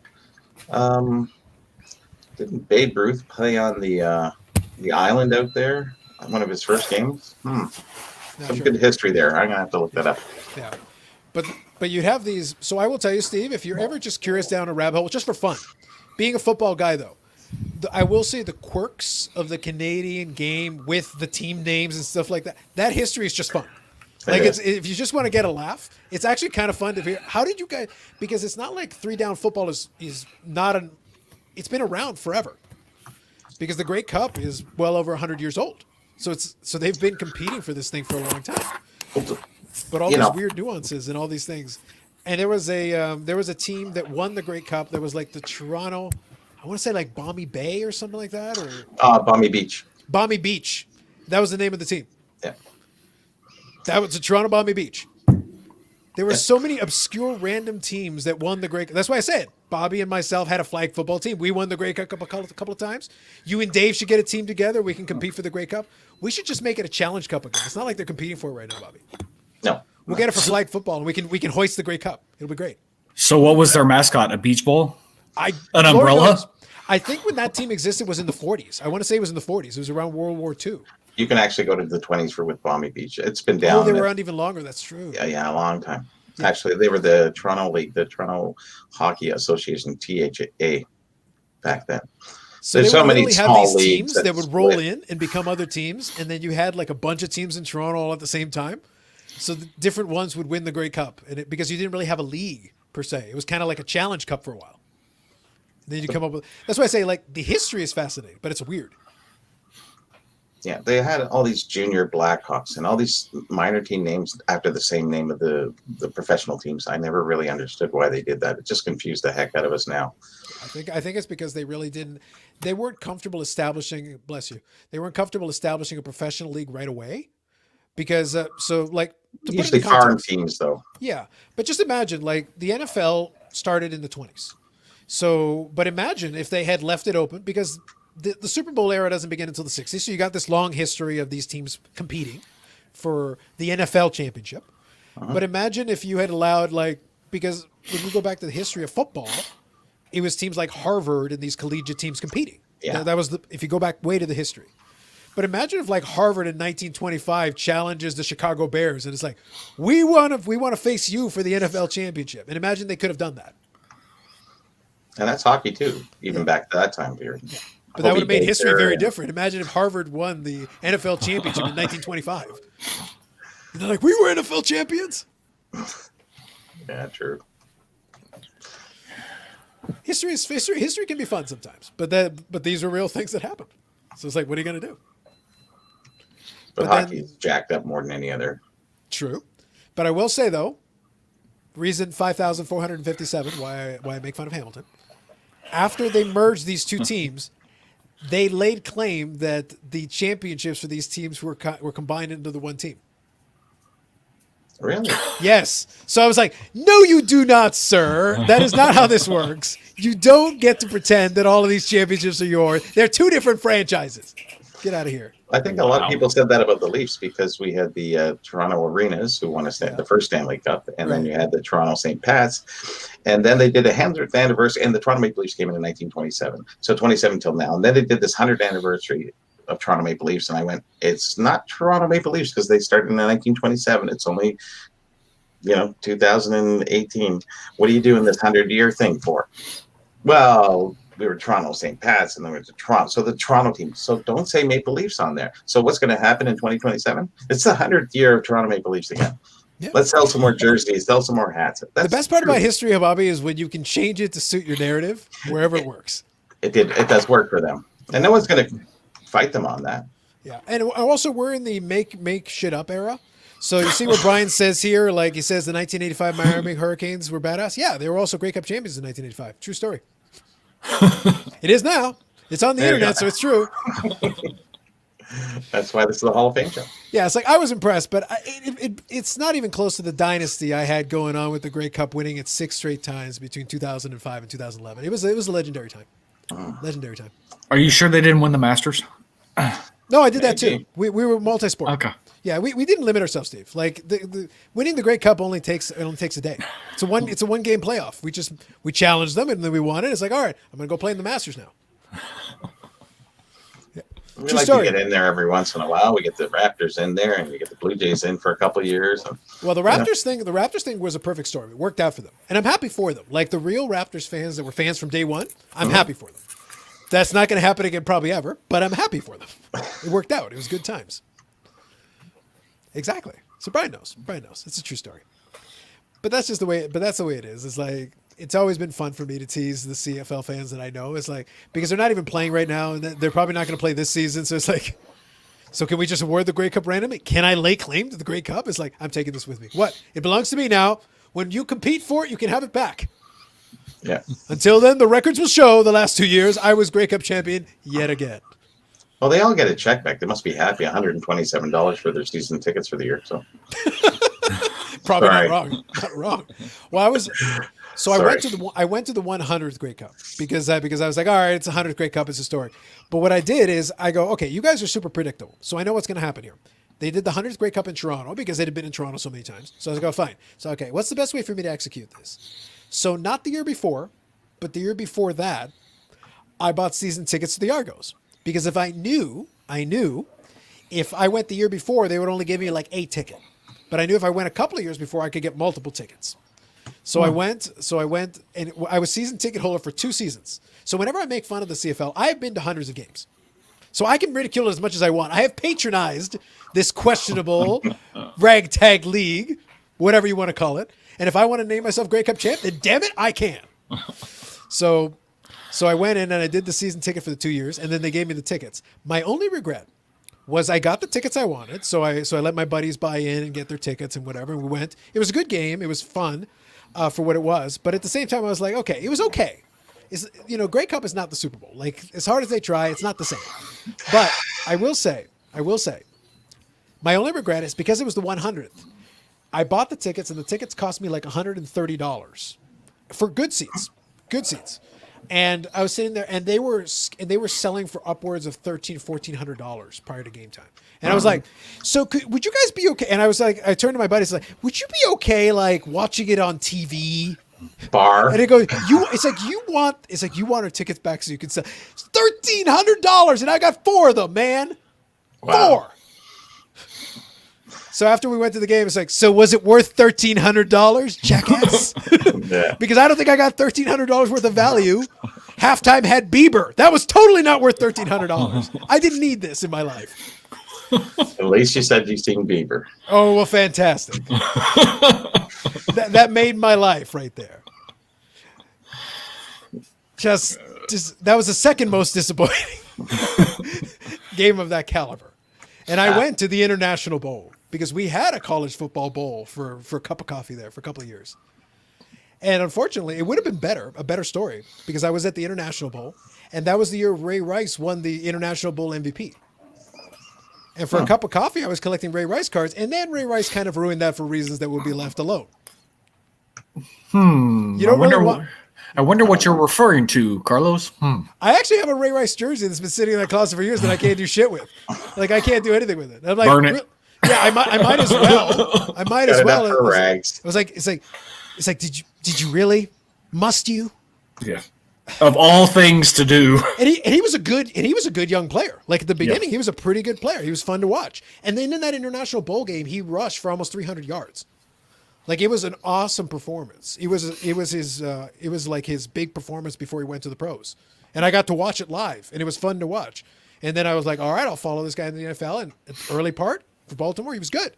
And then things. Yep. And I was like, well, so I still got a couple of Ray Rice rookie cards if anybody wants them. Cheap, real cheap. Oh, real cheap, yeah. Use them as filler. Basically, yeah. Or burn them. Yeah. What's the best game you've been to, Steve? No hitter's pretty good. The no hitter's pretty good. I was going to say that is probably going to top it. Would be Ryan's 7th no hitter. Oh, just because it was, a Hall of Famer, like a top tier guy. The last one too, which is kind of cool. Yeah. So right at the end of his career but he had already established himself, but it was like one more for the old guy. He can still do it, get it done when he wants to then that day. That's pretty good.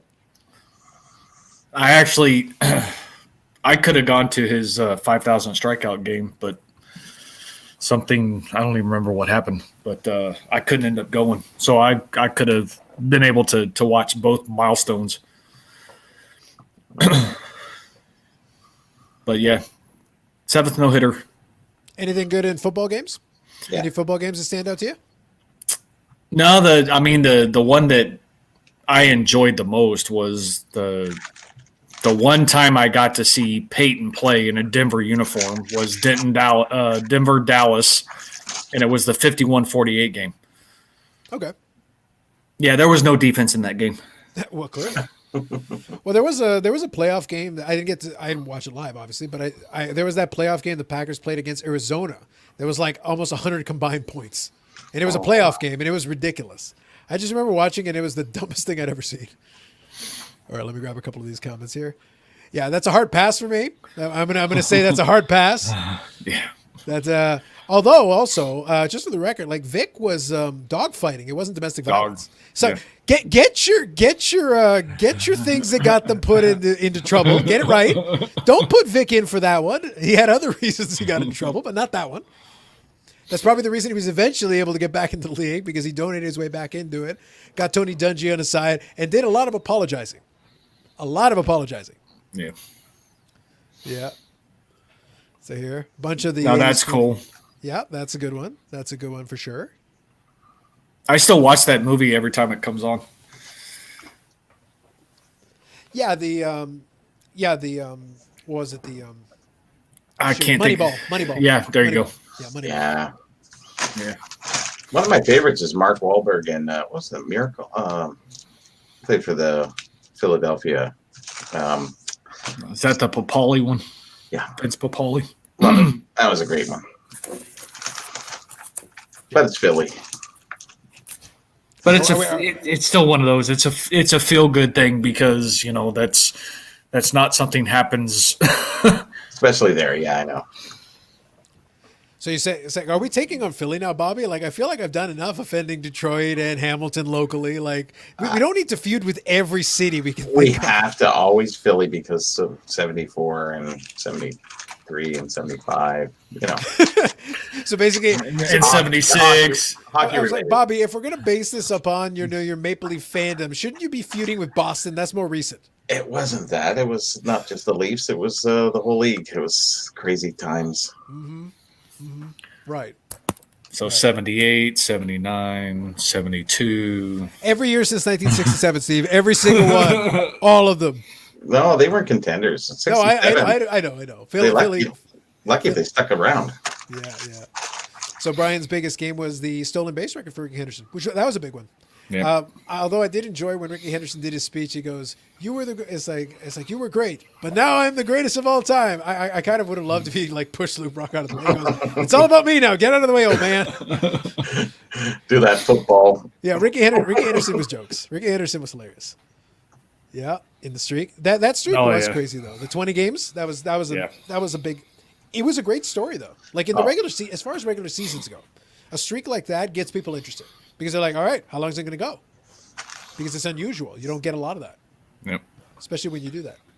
No. What's the longest in hockey? I don't even know. What, the longest winning streak? Yeah, games.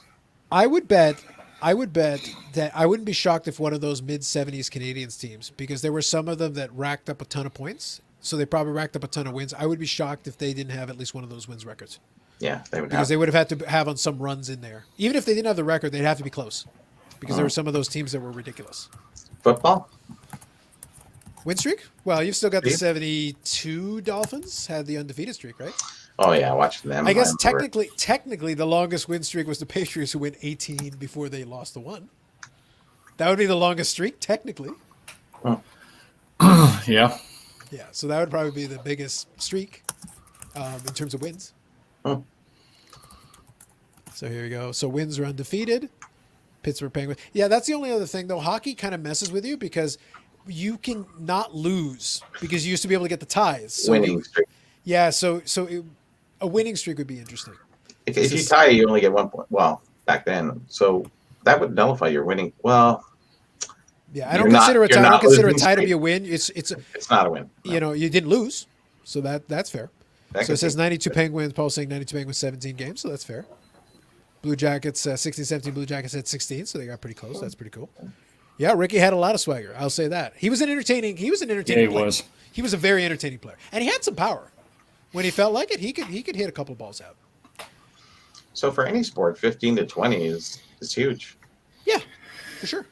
Yeah, but on the flip side, though, I don't think it counts in like the record books, for instance. But for instance, if let's say a team wins 7 in a row, wins the Super Bowl type situation, and carries on for X number of games, you'll always hear the announcers that, they've won X number of games in a row, although it spanned 2 seasons. Wow. But it doesn't. I don't believe it goes in the record books, quote unquote, as the win streak. I think what they would do if you had somebody that really did that, you could have 2 separate records. You could be like winning streak in a season, and then winning streak over multiple seasons because it's still a streak. Like if you literally go a couple of years and maybe lose a game like on week 14 of a second season, That's a noteworthy stat that it's deserving of some kind of acknowledgement.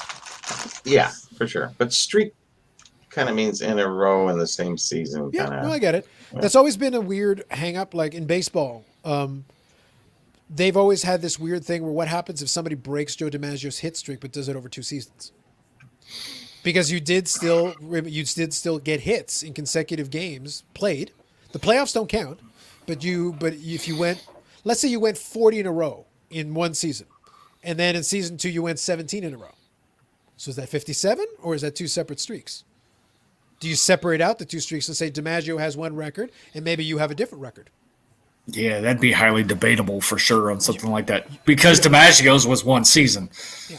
But it would still be impressive hitting in 57 consecutive games in any No, context. without a doubt. So you'd have to come. You kind of so at that point you'd almost have the inclination to be like, all right, DiMaggio gets the in-game streak, but then the other one is like, well, 57 games is 57 games. Yeah. That's tremendous. Like it still would be impressive. True. Yeah.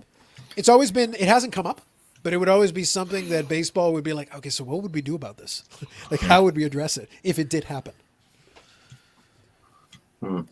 Interesting. Yeah. And also, again, it's never happened. But imagine if you had somebody who didn't just get to like 57.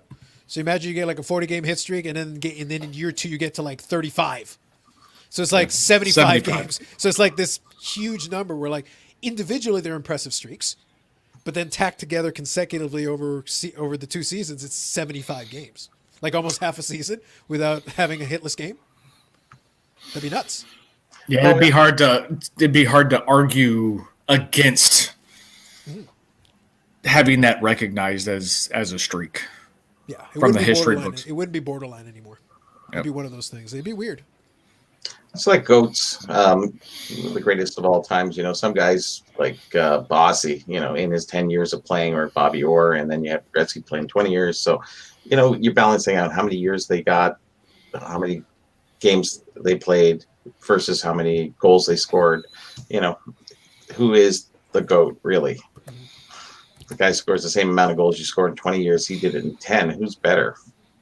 Yeah. So let me ask you a quick question. Let me make sure so we're all on the same page. So how are you doing on that end, Steve? You all right? No, I'm good. Just want to make sure. Other than what I'm sitting on, it does kind of. Okay. I just want to make sure you're on the edge of the bed. No, I'm sitting on a stool. Okay. Yeah. Oh. That's fair enough. I just wanted to be considerate. I wanted to make sure you're all right. Let me know if at any point you're, like I said, we're not going to intentionally drag this out, but since this discussion was brought up, I do think it's interesting because for me, I always think this is interesting because it almost goes back to that Montana Brady conversation because Montana has the amount of hardware, so you have to respect that. For me, I like the dominance in certain games for me. So it's almost like taking your Bossy Gretzky thing. I love a player whose apex is really high. For me, like if a player, so let's use Terrell Davis. Like at his absolute apex, he was a 2,000-yard back. Like he was virtually unstoppable at his apex. But his period was short. It's like the Sandy Koufax thing as well. Like at his absolute apex, he was super dominant. His last season, he was super dominant. But his arm was about to fall off, so he couldn't keep playing. Right. So he wasn't allowed to have the longevity because when he retired, he was a very young guy. And when he got to the Hall of Fame, he was younger than most players who even retire. But it was because they looked at it and go like, at your apex, you were unhittable. And when you left the game, you were unhittable. So and you won in the playoffs. You won in the regular season. You won everywhere you could win. So we're not going to discredit you because, unfortunately, you got hurt. And same thing with Terrell Davis. Like at his apex, if he had been able to, I guess in a way, like the question then becomes, would they have felt more comfortable if Terrell Davis had played another 3 or 4 seasons hobbled at like half? Yeah. And it's almost like a weird thing. It's like, so how do you feel about that? Well, see, my argument has always been, you know, Gale Sayers is in the Hall of Fame, played the same number of seasons.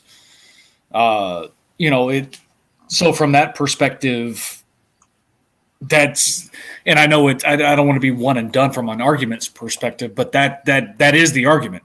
Yeah. If that's going to be the precedent and you're looking at length of time, playing years, if that was the reason why he wasn't allowed to be in the Hall of Fame, well, then kick out Gale Sayers. Yeah. Yeah. Which isn't a fair assessment either. Gale Sayers is just as worthy of being there as what I felt Terrell Davis was. Right. The biggest difference between those two is, and this is honestly, I think, the real reason as to why he got in. It's not because he had a league MVP. It's not because he was a Super Bowl MVP. And it's not because he rushed for 2,000 yards in a season. It was his playoff stats and records is what gave them finally the wherewithal to actually put him into the Hall of Fame. And I would say the structure of the way the Hall of Fame votes has always been interesting to me because you do the finalists and then you kind of have this debate period. Yeah. And it's always been an interesting way of doing it because it creates this interesting situation where you're almost like, okay, make the case. And you can potentially sway some people to your argument. Like you can try to work on them and see what you can do. And it's always created this bit of an interesting thing. But that's always been the whole apex versus longevity thing is always interesting to me because in a certain way, if you were still great at your apex, even if longevity kind of evens it out, I still want to give you some credit for longevity too. The same way I don't want to penalize you because of injury, I don't want to also penalize you because it happened that you were able to hang in there. Because, so we'll use a running back as well. Adrian Peterson, if he plays again next year, he's 36. In running back years, that's 557 years old. Pretty much. But he's I thought it was 652. Yeah, we'll redo the math. We'll figure it out. Okay. After first we'll figure out how many votes we need to get Dave into the YouTube Hall of Fame, and then we'll calculate how many running back players it is. It's a lot. Yeah, but when you take Peterson, like he was a 2,000-yard back, he was a multiple-time rushing leader. He was a touchdown leader, and he's at almost 15,000 yards. Yeah. So he's got the stats and he's got longevity, but the last couple of years, now mind you, in fairness, a couple of years ago he was a 1,000-yard back as a 34-year-old, which is kind of crazy. But it's because he got enough carries to make it work. So I do have to give him that credit. And Hockey Guy brought up the other guy, Frank Gore. Now Frank Gore is even more of a longevity guy than Peterson because Peterson in his apex was higher than Frank Gore. But Frank Gore just kept playing and playing and playing and playing. Yeah, 05 to 07. Yeah. So Gore was drafted in 05. Peterson's 07. Yeah. Wow. So these guys have been able to keep going a lot longer. In running back terms, these careers for running backs are supposed to be short. Yep. And they generally are. But these guys have managed to stick it out. Obviously, they're not the backs they once were. Because Peterson got 600 yards this past year, and that's not shocking. Like, he's not going to get the amount of carries to try to do that. He's not an every down back. You're not going to do that with him. Right. But we're not going to penalize him just because he's kind of average now. Well, it's no different. I mean, Barry could have played a lot longer. Yeah. And in a way, he kind of helped himself, though, because our last thoughts of Barry Sanders were he left at his peak. Like most people would argue, he still had gas in the tank. Oh, yeah, and then some. Yeah, so in some ways, it elevates his legend. It elevates, you can say, like, well, if Barry Sanders had felt like continuing to play. It's not like the Mike Bossy example. Mike Bossy was hurt. He couldn't keep playing. So it's not like, I'm sure if he could have, he would have. Bobby Orr, too. Yeah, exactly. They just, once their bodies fell apart, Bobby Orr tried to play a little bit at the end, but it wasn't the same. But was he at the apex opposed to Gretzky, opposed to Bossy? That's the question. But remember, he wins the scoring championship, and he's a defenseman. That's what I'm saying. So, like, for his position, that was unheard of. It was different. It meant he had defensive responsibilities, which Gretzky did not. No, yeah, exactly. Yeah. So it's like. So it's plus minus would have been pretty good. Yeah, it's a different skill set. So it's like, okay, so what do you consider it? So who's the GOAT? Ziggy Puffy. I thought we covered this. I thought Bobby, it was Medano. I thought it was Medano. Sorry. No. Here's the thing. As much as I like Medano, I've never made that argument. Okay. I've had a lot of fun, but I've never made the argument. Medano's my favorite. He's Ziggy my gets favorite the player. nod. Yeah, he's my favorite player. He's the one I enjoyed watching the most, but I would never call him in that position because he didn't, to his advantage, he became a two-way player, which helped his team win. Yeah. But that was to the detriment of his scoring. And even still, he was a prolific scorer. So it's like, if he had been like, I'm going to try to score 50 goals every year, and that had been his objective, He got 560 goals without trying to do that. Uh-huh. So what does it mean if he had tried? I don't know. He had a good team. Yeah, because he could skate. He had the speed to be able to do that. He had the skill to be able to do that. And if that had been the objective, it would have been very different. There's a million what ifs. You can always do what ifs. Yeah. But he made a decision. And the good news for that team is it helped them win a Stanley Cup because he was that guy who was able to do everything. And if you needed the pure goal scorer, you had Brett Hull. Yep. That was Brett Hull's job. Well, Modano set him up. Get the puck to Hull, and he's in the position. Let him shoot. Yeah.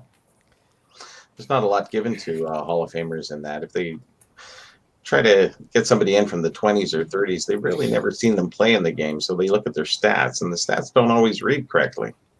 They never have. I don't know what you could do with guys from the 20s, Bobby. No, I just example, even 30s or 40s. Like, how many games would you see? 50s, even still. Well, I watched a ton of games from 30s and 40s, Bobby. I'm really well preserved. It's the Canadian beer. It's what helps. But it would be, and a lot of moisturizer in the face. You gotta use a lot of moisturizer. but that would go Exfoliate, for Bob. any Exfoliate. any sport that some people are legends and they're really, their stats don't look good and they never get the nod for the Hall of Fames. There we go. So I'll use an example that kind of plays into that, though. That's always interesting to me because as the sport evolves, you get into this weird conversations because they'll use these folks from different eras, and you'll be like, "Well, how would they have done this there?" Well, maybe the same, maybe better, maybe worse. It's hard to tell. Like, would you have been as motivated? Would the fact that the players of the current day be maybe bigger, maybe stronger, maybe faster, whatever the case may be, or maybe you were that much of an athletic specimen and it would have worked for you? Like, it's hard to say. But you can do that even with sports with shorter time spans. And I'll give you guys an interesting example. I'll use MMA. I always find the history of what's going to be going down the road with MMA is going to be interesting because it's a relatively young sport. Still, it's a relatively young sport. Ronda Rousey was the best mixed martial arts female for a time until she was surpassed. But that's normal. That's what's supposed to happen. Now, for a lot of people, they're like, oh, it happened in a short period of time. That's because that sport was so young that it evolved quickly. She had the skill set for her time, but I use an example that sometimes messes with people. I go, Ronda Rousey for the female side of the sport was what Hoist Gracie was on the male side of the sport. He had a certain skill set that gave him an advantage early. And then as time went on, the game caught up to him and other people figured out how to do what he could do and then do other things. Well, that's a short career sport anyhow. It is. It has to be. Yeah. But for her time, she was dominant. For Royce Gracie's time, he was dominant until suddenly he wasn't. And Jiu-jitsu helped him. So yeah. But that's basically what happened is that as long as it worked out, it was fine. But then as these people started to figure these things out, it's like by the time Matt Hughes fought Hoist Gracie was no worse than he was at that time. But now Matt Hughes had the skill set to be able, I can match you and I can wrestle and I can do this and I'm also more powerful than you. And he can punch good. Yeah. So your jiu-jitsu is not going to work on me because I've also studied jiu-jitsu. Uh-oh. Suddenly the advantage is gone. Yeah. Ronda Rousey was a judoka. She was an Olympic caliber judoka. She could do those things. Well, then all of a sudden she ran into Holly Holm's foot. Knocked her head off. She wasn't ready for that.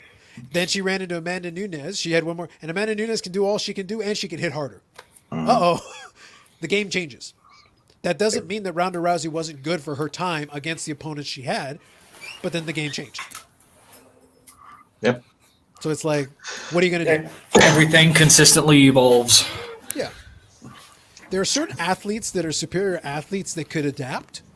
So at that time, they could probably adapt, but I've heard arguments. It's like there are folks that talk about some of the football players of those eras, and I'm like, it would be really hard to compete against some of these people because you didn't have 300 or 400 pound linemen who could fly Exactly. and be that big and hit as hard as they could hit.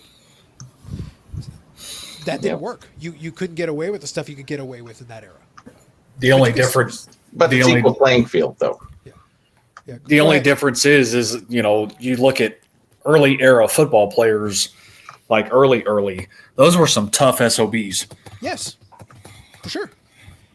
Leather it was out of helmet. necessity. The sport necessitated it. You had to be tough and also crazy Yeah. to take on because in the early days of football, people did die. Yep. That was a thing. And then even if you go back to the 60s and stuff, you go look at old NFL films footage that they'll play in slow motion for you. They'll show Deacon Jones try to decapitate somebody. And it's like, what happened? That was a regular season game. Deacon was mad that day. It's like, and then in slow motion, you can watch him decapitate somebody with a clothesline that would make a all-time great wrestler proud. It's like, what happens? That was a short arm clothesline from Deacon Jones. And then you body slam somebody, and you get to watch the NFL films of these guys. The NFL did something very smart, and it was an accident. Two things they did that helped them build up to the brand they are today. That television deal in the 60s, that was a total fluke accident because they didn't realize what they had. They split up the revenue amongst all the teams. That's the only reason Green Bay exists, because of that TV deal. And then the NFL films, which they basically stumbled onto.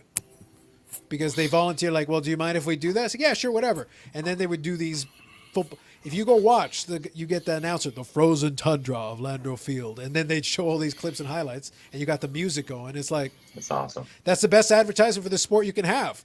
Watching Deacon Jones clothesline somebody is hilarious. I don't have to experience it, so it's fun for me to watch. This is great. But then you got the music playing in the background, and it's like the best advertisement you can have for that era of football. Yeah, Go ahead, Bobby. No, it's just like an intro for the Wild World of Sports. You know, they show the best of everything, and you're just like, man, how could you not watch it? Yeah. And then you build up this fan base from the ground up because those fans in the 60s became fans in the 70s and the 80s. And then eventually their kids became fans. And then football became the number one sport in America. And that's how it was. Baseball was that. But baseball slowly got away from the things that, because it used to have This Week in Baseball. It used to play off the history a lot. You had all these things going for you. And it's like, okay, so let's just forget about all that. And let's squeeze every last drop of monetization out of this. So here's the ultimate question. The ultimate question. Whoa. This is, and I'll tell you. I'm standing up for this one. I feel like this should be on the Instant Revolution podcast. I don't know if we can handle the ultimate question. Go on. The ultimate question. So what is the top sport now? The top sport now in the United States? The top sport in the world? The top sport? No, not in the world. Just the United States now. I still think it's football. I think at the moment it's football still. There's just no rival in basketball? Here's what I'll say about basketball. The metrics are weird because, and this is just what happens now. You'll have people talk about the ratings, and they'll be like, oh, the basketball, and I've heard this argument on sports radio all the time now. Oh, well, the basketball ratings are down because, they're too woke. And I'm like, are you sure that's what you want to go with? Are you sure it's not cord cutters because they're not watching on TV? Are you sure they're not using League Pass? Are you sure they're not watching the highlights in a variety of different avenues? Because if you go look at those things, there's millions of views over there. Yeah. So it's like, if you're looking at ratings, then great. But I also would point out that ratings were down across the board this past year for every sport. Anybody want to tell me where golf was woke? Because the counter I give to them is like, you want to tell me where golf was woke? Because Tiger is like the token black guy for years in golf. Now, there were more now, but like for years. And Tiger never played up that fact. He never played into it. They didn't do anything of the sort. And PGA ratings were down. You want to blame that on being woke? What did they do? Right. Nothing. People got a little bit of, it was kind of what you were talking about earlier, Steve. It wasn't the same for folks watching some of these sports in the current format. But then you try to insert your narrative into it, be like, oh, but it's the woke thing. It's like, no, it isn't. It's because people were a little bit less enthusiastic about it. It wasn't the same for them. Because otherwise it would have been just basketball, and it wouldn't have been football ratings were down a little bit, baseball ratings were down a little bit, golf ratings were down a little bit. It was across the board. So I guess part B is, in the hobby, why is basketball taking off more than anything? And why is baseball still second opposed to football in collecting? Now this is an interesting wrinkle you present here. So if we're talking about the sport, that's one conversation. But if we're talking about the hobby, now we're talking about something interesting, because basketball has that global brand. Yep. That's really the differentiator. Yeah, because football is huge in America. But the football cards didn't necessarily follow suit. Like they're popular, but I was able to buy some of those Prism, Aaron Rodgers stuff. I bought them this past summer, and leading into it, and the prices are starting to creep up, but not like they didn't explode like you would expect. Because if it was a LeBron Prism right now, it'd be madness. But Aaron Rodgers is pretty darn good, and I like getting some of his Prisms, and I thought they were fun cards, and I picked them up, and they were still fairly reasonable, I would say. Well, and that's why football is trying to expand their footprint, though, too, with some of the games in London and all that kind of jazz, because they're trying to expand that footprint and that brand, so to speak, because as Carlos alluded to, basketball is global, and when you have that sort of recognition. And there's a lot more hype, I think, in basketball. Part of that's because you're also referring to limited number of individuals that actually step foot on the court. So there's limited numbers of people to collect from the current market perspective. Yes, you have your greats and everything else. Those don't change and everything. Those get put into new products, so on and so forth. Yep. I would argue, because you put football ahead of baseball from a market perspective, and I would disagree. I think you've got it's basketball, baseball. That's what I said. Yeah, football, and hockey's wandering somewhere. But hockey's moving up. It's moving up, but it's not. It's got to catch up to Aussie rules, tiddlywinks, cricket. It's past that. It's past that, Carlos. Past tiddlywinks, maybe. Settle down, Steve. Settle down. But it also depends on what sector of the market or what you're looking at. Because, basketball, because of the global reach and everything else along those lines, that's why you even see, stupid money for 90s inserts. Mm-hmm. And it's not just the rarest of the rare either. Mm-hmm. Then you have baseball, of course. Baseball is, I don't want to call it global, but it is a world sport. I mean, it does. When you do the World Baseball Classic, baseball is still huge in Japan.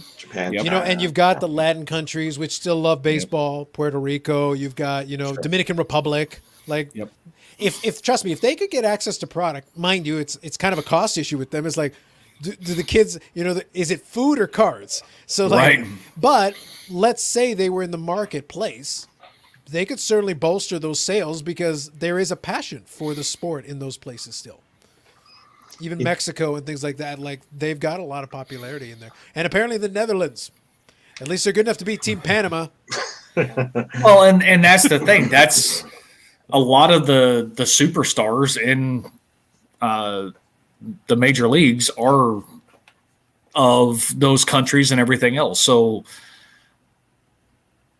on the flip side, same thing from the 90s inserts, the insert perspective.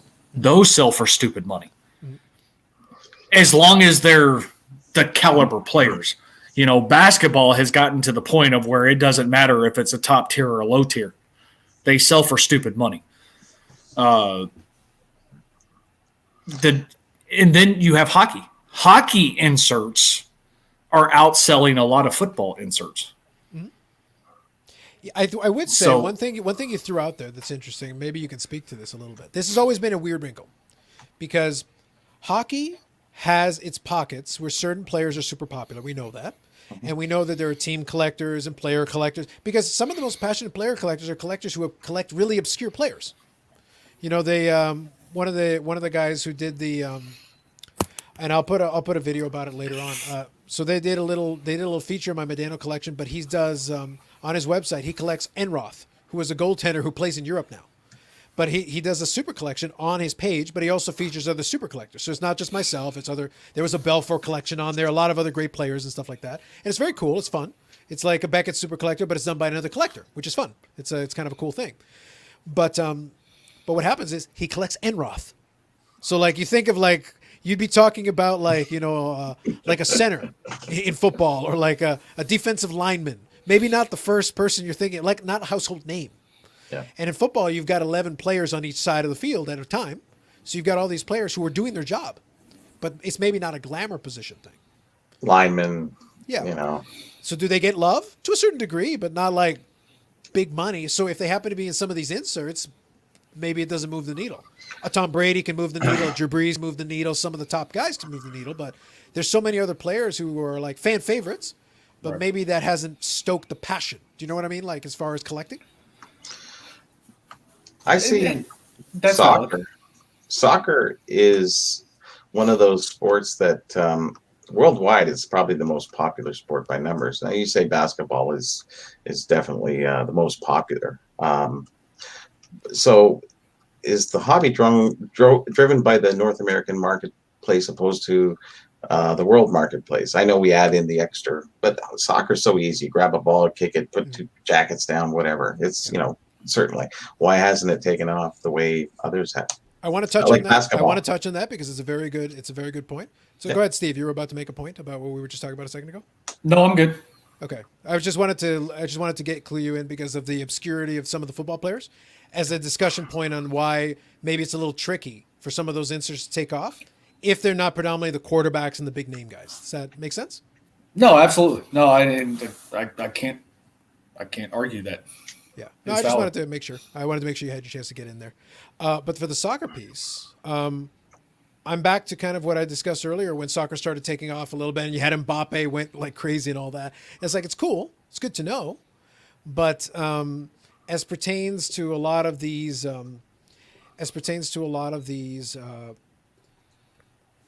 different players, it's like, yeah, you can have fans for these players, but at the same time, people don't seem to gravitate to the cards. And if people in Europe aren't gravitating to the card, they've had the chance. It's not like these products are new. So when that Prism product took off, it was like a 2014 Prism World Cup product. It was like, it's been sitting there for 6 years. Europe didn't buy it up. They didn't have the history. They had Panini, but that's it. No, I understand. But that is a Panini product for the sport. That was the product. And people in Europe weren't buying it. It was only, and we had it here too. And people here weren't buying it. It was only when people here are like, oh, wait, there's money to be made. Exactly. Ronaldo. It's like, hasn't Ronaldo been around for a decade? That's not the point. Yeah, the card concept for soccer isn't new though either. I mean, no. They've produced other soccer cards. It's personally, I could be wrong, and that's fine. I can always admit that. Soccer and the stupid money that's currently transpiring in some of this, to me, it's an anomaly. Mm-hmm. I don't, like I said, this is my opinion. I don't foresee the trend continuing from a soccer perspective, at least not at some of the values for like newer products and everything else. We've started to see a couple of dips on some of those from the highs because it peaked really fast, and then some of them have started to dip back down. So, and that's first year Prism stuff, messy. Some of that stuff I think will still hold its value in time type situation. But, I don't think that that's going to be a consistent trend for whatever reason. Like I said, soccer cards aren't new.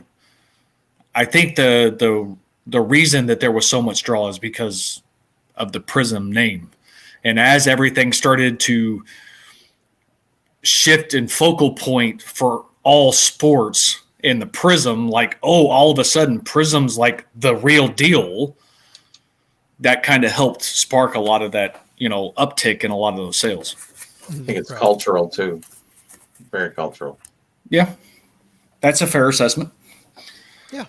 And it's one of those things where it goes back a little bit to what I talked about earlier, where I said, you can be a fan of the sport and not necessarily need the cards. It was the Luka Doncic argument. I said, yeah, Luka has a lot of fans. Do they actually require cards? No, they probably don't. So, if they don't need the cards, then doesn't matter how popular the player is. Yep. So it's like, what are we even talking about here? Yep. Being a favorite player or, that type of stuff doesn't dictate collectability. Yeah. Steve, you were talking about going over to London football, in England you're talking? Yeah, they do. Did they get that mixed up with soccer over there? No. They're like, wait a minute. This is not what I signed up. Why are they wearing pads? How about the raw game? Yeah. Are they doing two? Well, they didn't do it this year, of course, but 1 or 2 games a year, I want to say. It's sort of like hockey over there. Just Wembley Lions. That's about all they got. Well, and that's the thing. It's one of those in which you can't fault an organization for trying to expand the footprint. It's a business. They're trying to make money. And every time they go, I mean, the stadium is freaking packed. It's no different when baseball did it. It was Boston and whoever it was. I mean, there wasn't an empty seat in that stadium. So I think it's something that once we get to some sense of normalcy, we'll start seeing that again, I think. Not that it's going to just influx the market with more collectors and everything else, because, it's possible. Will it not? Who knows? That's all would be speculation. Mm-hmm. But the more you can expand the footprint and the brand, so to speak, the more opportunities you have to increase the flow of money, which would also include the card market. Yeah, I'm kind of surprised that England's been doing the per capita. They're the largest card collectors in the world since 1922, right up till, I don't know if it's recent times, but they had every trading card in the world was there. Butterflies, soccer players, you name it, they had it. I'm just surprised that the football hasn't taken off, or even the soccer, more so. Just they've kind of passed away with that. It's no longer. Yep. They've had a society for collecting cards since 1922. I think it was. I understand, but it's got to translate though, because it's like it doesn't matter if that's why I keep pointing to, like, it's not that there isn't demand, it's not that there isn't interest. It's like, is that enough to make you spend your money? Because it's like, that's what it comes down to. Like, you can appreciate the sport, you can watch all the games, you can follow, you can play fantasy, like all these things can be true, and you still don't have to buy cards. Like, you don't. And it goes, and here's the thing. It's cultural over there though. I understand, but like, it doesn't matter. If you don't want to buy the cards, you don't want to buy the cards. But that's here cultural too. Sure. But that's the thing. We seem to have more of an interest in actually ponying up the money for the cards. Right. That's just the way it's worked out. And it actually plays a little bit into what this comment is here, because in the football thing, it's like quarterbacks get most of that appreciation. And he's saying, no way skill position players should be the low prices they're at. Well, the thing is, that's what the buyers decide. If the buyers are not willing to pay, now some of those cards have started to catch up. Like the Jerry Rice rookie is starting to go up and stuff like that. If it's a player who's considered on that level, if they decide to do that, then great. But for a lot of those wide receivers and running backs and stuff like that, like for some of them the price is moving, but not for everybody. Well, there's only so many on football, right? You have the quarterback, running backs, the odd kicker. I don't know, linemen. Do they get the respect, Steve? Some of them do, but typically it's early on, and usually they have to have a movie made about them. That helps. Yes. But there's definitely more hobby love on the defensive side of the ball, like your linebackers type situation, than you do for the offensive linemen. Even though, your left or right tackle, depending on what hand your quarterback throws with, is usually the second highest paid player on the team. Yep. You would think that would, kind of transfer down in some sort of fashion, but there's no. I hate to use the term value. There's no value there. Mm-hmm. The only value of an offensive lineman is whether or not you are a collector of said player. Of course. Or you're touching fat guys. Yeah, you're touching on something very fun for me, because I heard it in a podcast the other day and I thought it was hilarious. And I don't remember exactly what they were talking about, but they were talking about like a card or a player or something. And they were talking about how they had some friends and stuff who were asking them about it and everything. And they literally said the words, and they didn't understand the irony of what they were trying to say. And they said, when the prices were down a little bit and, and things were kind of stagnant, they weren't that interested. But then they saw the prices coming in and they started asking questions. And I go, that's because they're interested in the dollars. They're not interested in the card. Like the two things are interconnected. And if you don't understand that that's the thing, it's like, that's not a crime, by the way. You're allowed if that's what you're interested in. That's what you're interested in, as long as you're honest and forthright about it. But if that's the case, then they're not, they're not really collecting because they want to collect. They're collecting because it's interesting to them. And that's what goes to those players we're talking about there. The people that are collecting them are the people that really enjoy the position. They enjoy the team. That's their favorite, whatever it is. They're collecting for a fairly pure reason, which is fine. That's okay. It means probably they'll enjoy the collection more than most other people will. Nobody else gets that excited about that lineman or, the center or whatever the case may be. And you can probably build an amazing collection of that player because the demand is low. But even for those wide receivers and everything, for a lot of those players, their time in the sun is fleeting. Even if they're at the top of their game, it's a short window. The thing with the quarterbacks, and part of the reason they stick around is that they stick around. Brady's 43. He started in 2001. He's still playing. Favre played into his late 30s, early 40s. Rodgers is in his later 30s. And he started late, but he's still going to have a decently long career by the time it's all said and done. Drew Brees is in his 40s. Yeah. Manning played. Yeah, they already did that graphic, like Drew Brees and Tom Brady, combined age of 47,000 years old. Like, they're there. Oldest quarterback combination of all time. They're well protected over the years. They are now, yeah. Yep. Like, much to our collective chagrin, it's like, guys, I have an idea to clean up the sport. What? Let's just get rid of the rules protecting the quarterback for, like, this next series of games. You just want Brady to get killed. No. I never. But, we don't need to defend the quarterback. In fact, you know what? Why don't we do this like, flag football rules? We don't even need a line. Just like, go, just count and then fair game. I want to see Brady run away from something. Yeah. 10 Mississippi. Yes. I would like to see. It's like, go ahead, Tom, run. Show us you can run. Well, and Brady's only had one significant injury his entire career, too. Yes, that's right. Exactly. I like Theismann. Yeah. I That was. I don't even like to watch it. Yeah. But that's the thing. Like, stuff like that happens, but it's not common. It's not the norm. If a quarterback goes out of the league, it's usually because they're terrible. It's generally performance-based or interest-based. Like, that's really good. But if you're good, you can hang around the league a long time because in that position, you can hang around a very long time. And that's kind of the way it goes in. Yeah, it's so I'm going to give some investing advice. Whoa! Hashtag invest. What's that show? Hello, everybody. If you're looking to make money. Hold on, Steve. Hold on. In football. Hold on. Oh, there it is. I see it. I got you. Please continue. It's always going to be the quarterback. Oh. Always. End of conversation. You want to take a chance? Pick up all the drafted rookie quarterbacks in your drafts, wherever they are. If they've got a card, that's what you go after, and you sit on them. Yep.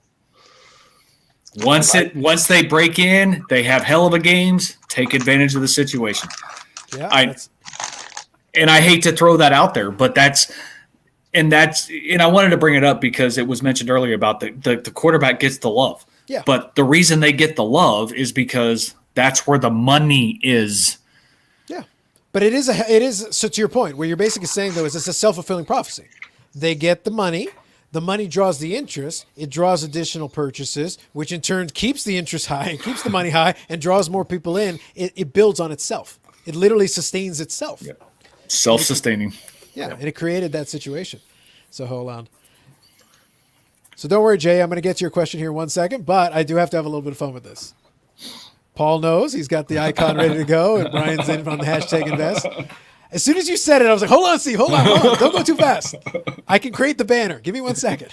It's like the penny stocks. Grab the penny stocks while you can. See, this is what I was talking about, Steve. But it's like as the conversation goes, this is what allows me to keep going. It's like, hold on. You just gave me something. Hold on. I'll make this happen. We can interactively fix it on the fly. We can make it happen on the fly. But on the flip side, it's always going to be your offensive guys. Yeah. And, even from a kicker perspective, they don't always make rookie cards of kickers. Yeah. It's not anything bad to hold on to. I mean, Vinatieri has one, 97 Pacific Philadelphia. Mm-hmm. Go look it up. Go look at comps, especially on graded copies. You'd be surprised. And he's arguably one of the top all time at that, it being clutch and winning Super Bowls and doing all that. So if you want like a goat of kickers, like he's right up there in the discussion point because he's had a lot of big kicks in his career and significant kicks that have helped win championships. Yep. He's kind of a big deal in that sphere. Oh, absolutely. Story is the glory, right? Yeah. So let me put this one up here. I really don't have a lot to add on this one because I just don't know the sport. I'd love to say something, but I genuinely don't know the sport. Do you know really anything about F1, Bobby? Any interest in it or any familiarity with it? Not at all. I know there's a big calling for it in the southern U.S., but I mean, not for us here. We have nothing. No, well, you're thinking NASCAR. Indy. F1 is the more European one. Yeah, Formula One. Formula One. Yeah. Here's what I'll say. Even though I don't have familiarity with the sport, there is something Obviously I feel not comfortable. familiar. But even though there's still something I can say that I still think as a general principle still applies here. In a sport like this, if there is going to be value, and I haven't evaluated the market, so I don't know. I'm not claiming any of that. Prism. But yeah, if there's value to be had, you're going to be looking for personalities. Now, obviously, your driver needs to win. Like, you still need to win. But if they've got that combined with a personality that makes them marketable outside of that, if in Europe they get commercials and things like that, it is not unreasonable to think that they would hold value for hobby if there is a market for it. Well, there's going to be a market for it, or they wouldn't be producing it because obviously there's been enough people asking for it. Yeah. Or Panini wouldn't put forth the time and effort to make it. And the fact that it's going to be Prism. Yeah. And we all know what Prism is going to do. Yes. Right now, anything with the word Prism in it is super hot. Yes. Anything with Prism is super hot. Plus, they had that movie Ford versus Ferrari. That kind of stimulated people a little bit. Couple movies lately. What was the other one with Hemsley? I can't remember it now. But a couple nice, Formula One movies helps. Yeah. The Ford versus Ferrari, though, I could be mistaken. I feel like that's where they were driving in Le Mans, because there was that 24-hour race, and in the 60s, Ford and Ferrari were competing with each other because they were trying to prove supremacy.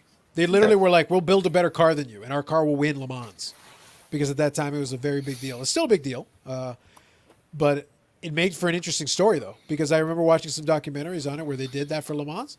And here's the thing. I'm not a motorsport guy, but I'll watch that thing because it's very interesting. Like, it was a very interesting story because literally Ford had to build it from scratch because I think they were trying, if memory serves me, I could be mistaken on the sequencing. I think they were trying to buy Ferrari and Ferrari was kind of jerking them around because Ferrari had been dominant. And Ford got so mad, they're like, I want to beat these guys. So they built the Shelby car to be like, we're going to beat these guys one way or another. And then once Ford started winning, Ferrari got embarrassed because Ferrari had been dominant up until that point. Okay. But it makes for a great story. Like, as a story, it makes a very, very interesting story for that piece. I've just never been into the cars, NASCAR, Indy, Formula One. Some of the outskirts is interesting, but you can only be into so many sports. I think it's tough, though, like I will say, for the motorsports, like Formula One is very technical. If you're into it, you're into it. NASCAR's thing always was that, well, yeah, we race, but also we're willing to like bump cars. And there's always the element of danger that somebody could get a little aggressive, bump your car, and knock you off the road. And there was always that element of danger to add a little extra to it. That was always kind of the... Plus, we didn't grow up with it much either. AJ Foyt and, you had a few names back then, but nothing like baseball or football or hockey. The only one that really interested me is Ricky Bobby Rookie. I'd buy it too. Exactly. I think the only one that would really interest me, honestly, I like watching the drag races. Yeah, I was gonna add because it's straightforward. Like, you know what it is. Like, you're gonna go in a straight line. All that's gonna happen is you two are gonna race as fast as you can for like 20 seconds, and this race is over. And then you'll run the next one because you do these rounds, right? And then you gotta imagine you got this car. And then, like, the tires are blown out, like, in a 20-second race. That's it. Replace the tires. We're not using them again. You can't. The tires got burned out. And you have to stop it with a parachute. And it's actually fun to go watch it, too, because... I believe it. And keep me honest for any NASCAR people who are on here, because I don't want to... Aficionados. Yeah, I don't want to claim that I know much. I know that they have, like, passes to the pit and stuff like that, but I don't know how...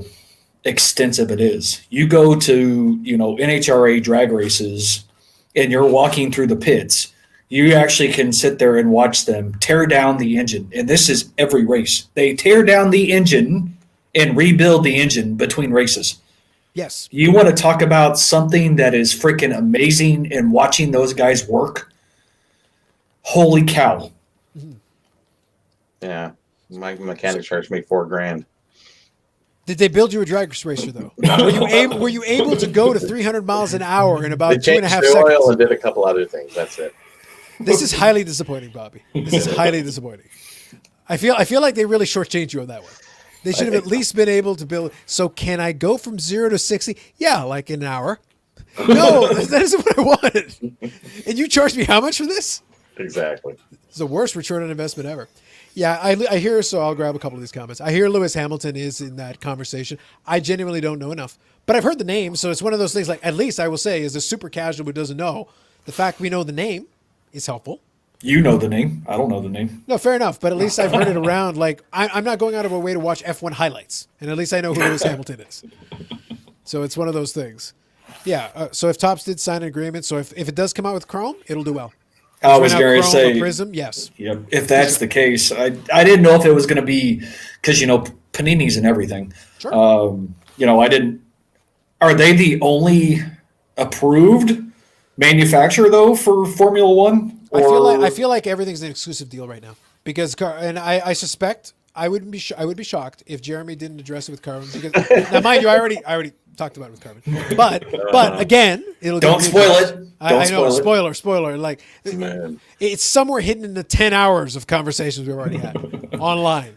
But anyway, right now there's a big favoritism, and even on the New Year's show, Carvin mentioned it as well. And the thing is that the companies, it's not just sports cards. Fanatics is the exclusive of, merchandise for some sports and stuff like that. The leagues are enjoying these exclusive deals. They really are, because it's just simpler for them and they like it. So it wouldn't shock me if Formula One says, yeah, well, how much are you offering? Okay, for an exclusive contract. Because it's a lot easier for them to keep track of, one contract to deal with. If you violate the contract, well, then you lose it and we'll give it to your competitor. So it's very easy. It's simple to keep you in line because we don't have to figure out, okay, well, are you producing enough product? How much product are you producing? It's tougher to manage that and then have to deal with all that. If they start bickering with each other and you have to be the arbiter, that's terrible. No, and I get that. I hate it as a collector. Sure. Yeah. Because, we talk about the competition breeds innovation, and that's, what made the 90s so fun. At least for me, I can only speak for myself. I don't want to speak for anybody else. But I will have to say, if that is the case and Topps has the exclusive, being the first year it's produced, #invest, buy a few boxes of Topps Chrome and sit on it. Do we run into monopolies anywhere along the line on this? There's not such a thing. Not in card manufacturing. There was with what was it, Fleer and Topps? Yeah, but I would say, so here's the thing. The issue was, so for many years, it was that Topps was doing everything in its power to keep everybody out. And I don't think, I think where they ran into a problem was that at that time, I think the rules were a little bit looser because then you had multiple manufacturers and then okay, let me put it this way. Technically, there isn't a monopoly because any manufacturer can produce a card for any sport they want. It just wouldn't be licensed. And for a lot of those companies, the lack of licensing makes it not worth it. It's the reason why Panini can make baseball, even though they don't have logos. So technically, Topps can argue it's like, this isn't a monopoly. They're making baseball cards. We're not stopping them.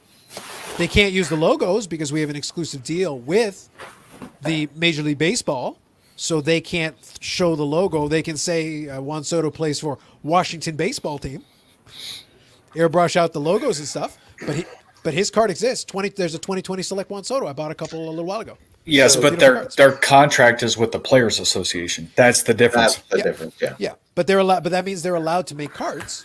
Correct. But Major League Baseball says, yeah, but you can't use the logos, you can't use the team nicknames, you got to airbrush all that out or do whatever.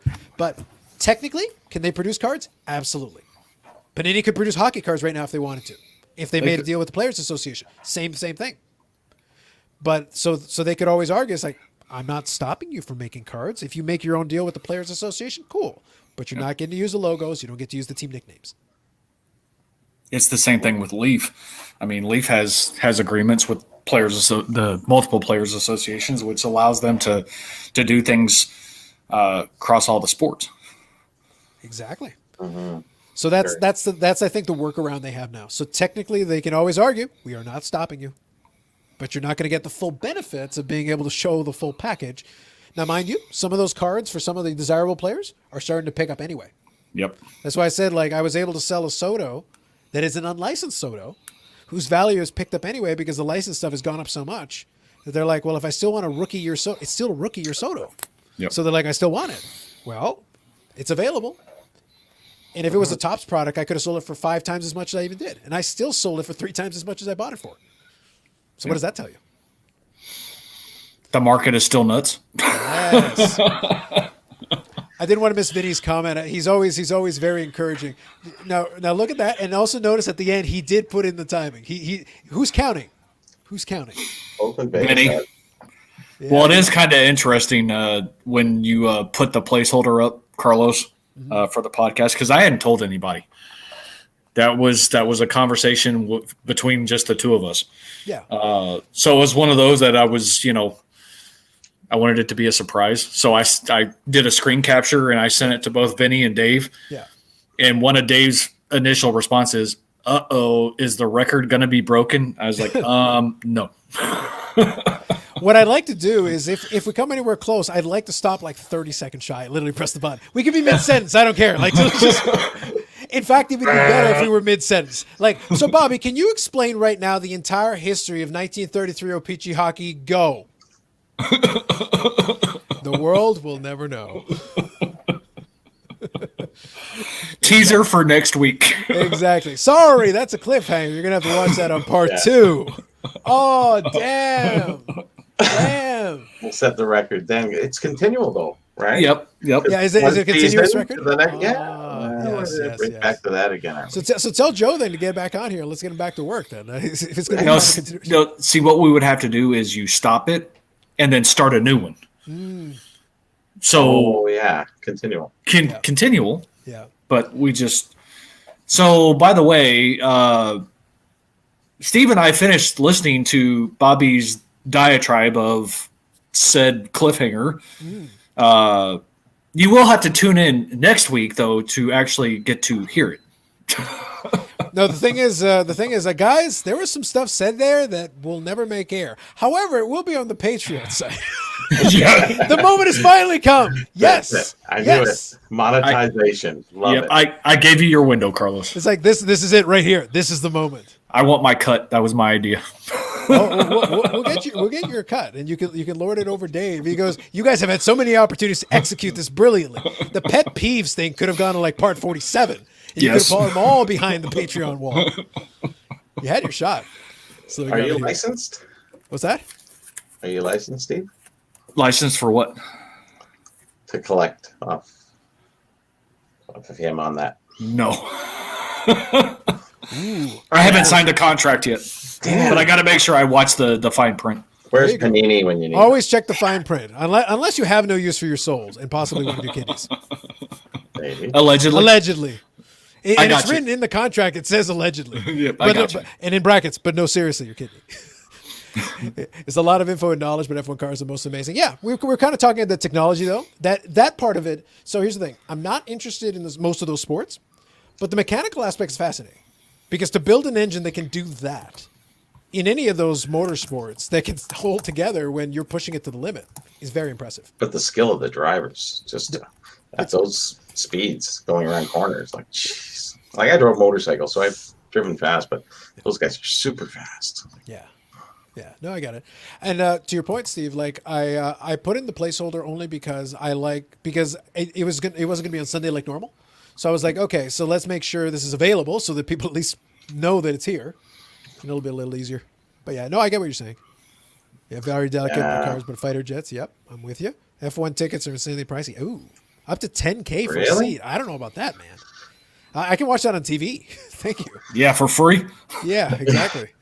Yeah, that's tough. So Panini has NASCAR right now. Okay, Yep. that could be a very lucrative license because I know NASCAR is super popular. Like, And it's Prism. there's a fan base. Yeah, And there's it's a fan Prism. base. Yeah, there's a fan base, no doubt. Will they have to get the licensing for the licensing they use on their vehicles? What's that? Will they have to get the licensing for the licensing they use on their vehicles for the products they use? Ooh, that's a good Paul Lesko question. Because they do put a ton of advertising on the cars, especially for NASCAR. Because, Yeah. because you can't put certain products and things on a card because it'll be frowned upon in the establishment. So would you airbrush the entire outside of the car? So I don't think they show cars. It's just the Just driver. the driver? But the driver's wearing the fire suit that has a bunch of logos on it too. Can't get away from it. It's just in the color of the fire suit. I Yeah. don't think there's logos on. I know that there are some products out there or past products when they started doing NASCAR Yeah.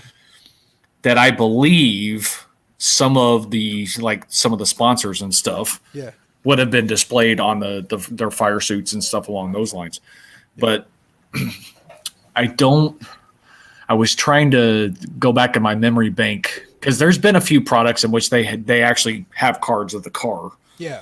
and whether or not it actually displayed any of the logos or anything along those lines, I can't remember.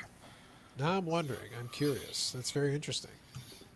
Because that would be kind of a thing. Well, I can tell you that for Panini, at the bare minimum, they don't seem to care about it on the box. I can tell you that because I can show you guys. Good old screen share technology. Part of the reason the guys moved to their dedicated thing is that occasionally Steve may need to screen share, and he has the option now. So if you can see, you got Napa right here. Yeah. Got the Napa logo, so that doesn't seem to be an issue on the front of the box. And we got, looks like we got a picture of. For now. Yeah, so he's right there. So Tony Stewart with the mobile right on the fire suit. Mm-hmm. That's about as front and center as it gets. Well, and that's free advertising, though. I don't think any of the advertisers are going to bitch, moan, groan, and complain about getting additional name recognition. Well, we are in a litigious society. Sometimes it's like you just don't know because. Well, and that's true. Yeah, like some of those sponsors could be like, yeah, okay, you can use it, but you're going to give us a cut, right? So it's one of those things where it appears that they got. Panini is a big enough company and smart enough, I would think. They've got lawyers on staff who have considered this, and probably they've got their I's dotted and T's crossed, and maybe they have an agreement to be like, we are showing the driver. He is wearing that because that's what he wears when he drives. So you can probably make an argument. But I guess it seems like it's okay then. I guess those sponsors give up those rights when they put those product names on. Maybe the deal includes NASCAR merchandise. With NASCAR, yeah, probably. Yep. Yeah, because if you sold 8x10s, the driver would be on them, right? Yeah. Yep. The sponsorship. So Anything and everything. Maybe it's like a blanket. You agree to let us use these pictures and your logos may be on them. So be it. Yeah. That would make sense. They get away with it that way. Yep, and they're so they've got cards. So right here, they got fire suits cards with patches, which totally makes sense. And I've seen those. Yep, sponsors, sponsor patches on there. Yep. Well, they've always had sports cars in the hobby. So always. And the National Treasures I know, and that sells for a ton.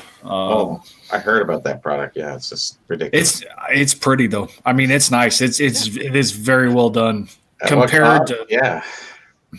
But at the same time, I'll throw out the argument. National Treasures National Treasures came around to rival Exquisite.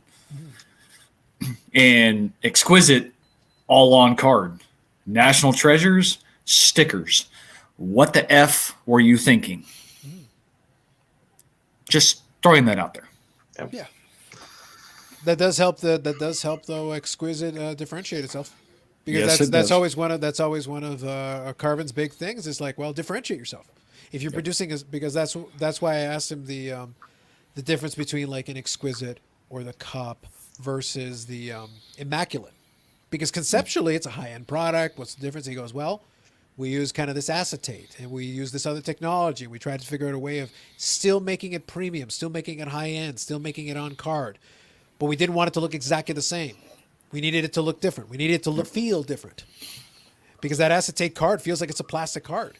But it's very cool when you got like an autograph on it and it looks amazing. Yep. But stickers? Well, but that's the thing though. Immaculate doesn't have stickers. No, I'm just saying for another high-end product, that's terrible. Yeah, I don't. Yeah, if you're paying top dollars, you really want on card. Like you really do want that on card. So not to change the subject, but Vinny had mentioned Bobby's face when we were talking about going for the record and Yeah. having it cut off in the face that Bobby made. He's like, "Damn, Steve, you should have got that screenshot like you did for Bob." So I'm gonna request a share screen real quick. But the frozen face.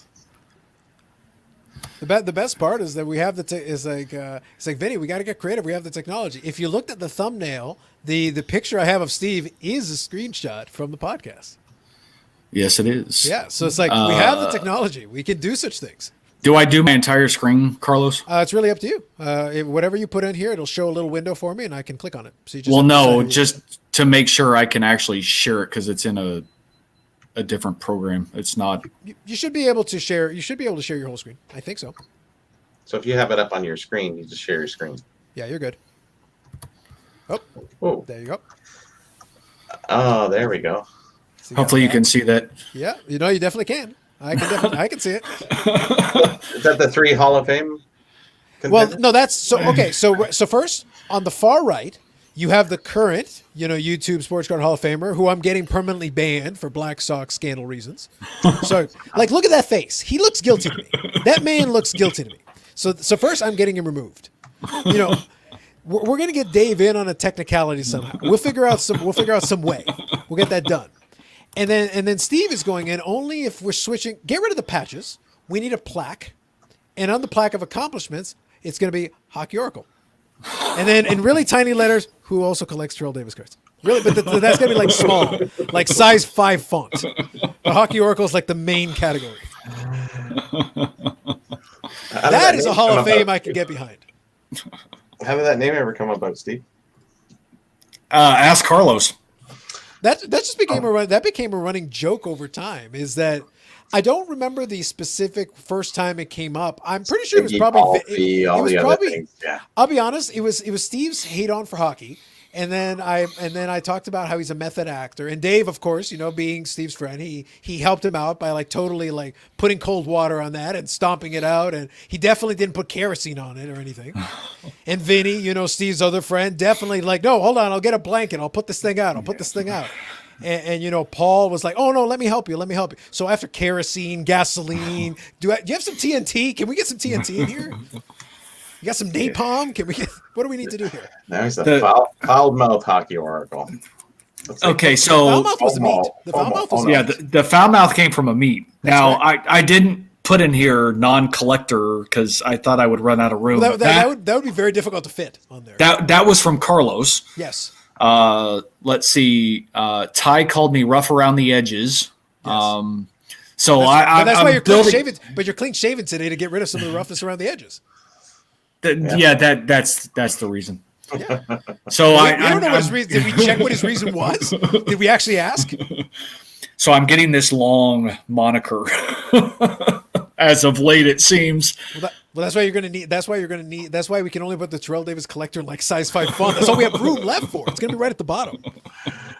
I'm going to have to put Bobby knickknack trinkets. What else was? That's about it. There's a lot. You can There's put a author. lot. Yeah, you can put author of the Burrell. You got to put underneath. I told you if we just push it out there long enough, it will just be. It's like, why is this VHC? What is this VHC thing? I thought this was the Burrell. What the heck? False advertising. I'm going to show it every 3 minutes. The Burrell. What I'd like you to do, Bobby, if you could, is the next time Jeremy invites you on, just hold that in front of your face for the first hour. Yeah, don't talk like normal. Talk like everything's perfectly normal, but just hold it there. Just be like, yeah, you could get a stand if you wanted, and then you don't even have to hold it. You just leave it there. Yes, Jeremy, there will be many manufacturers coming to market this year. Oh, yeah, I know. I didn't say that. Burrell did. You've got plausible deniability at that stage. I know. Right? Exactly. I would like to go on record once again that all right. Please continue. I have been the only guest that has been on your show when Bobby has popped on, and we did not have the issue. That is true. That is a factual statement. Your aura of Hockey Oracle them shielded Bobby from the chipmunk, whatever that is, because we still don't know. That's what oracles are for. Obviously, all we needed was an oracle to join us, and it fixed his technical issue. I don't know what it is. To this day, we still don't know what it is. No, we don't. But it is quite humorous. It's history said it. You said, Hey, but I broke history. You did indeed. You did indeed. You did indeed. Doesn't happen often, but yeah. Yeah. Wow. Exactly. So yeah, so Vinny just says here's combined effort, but a meat added to the fire. Yep, exactly what we talked about. That's very true. Yeah, rough in stereo. Oh yeah, that was his wife. I forgot. I forgot. Okay. Gotcha. Okay. Because she usually watches the podcasts in the living room on the Keep an eye on TV. them. No, she actually she joins the conversation quite a bit. She is heavily active in the chat. We have broken into the female viewership of the Insert Revolution podcast. I feel like that right there should be like your main qualification for the Hall of Fame. That's like one more female than most of the other Hall of Famers have in their demographics. Literally one more. Mm-hmm. Yeah, Who's valid claim. Like you're basically under the builder category, Steve. Yes. You and Dave are literally under the build. You built a bridge to the other sex in YouTube sports cards.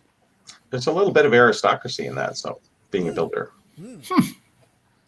We'll include it. We'll include it near the top with the hockey oracle. Then we'll put you in. We'll put builder in brackets. Builder in brackets. Okay. Yeah. I like that. Yeah. That way we give you proper credit under the correct category. Okay. I think that's legit. I'll have to remember that for next time. Yeah. I think that's legit. Can one of us request from StreamYard to expand the amount of characters we can put in our name? We're going to need the long. I'll get this request. Like, so guys, it's like you're the 6-hour stream guy, aren't you? Yes, I am. So when I make a request, I am a power user, sir. A power user. Your screen will be full, Steve. That's it. Yeah. You won't even see my face. Maybe that's the point. It just keep getting longer and longer and longer. Yeah. Yeah. And Vinny says, and former collector at that. Very good. Yep. She is. Yeah. So, Brian, I want to go back to your question. So here. Favorite card. You've had some time now to think about this a little bit more. I have, but if you ask me 2 seconds. Nope, no worries. I'm going to have to do that too here in a minute when you come back.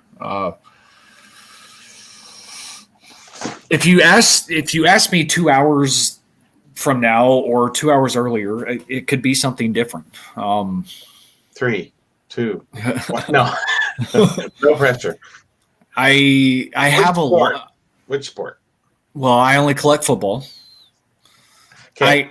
I have narrowed it down. Yeah, I do have some hockey cards and basketball and football or baseball. I do have them in my collection, but it's not a focal point. Okay, I'm just filling in for Carlos. I have to make sure this runs smooth. Nope, you're good. Please go ahead. Today, I'm gonna have to say my flawless dual patch auto from the first year of Flawless 101. Why don't you give us an old and a new one? So that's a newer one. Okay, so older one. I'll have to say my precious metals from '97, Dahmer's Preferred. Okay, fair enough. Anything other vintage before that, or something you'd like to own that would be vintage prior to that, like an all-time great kind of? If I owned it, it would be an '84 Elway, but I don't own one yet. That's not that hard to get. It's not, and it's not super expensive either. The difference is I don't want it by itself. If I'm going to get an Elway rookie, I want the '84 top set. Yeah, it's a nice set. Like I'm a big fan of the design of that year in that set. It is iconic. Yeah. Bless him. It's Terrell Davis. Terrell Davis is my main PC. Yeah. I would say there is something to be said though for for when you do have a player PC, just keeping it consistent because the focus does help sometimes. Having these little departures though, these little side things, and Dave and I have talked about it as well at length, is that it helps keep things interesting. Now, mind you, Dave puts that concept on steroids, collecting every player in creation in every sport in creation and some sports that were made up. Part of the reason I said Tiddlywinks was ahead of hockey because Dave might have the biggest Tiddlywinks card collection in history, 47 million cards. So he might actually be the only one buying it. But in terms of sheer volume, like it might be, ahead of hockey, in fairness, with due respect. But that's mostly because of Dave, in fairness. Fair enough. Yep. So right here. All right, I'll be right back, guys. Yeah, no worries, by all means. You'll get to stare at the bed though. Ooh. Because if I stop Cam, I'm afraid I'm gonna jack it up. Gotcha. Do what you must. Do what you must. Yeah. So my favorite card is Well, do you have an aesthetically favorite card? It doesn't have to be one in your possession. Maybe one that you like the looks of, even if you don't try to own it or don't want to own it necessarily. Yeah, I think I said that on Jeremy's show. It's sort of the Stanley Cup card from the 1924 Champs cigarettes. Okay. It was the first Stanley Cup card ever, and probably one of the very few until the 60s. There was no other card issued about the Stanley Cup. It's hockey, and we don't have any Stanley Cup cards. So yeah, because I'm trying to remember if there was one in the 60s. I know there was one in the 70 top set or 70 OP. 69, 70. Okay. Yeah. Because I remember that one because they had in the 70, 71, they had all the trophies, including the 69, 70, 71, 72. They did them all from that time period. But what happened to all those years in between? Well, I don't think it's like a lot of different things. I don't think they even thought about it. It's one of those things where like something to play for, But it's also, well, you have to think like a lot of those manufacturers, because a lot of those sets were small, and like because you have to think like even some of the 60 sets, like take 54 Parkers, which is a decent sized set for the era, 100 cards. That's not that big a set. The early 60s ones, because of the separation of tops versus Parkers, you had about 60 card sets. Very good. You read it. Yeah, but because I collect some of those ones in that era, I like the Parkers. I also look at the tops as well, but I also like that the sets were streamlined. Like 60, 50, 60 cards, and I think 61, 62 is like 51 cards. Like really streamlined, very tight checklist. That makes it appealing to me as a collector who enjoys them. Teams though, right? For sure. But at the same time, it also makes it appealing for me because I don't feel like I'm taking on this daunting mountain task. I can build a nice set, and I can even be picky and get some nice looking cards for it. And it doesn't feel that onerous. I don't feel like I have a pile of commons that I have to pick up. It's still a tight checklist. Well, it was also a token card too. It was used in replacement for a mail-in. So you could use that card to replace the 3 players that were traded, but they did make cards of. So that's what I really kind of like about it. And that's a great question for Steve, a lead in. I don't know if he would know that. Do they even have that today? Do they have any trophy cards? While you're talking about it. There it is. Thank you. I thought it would give a visual aid. So that's a nice grade. So Steve Bobby was just talking about his favorite card. He's not like a big card collector. He enjoys his stuff, his trinkets and knickknacks, as we established already. However, as far as a card is concerned, this is like a historic card that in 1924 they actually made a Stanley Cup card in Champs, which is kind of cool. It's obscure. That's cool. Yeah, so it's a piece of history because it's not a standard thing. And there was another Stanley Cup card in the early 1970s or late 60s that we were talking about, but it's rare. That's how long it took. That's how long it took to do another Stanley Cup card.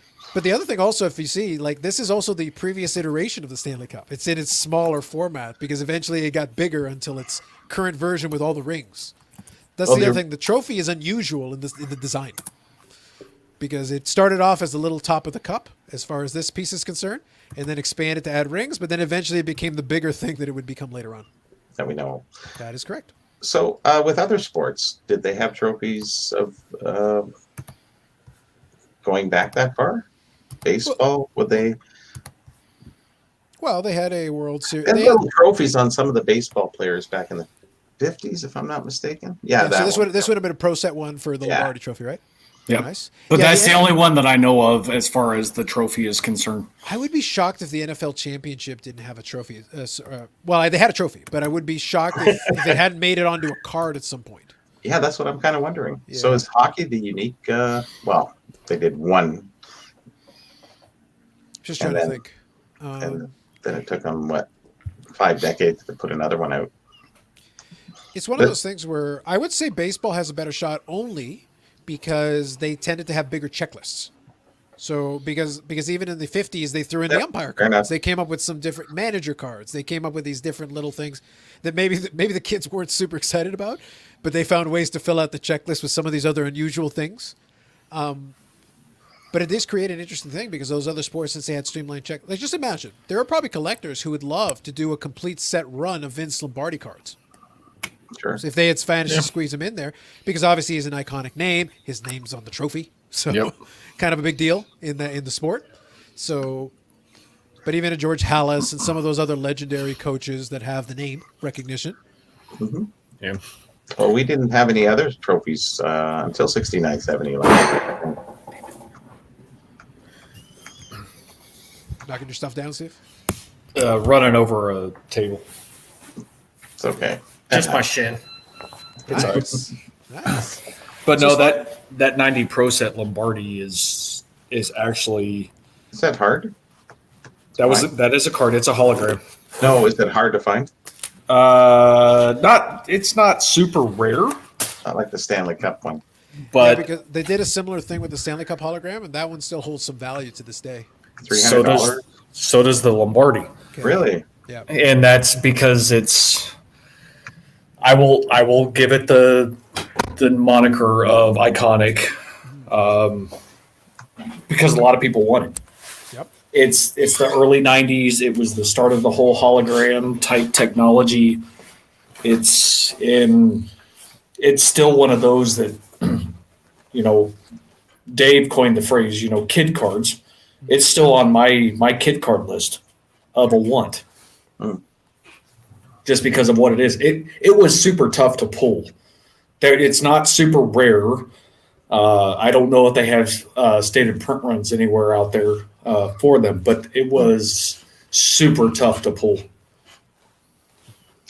And I think that's what worked for that era, though, because it was a hologram, which was still relatively new, fun technology for the era, before they ran it into the ground, as they always do. Because Upper Deck, within a couple of years, started throwing holograms in every pack, right? Yep. So it's like, guys, part of the reason this was fun was that it wasn't all the time. It wasn't in your face constantly. The hologram cards that Upper Deck threw in there for the team logos were cool, but you don't want to do them every year because it ruins the joy out of it. It takes the fun out of this. You gotta pick your spots a little bit. Right. And it transferred into Marvel and comics, and it just got overplayed and overdone. And I'm pretty sure you've mentioned this before, Carlos, on past podcasts. The more you dig your hand into the water hole, so to speak, or and keep pulling out some of that same stuff, you really dilute it. And it's one of those in which you have to be smart how frequently you go back and try and pull out the same stuff all the time. Yeah, because we were having that discussion with Carvin, because he is a guy who designs sets, and his point was, and he mentioned it. He goes, I tried to hold something back when he did the Exquisite and he did those things. He goes, I tried to hold some stuff back so that at least I've got a shot. If we have a second year, I've got something to throw at you. But not everybody thinks that way. A lot of them are like, okay, look, we got a maximum value right now, right this minute. But it's like, okay, so what do you want to do next year? It's all the startup companies. I got a great idea. Let's go. Yeah. Well, that almost happened to Pacific, because as much as we enjoy Pacific, if you go back to the history, some of the really neat stuff came in the first couple of years. Yep. Now, they still came up with stuff after, but like if you notice, it progressively got more difficult because they're like, well, we already did Kramer's Choice last year, so what do you want to do this time? Kramer's Choice. We'll do bigger Kramer's Choice. Okay. So you want to do a box topper? Yes, but we'll have it in multiple colors. Yep. Okay, if you say so, boss man. So what do you want to do next year? Kramer's Choice. But serial numbered variations. Yes, but that's basically what it came down to. Again, the idea wasn't bad. It was a good idea. But as soon as you went, to your point, as soon as you went to the well, over and over and over again, it's like, okay, the well's dry, guys. The well's dry. We need to find a new well. Find another well. Well, they did all the past issues and they've redone them, so I guess they run out of stuff every once in a while. So it's good to have something holding back, like Harper says. Yeah. But it's but we're gonna get a test of that because Jeremy is super excited about bringing back the metal, bring back the Skybox metal. I'm getting 10 cases now. I don't know. Is it only 10? Only 10, Bobby? Well, I started out at a box. Now I'm at a case. Now 10 cases. You'll know it's legit. You know it's legit when he goes in. When he goes in, it's going to be one of those things where it'll be serious when you find out. Well, Bobby bought 5 cases. Wait, really? Bobby 5? Well, that's nothing. What do you mean? Well, Steve bought 30 cases. He doesn't even like hockey. He is the Oracle. But so what are you going to do with them? It's like they're just in my house. I just have them here. The podcast a little bit is like, what's the sponsor? This case, because I can't move it. Right, exactly. They're taking up my house. The good news is I'm here for the podcast. The bad news is I can't get out. The good news is my family can't get to me because I'm in 4 of these cases. I think there's a lot of potential though in them redoing it, as long as they do it smart. Well, that's what's going to be interesting. Because for this year, it should be interesting because it has the basketball comparison. It has all that going for it. Yep. But there was that era right in the 2010s for a couple of years there. And Dave mentioned as well, like 2014, 2015, 2016, thereabouts, where they brought back some of them. Yeah, they brought back some of the PMGs. The first one was similar to the old PMGs. Then you did a slightly different version of the PMGs. Then you went through all that. And what happens is eventually you start going like, okay, so we have to design, if we're going to do a PMG again, we have to design a new PMG. So what do you want it to look like? I'll be right back. No worries. But it's like, okay, so how do you want to design? And then they started doing the PMG, and as they progressed along, they're like, this looks a little less exciting as we're progressing along. Yeah. So it's like, and they're going to almost immediately run into the same problem because it's like, okay, so you came up with a design for this year. I hope you have a design for next year because you're probably going to have to create a PMG again. Yeah, because of the name. Yes. It's the collectabilities there, and it fits the iconic name. Well, that's just it, exactly. But what happens is like, and I want to do. I'll see if I can pull it up here so we can do a little comparison because I do want to make sure we get it here. Yeah, no worries. Because I can actually do a quick side by side. Yeah, okay, here we go. This will be helpful. And hockey, just FYI, that's a lot of the issues with Kramer's Choice is they don't put things in the description. So when you think you're buying the 1 in 721 insert and you get the jumbo, you're pissed off because they're 1 per box. Exactly. So here is the first year of the reintroduction of PMGs. So this was this first year borrowed from the football and basketball design. So they stuck kind of to the original, for sure. Now, the good news is they had other options in terms of what they could do as well. So you got that. Now, this is the 2014-2015 version. Did they have the green too? Or did they just... The green is out of 10. Yeah. Absolutely. Okay, so they carried on the same concept. Yeah, in terms of numbering. Still a nice looking card because you got some. You can't tell from this picture very well, but it's got the shine and it's got a refract. It's got a kind of a refractor along with a swirl thing kind of going. It still looks pretty cool. So that's fine. And then you've got that's 2014, 2015, and then we got this is 2013, 2014. This is right in the middle of those 2 years. This one borrows from one of the other PMGs because basketball had one like this. I think it was like Metal Universe, but there was like another one. Yeah, and I can't. Yeah, it's not ringing a bell. Yeah, it's escaping me as well. But there is a design like this in basketball that's a little bit different. And so, again, they borrowed from another previous design. Great, fine. But then they ran into, and I'll see if I can find the one. So perfect. 2016, 2017. This is, I believe, the last one of the current run of them. That's ugly. Yeah, it's not that great. So I bought a couple of these because I was able to get some of the Jamie Benns cheap. But when I do a mail day, I'll actually show them side by side because I got a couple of the years worth of them. I think I got a couple of Tyler Sagans and a couple of Jamie Benns. And I should be able to put them side by side to like show people because I think it'll be in hand. It'll be a little easier to see and really get an idea of the shine and the foil and all that stuff. But these are not nearly as good. So you can see by the 4th year, they're like, okay, so now we have to make, because those other ones were inspired by the previous designs. This one, we had to come up with something. And it's like, oh, what a coincidence. This was the last time they did it for a while. Well, seeing what's interesting, even if they would have stuck to, the first year they did like the 97 design. The next year they did it like the 98 design, whether it be football or basketball, irrelevant. And then, 99 didn't have PMGs. Yeah. I don't think. So you do it for 2 years, you drop it for a while, and then you bring it back, but you carry on that same type of dynamic, because when you start, and this is an opinion, to me, when you start changing an iconic card to the extent of where it no longer has its luster, I guess, you're really diluting it. Well, no, you're going down a slippery slope almost, I think. I think if you could have come up with a real, like that last one, not so great. If you could have legitimately come up with an original design, taken the concept, if you guys could have actually come up with something yourself that was interesting, I think you could have gotten away with it. Because then you would have been introducing something new to the table. You would have brought something new to the table. And then we could say, like, okay, well, at least you guys came up with an idea. But at that point, you need a designer, or to hire a designer and be like, these are the past. This is what we've already done. We can't just do this again.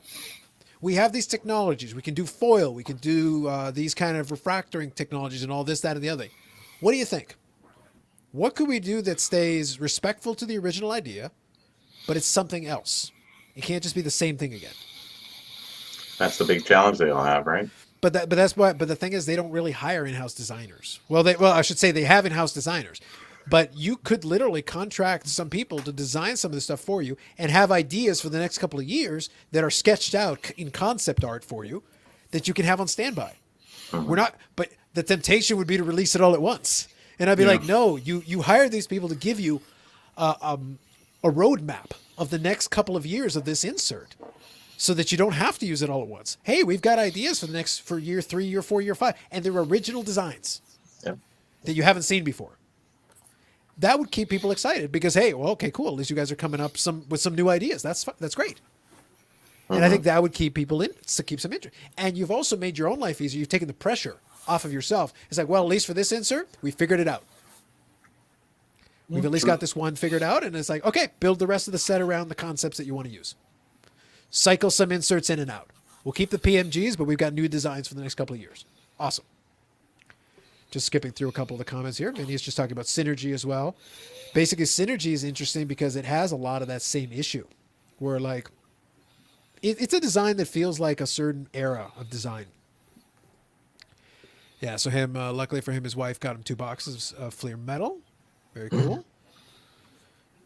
Yep, contact the people that designed the originals. Yeah, the thing is, they're those folks that did the arena designs that came up with a lot of those 90s inserts. They're still out there. Yep. Matt interviewed them on his channel at one point. Like, they're willing to talk to people. Why wouldn't you just call them in for a consultation? Hey, would you come in and talk to us a little bit about what you were thinking? Yeah, the person from Fleer specifically, I remember him mentioning. Yeah.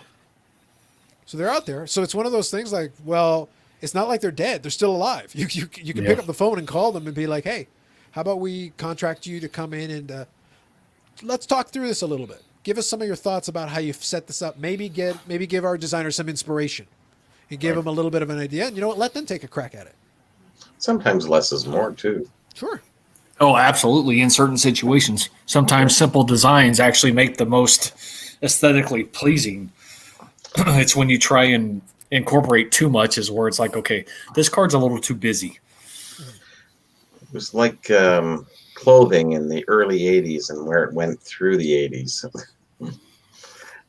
It got more extreme and more extreme got to a point of irrelevancy. So, well, that's why I always that's what I always tease. Like, whenever they talk about the upper deck sets in the late 80s and early 90s, if you go look at 89 upper deck, look at 1990 upper deck, look at 1991 upper deck, look at 1992 upper deck, and it's like, are they different?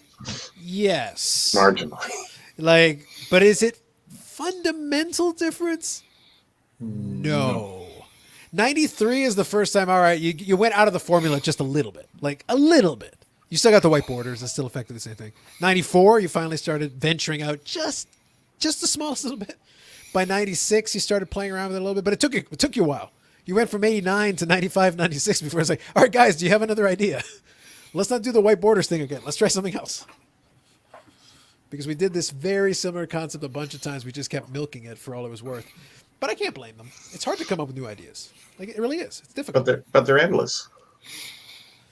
That's the prevailing theory, but you wouldn't know it by looking at sports cards. Yeah. It's like, as it turns out, there's only 5 designs, Vinny. There's only 5 designs, yeah. Bobby. That's it. Yeah. There's 5.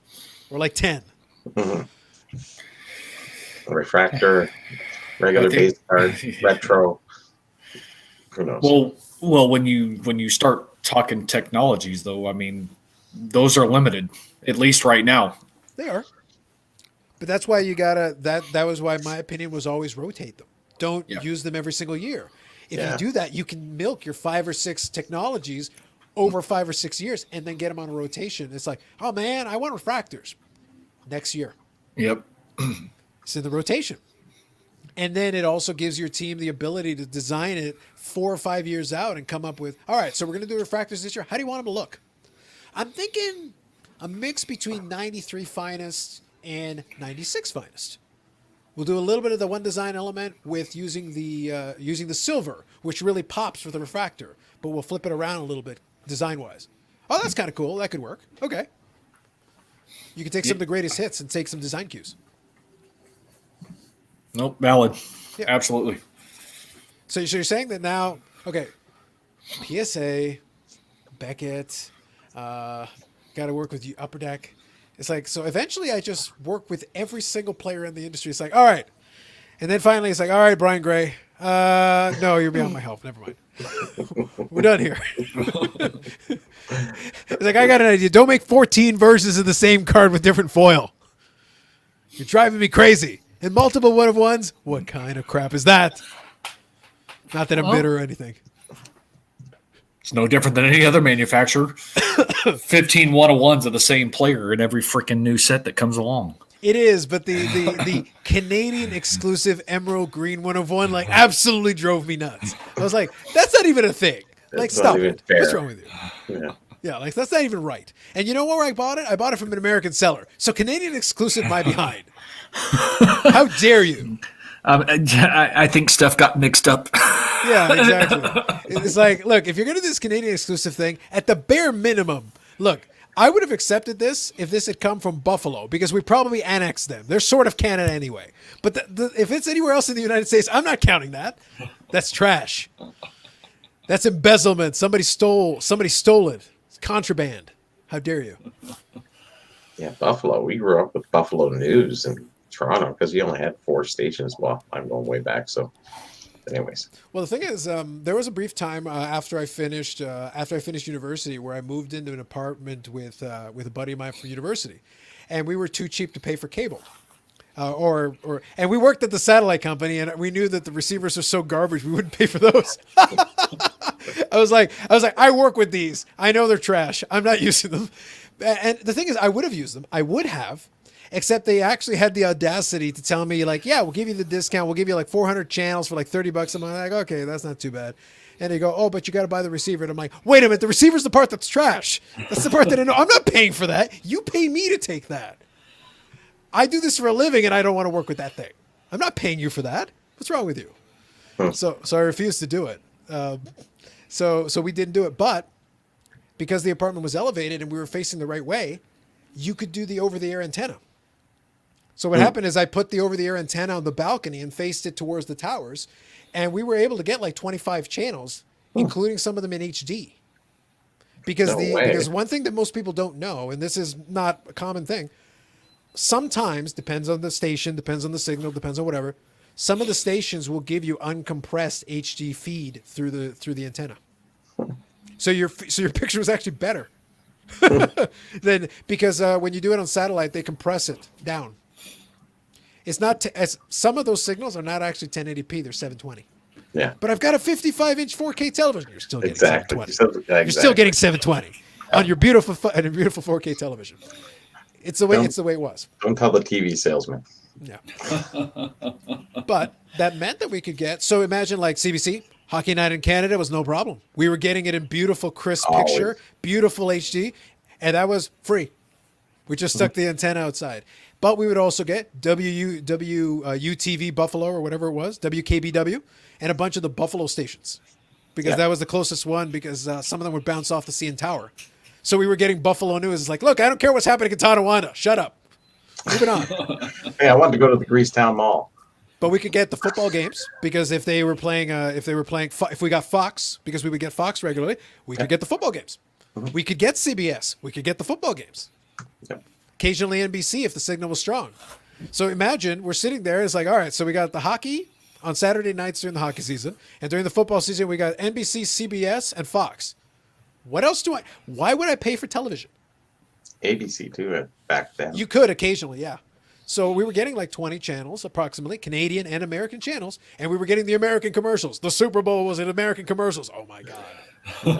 That's how I got so commercialized through U.S. products in Canada. And you talk to other Canadians, they don't know a lot of the products, but we sell so many of the commercials, like that Carvel ice cream guy.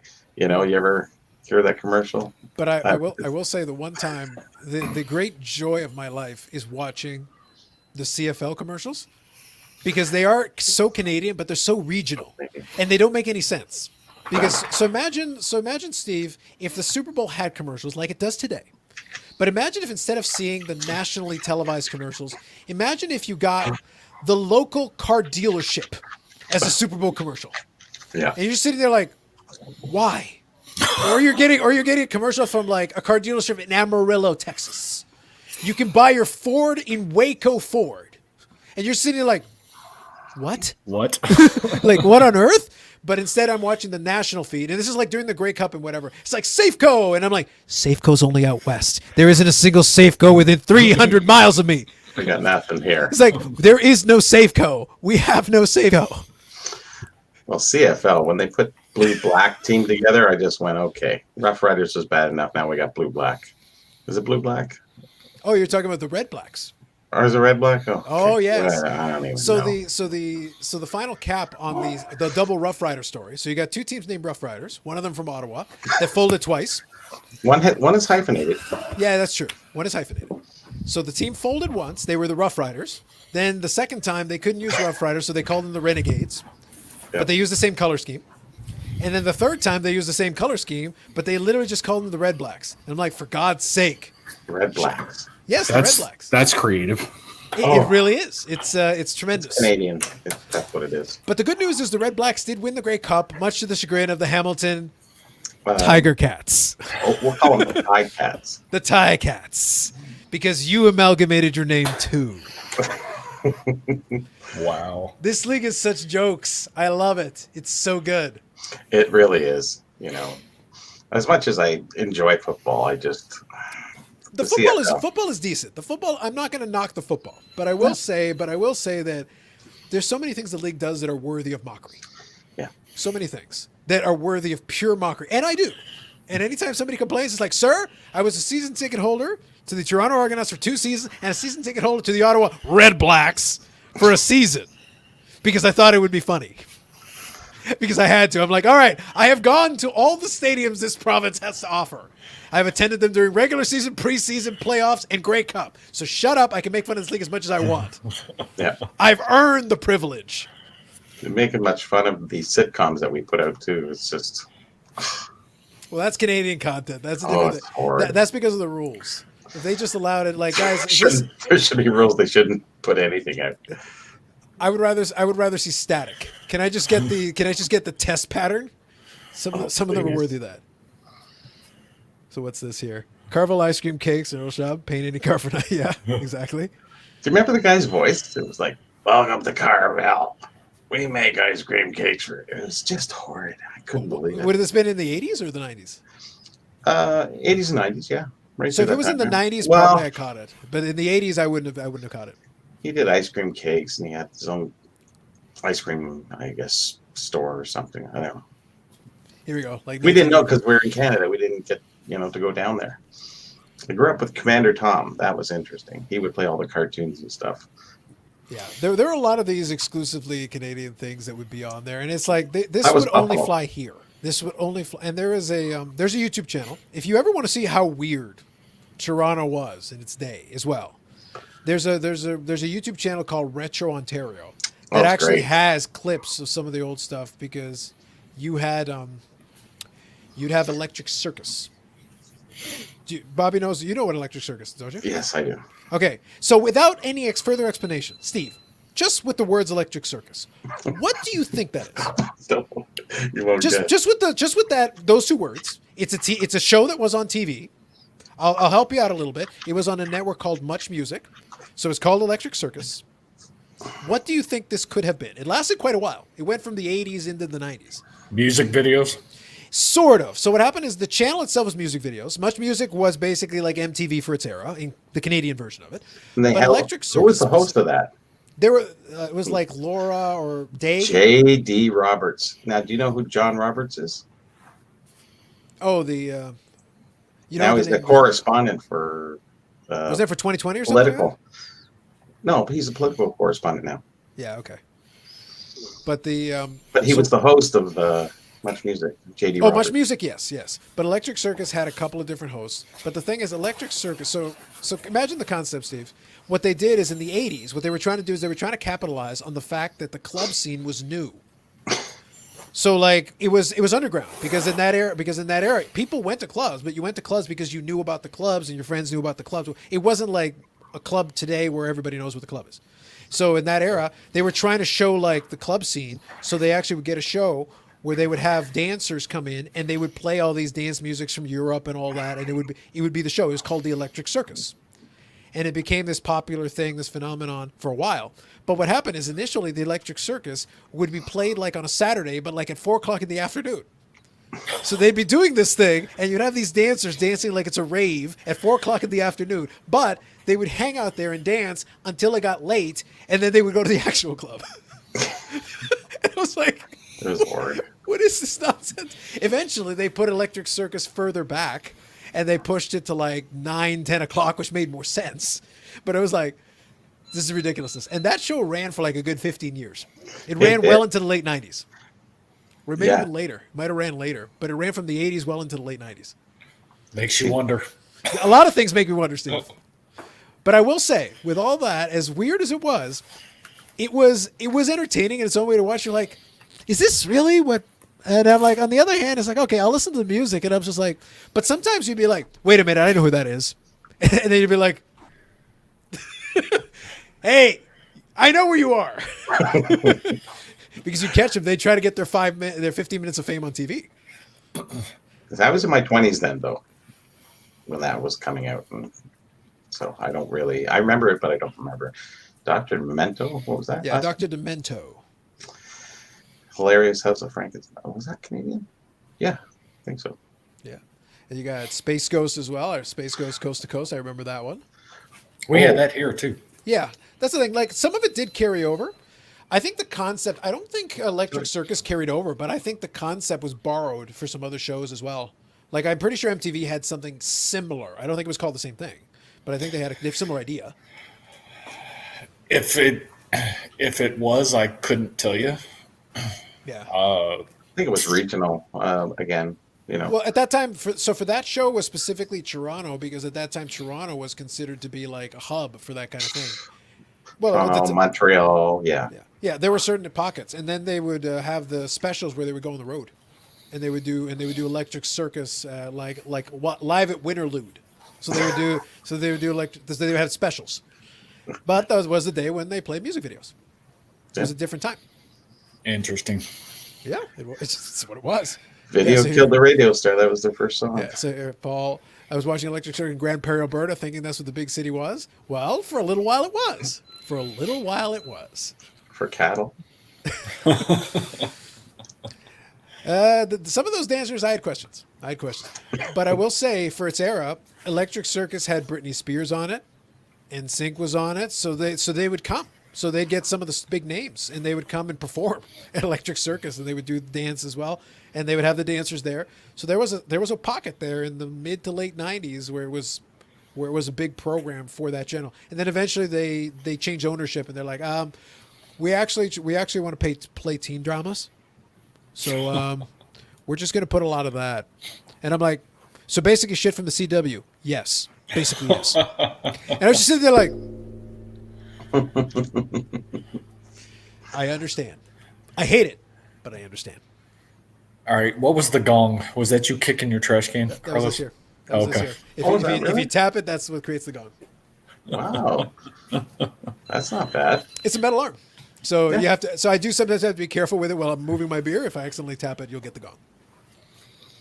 I was like, getting a text message, or is that some sort of notification? Or It can be whatever you want it to be, Steve. It could be the ghost of Electric Circus trying to rise up That's it. I as was we just invoked about it. to- As we invoked it. So opportunity for random question. You Yeah, had it works out, MTV. We had much music up here. oh, Joe Perot's still alive. Hey, Oh buddy. my It's been a God. while. It's been a while since you posted a message. California's 3 hours, right? Yeah, So he's still. well, I think he was lurking. I don't know what happened there. He was watching somebody else's podcast Or he was Whoa. napping. or napping. I know what he was doing. I know what he was doing because it is Friday night. It was Friday night. Now it's Saturday morning here, but it was Friday. But I bet he was watching the crossover. Says What he cleaned his crossover? whole house. Yeah, that's the card ladder guys. So Josh and Chris, they do their thing on Instagram, Oh, and I know they got a pretty active chat room in there as well. Yeah, I was warning the Undertaker's coming. That's a fact. Yeah. they So asked my- you- Oh, the So- Go Astros. ahead, Steve. So my random question. Go ahead. Usually I'm not hanging out usually this late I understand. as it pertains to the podcast. Yep. Do you get many trolls, or is this just a special occurrence this evening? Well, I've had a few, but today we definitely had one who's super determined. I kind of just rolled through it and took care of it to the best of my ability in the chat. But yeah, No, and I know you did. And the whole What was it? Oh, It there was- was yeah, a few of them. It was somebody basically signing back in with different names, pushing the exact same thing. So it was the same Yeah. person, and it was like, okay, if you're trying to be humorous, you're falling flat. Yep. Like, trust me, we have our share of humor on here, but it's like, okay, look, you got nothing better to do. I'm just going to keep blocking you. And I had to do it like 8 or 9 times. Well, and on the flip side, it's one of those in which if you ignore them, then they typically will go away. Yeah. I was more referring to the one that was way off the cuff. Carlos, you stopped calling me and returning my Oh, I saw that text. too. Yeah. I was like, I saw that too, and I that one was more benign. I kind of wanted to be like, I almost wanted to say something, but I didn't. that was more benign, and I was like, okay, look, I'm just going to put it into the same category. But I will say, it's like I don't text or DM anyone because why do you think I like quarantine? I don't actually have to deal with people. Like this is fine because I'm in my house. It's like the National. Psh, there are people there. I don't want to go be there. Forget that. I'll appear via screen at the National. Probably Palfy lurking. His name keeps getting dropped here all the time. So he's, what's going on? Yeah, it's like you won't answer my DMs. It's like, look, if they were DMs, that would be a meet. Go bother a meet. Oh, yeah. It was more out of curiosity because, I do my best to catch as much of the podcast as I can, but the longer they go, it's one thing to be a part of it and actively participating Sure. in things along those lines. Typically you can last a lot longer, right? But after a while, as you're sitting here watching and listening and, whatever, you kind of start dozing off. And so I'm usually not up around this time of the morning, so to speak, while you and Bobby and Joe were hanging out doing your thing on Sundays. So that's why, knock on wood, Dave and I have been fortunate enough to not have to deal with them yet. I will say you're probably okay because and this is just the more people show up, you've got a good thing going in the sense that right now you've got a tight knit community of people that hang out. Like I'll come in and I'll chat and I'll grab this one. Yeah, and Hockey Guy just says most trolls aren't good at trolling. Exactly, Absolutely. and that's part of what made and that's part of what's the fun because I'll go on Dave and Steve. It's like, no, I got my trolling game strong. That's why it's like, ironically, it's like, am I really the one you want to try to troll? Like, is this the hill you wish to die on? This is good. Is this the one? Is this the one? I guess so. It's like, it's one of those things like, Sir, Madam, whoever it is, and I will not distinguish, Sir, Madam, it. Like, I will cover all the angles here. I'm a 47-degree black belt in this shit. because this is the game we want to play. But it's Yeah, of all podcasts or all channels to go into that you stumble across, probably not the right one. Because between the three of us, I'm sure we can come up with something. I mock people I work with, and I do this professionally, literally professionally. It's my great joy in life. It's what I do. Yeah. No, exactly, and that's ironically. Now, I will say that StreamYard is not well designed for that because you can't actually do that on this screen. Yeah, you have to do it on YouTube, don't you? Yeah, exactly. Now, the good news is I had it open so I could be live chat, and then I could be like, okay, click. There, we're done. Yeah, Vinny knows. This is just statement of fact. Yep. Can't out-brick Carlos, that's it. Poor, deluded children. Yep. Silly boys. Don't step up. Don't step up to the big leagues if you're not even hitting in the minors. Don't even try that. No. No, you're talking Little League, man. Don't even give them the courtesy of the minors. Some people's children. Yep. You're still in diapers, buddy. Good try. Next. Yeah. I do appreciate that YouTube allows it, but I wish they would spend. A little bit of. I will say maybe that's a good idea for StreamYard because I'd love to have some of the functionality to control the chat from here too. Be kind of cool to have it there, because I can't imagine. I can't even imagine what would happen if you guys did encounter, like, what would Dave be able to do with that from the phone? Like, that would be really problematic. And that's the thing, because it's always been a concern of mine. Mm-hmm. You know, back in the blog days, granted, you had one host. If you had a co-host, you could only have one co-host, and it was always like a small square, you know, like your emblem that you have, your icon. Mm-hmm. So it was very different dynamics. Mm-hmm. And you had the host, and then you had other people that you could deem as moderators who could go in and, you know, kick people out and things along those lines. Mm-hmm. But, you know, since Blog TV disappeared, you know, that went away. StreamYard is good for what it is, but since you're broadcasting to YouTube, I think that's the reason as to why all the stuff has to be done on YouTube and not through StreamYard, because you're streaming from StreamYard, but you're streaming it to YouTube. I haven't tried to do it, but I just thought of something. I bet, because you can set moderators, I wonder if the moderators would have the ability to do it. I think you in can StreamYard? No, in YouTube itself.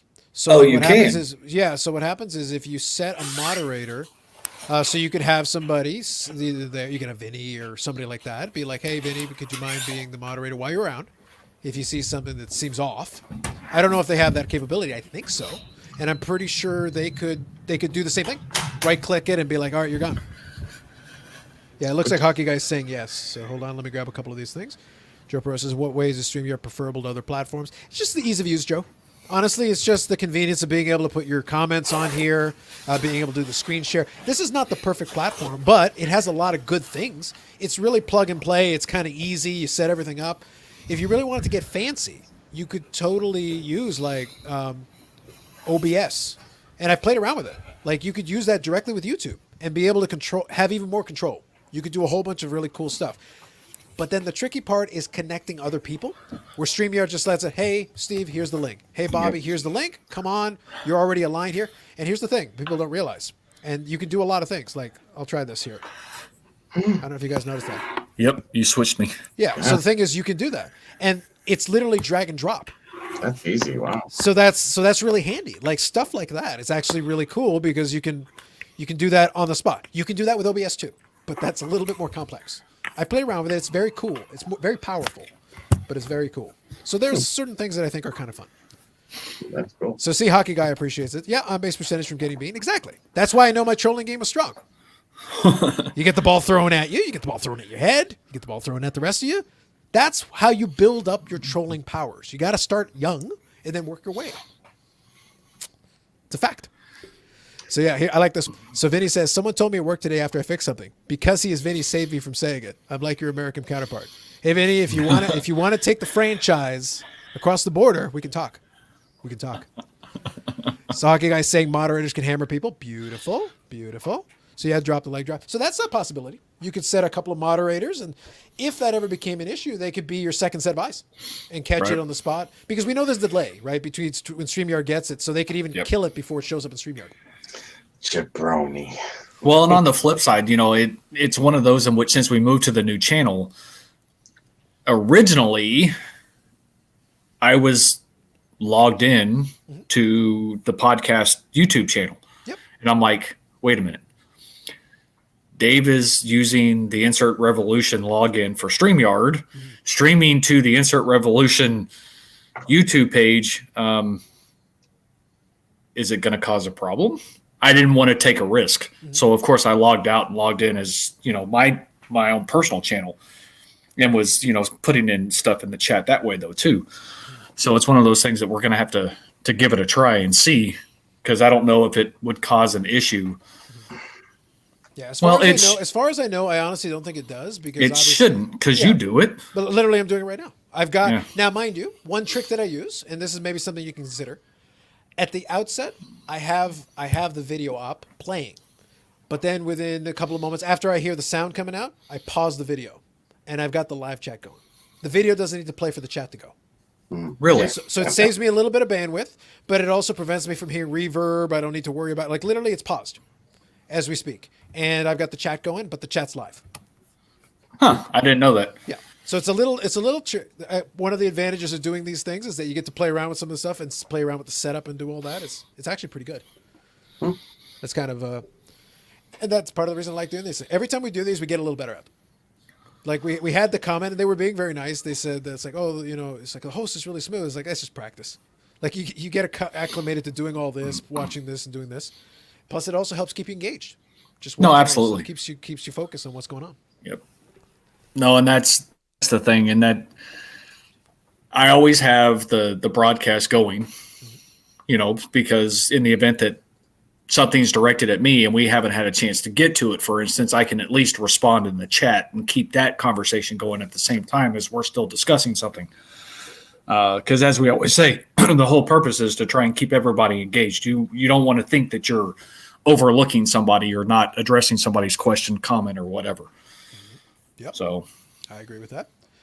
But that's really what it's going to, and we'll see kind of how these things go along. But I think at the moment, I think you guys are good. The advantage of it, I suppose, is that right now it's still a very niche group of folks hanging out. And it's usually the same cast of characters. Usually, it'll be Vinny, it'll be Paul, it'll be myself in different combinations. Sometimes I'll come in a little later, sometimes I'll be there a little earlier. But it's the same cast of characters, kind of keeping everybody in line. Ed will pop in, Bob will pop in, Matt will pop in. And it keeps it pretty under control right now. With these ones, like I've got my standard cast of characters, folks that chat. But I know there's some folks that just watch. I don't know who they are. Yeah. So we may hear from them from time to time, but it's hard to say. Nope, absolutely. So it's one of those deals. As we go along, we start picking up on those things. So yeah, and every once in a while, Amit will grace us. Okay, correction. Amit has only graced us with his presence once, and I think we scared him off. Amit's always fun for me because it'll just like randomly show. But my favorite thing now, like I had my favorite thing before, but my new favorite thing that Amit does is he'll show up and he'll be like, Carlos, who are you angering? I'm like, why don't you rewind and watch it? Like, why do I need to give you a summary? Put in the work. Stop slacking off. Rewind, put it on 2X and listen, and then you'll figure it out for yourself. I'm not telling you what I've done. And by the way, that list would take hours. Yeah. I do 10 hours just laming off. All right, so this is where I angered the Pope. And this is where I angered the previous president, the current president, the future president, the future president. Hamilton. It's like I don't want to spoil it, but I know who the next one is after Biden. But I angered them too. But it's like it's take a number. It's faster. Just take a. How about I tell you who I didn't anger? That might be easier. Yeah, that would just be quicker. Let's just cut to the chase. Yeah, the list would definitely be smaller. Exactly. I feel like that's a service. I feel like that's the service that they go in. So, what do you want from me? Works out. True. Yeah. It's always as long as as long as we're having some fun doing these things, I'm always going to enjoy it. So whatever ridiculous things that we come up with and do here, whatever, it's all good. I think that's why people enjoy it. Yeah, I did. Different, and it's not scripted, so to speak. Well, and that's what makes it enjoyable because, and this is not a knock on those that seem scripted. It is. This, no, it's not. See, Carlos will rub off on you as time goes on. Don't, Obviously. Bobby, do not try to blame this. You, Mr. of the Burrell, do not try to pin this on me. Everyone's like, oh, it's Carlos made me do it. It's always Carlos made me do it. Carlos did not make you do anything. Somebody has to be the devil's advocate. So. Go ahead, Steve. You were saying. Sorry. It's almost forced. This is casual. This is, and when you have casual conversations, anything can spark the next direction that you take. Mm-hmm. It's no different, with Dave and I, hell, we've had multiple conversations of chicken sandwiches, and how the hell we got on the topic of chicken sandwiches, I still don't know to this day. It's famous, that chicken sandwich thing. No, it has not. We're not just specifically talking about Popeyes. We're talking about chicken sandwiches in general. The chicken sandwich genre. And that's why it's always kind of I don't want to even I guess I can call it an inside joke because it really is with those who consistently come and hang out and join us. So you're saying you're not going to announce right now the spin-off podcast, the Chicken Sandwich Revolution podcast? No, there is no spinoff. But for now. He didn't rule it out forever. For now. It might be Hall of Fame worthy. Waiting until the branding kicks in. Wait a minute when we get the shirts ready. Yes. By the way, Brian. That's it. Yeah. By the way, Brian, hope you are still working on that recovery. I know you mentioned that before. I was going to say. I'm glad we could entertain you. So that's good. When is the Because of Carlos t-shirts coming out? It's a funny thing. I wear that one. I want Steve to finish his point because he's making a good one. But then I'll actually we'll have a quick sidebar conversation of that. But go ahead, Steve. Finish your thing. Oh, I was just gonna the inside joke of the podcast that we talk about stuff and things and stuff. Correct. Yeah. It's like I said, it's an inside thing because of those who, are consistently there hanging out and chatting and everything else. Mm-hmm. But it's starting to become a growing trend because Bobby, I'm sure you could potentially get a laugh out of it. But if you ever were to come and hang out, you'd see the topic for the day. It's not like Carlos's, hobby random because, it's a good name.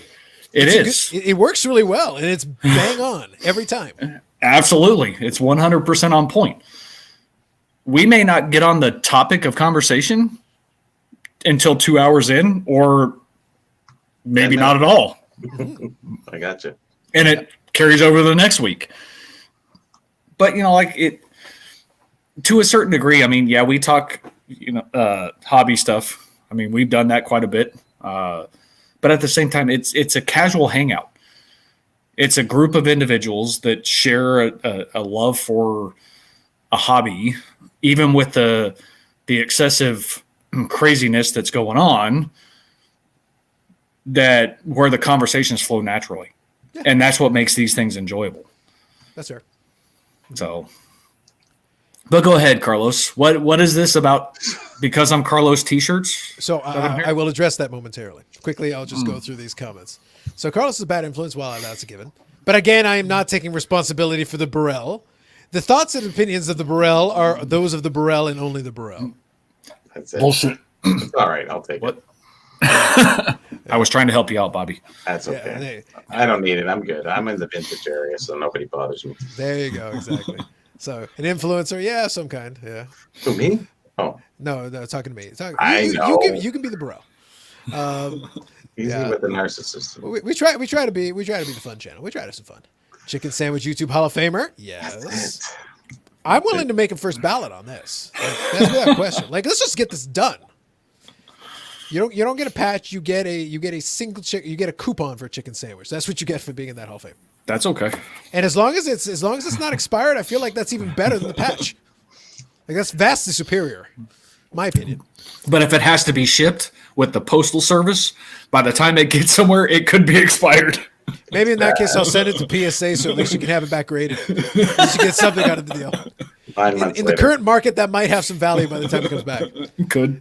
Yeah. So Vinny says food, wrestling, mass toys, and Atari before we even get a topic. Correct. Chicken sandwiches of Lake Superior. Could you imagine if Dave did his rant with a chicken sandwich? Could he sustain that level of anger while trying to eat the sandwich? Because I feel like No. the sandwich would distract him. No. He could catch most of it in his beard. Yeah.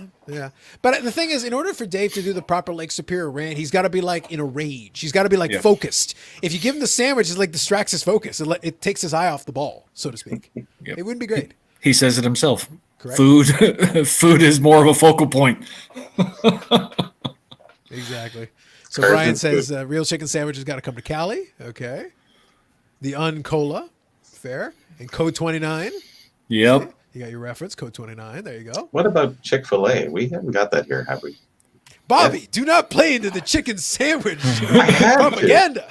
You have to. See, we do rub off on people. I'm willing to let you have that. You can have that as much as you want. We're an acquired taste. Valid. Understood. Valid. Well, that's why I try to spice up the chat a little bit. Keep it fun. Everybody has their room. Everybody has their space. Spicy chicken. Yes. But you come and join us, Carlos, frequently. I do. Steve, I've made very clear I enjoy hobby and questionable hobby content. I made the qualifier. I've got that covered. And besides, I literally come in. It's like, all right, if I feel like it's time to say something pithy, do it. It works. I used to do that for Jeremy's, but now the chat's gotten too big. So it's like, if it takes 25 minutes, the thing with comedy, timing is the key. You got to hit the punchline just right. If it's 25 minutes later, okay, so this joke completely missed, not because the joke wasn't funny. It was funny when it left the keyboard. And now you've ruined it. Yep. Even just a generic comment sometimes just it gets lost. Yeah, exactly. Try to catch up with it. Yep. I don't know what that was, but I'm sure it was funny or interesting. It's one of those things, like after a while you get frustrated. It's like, it was funny at the moment of that comment. Literally that reply was in comment to this where timing wise it was perfect. But now it's done. Then they read it out and you go, oh, it doesn't even mean anything now. Yeah, it's like, huh? What? Oh, Carvin Chung himself. Oh, Carvin. What's going on, Carvin? He's awake. Well, Carvin's out on the West Coast, so yeah, of course. 3 hours difference, yeah. And don't forget, Carvin is also the originator of the Extra Log podcast. So Carvin is not a stranger to being up. Hope you're feeling better these days, Carvin. I think you've been in isolation for a little while, so hope things are good.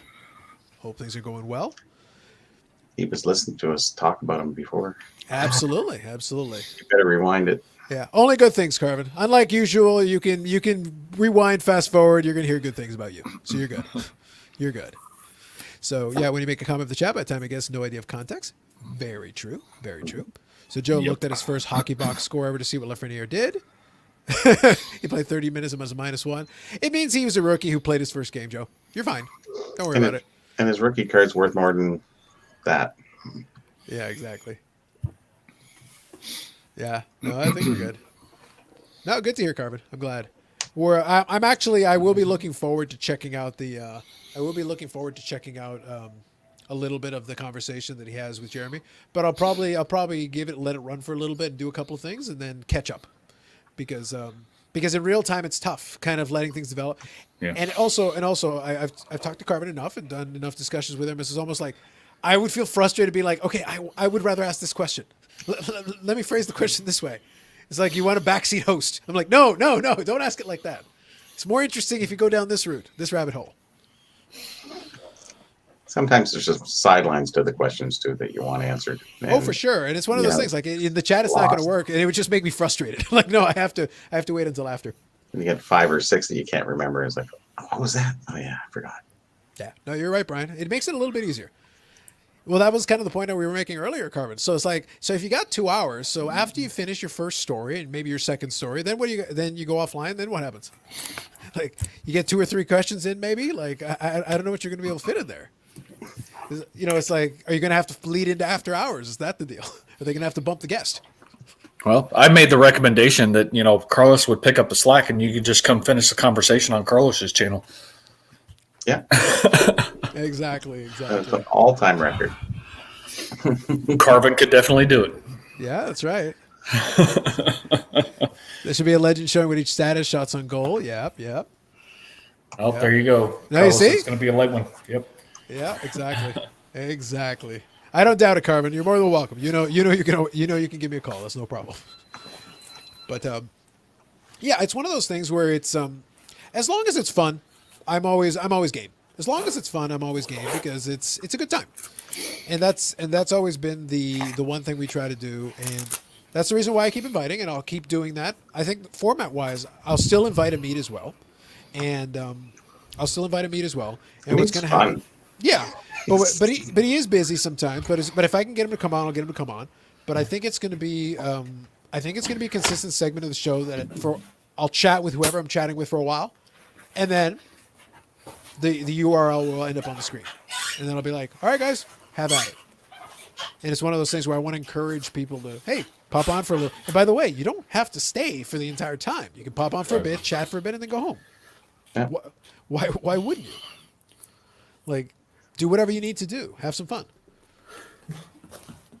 Because it is supposed to be a chat, and by the way, you're not tethered to the chair. I'm not forcing you to stay against your will. You go if you must, but hang out and chat for a bit.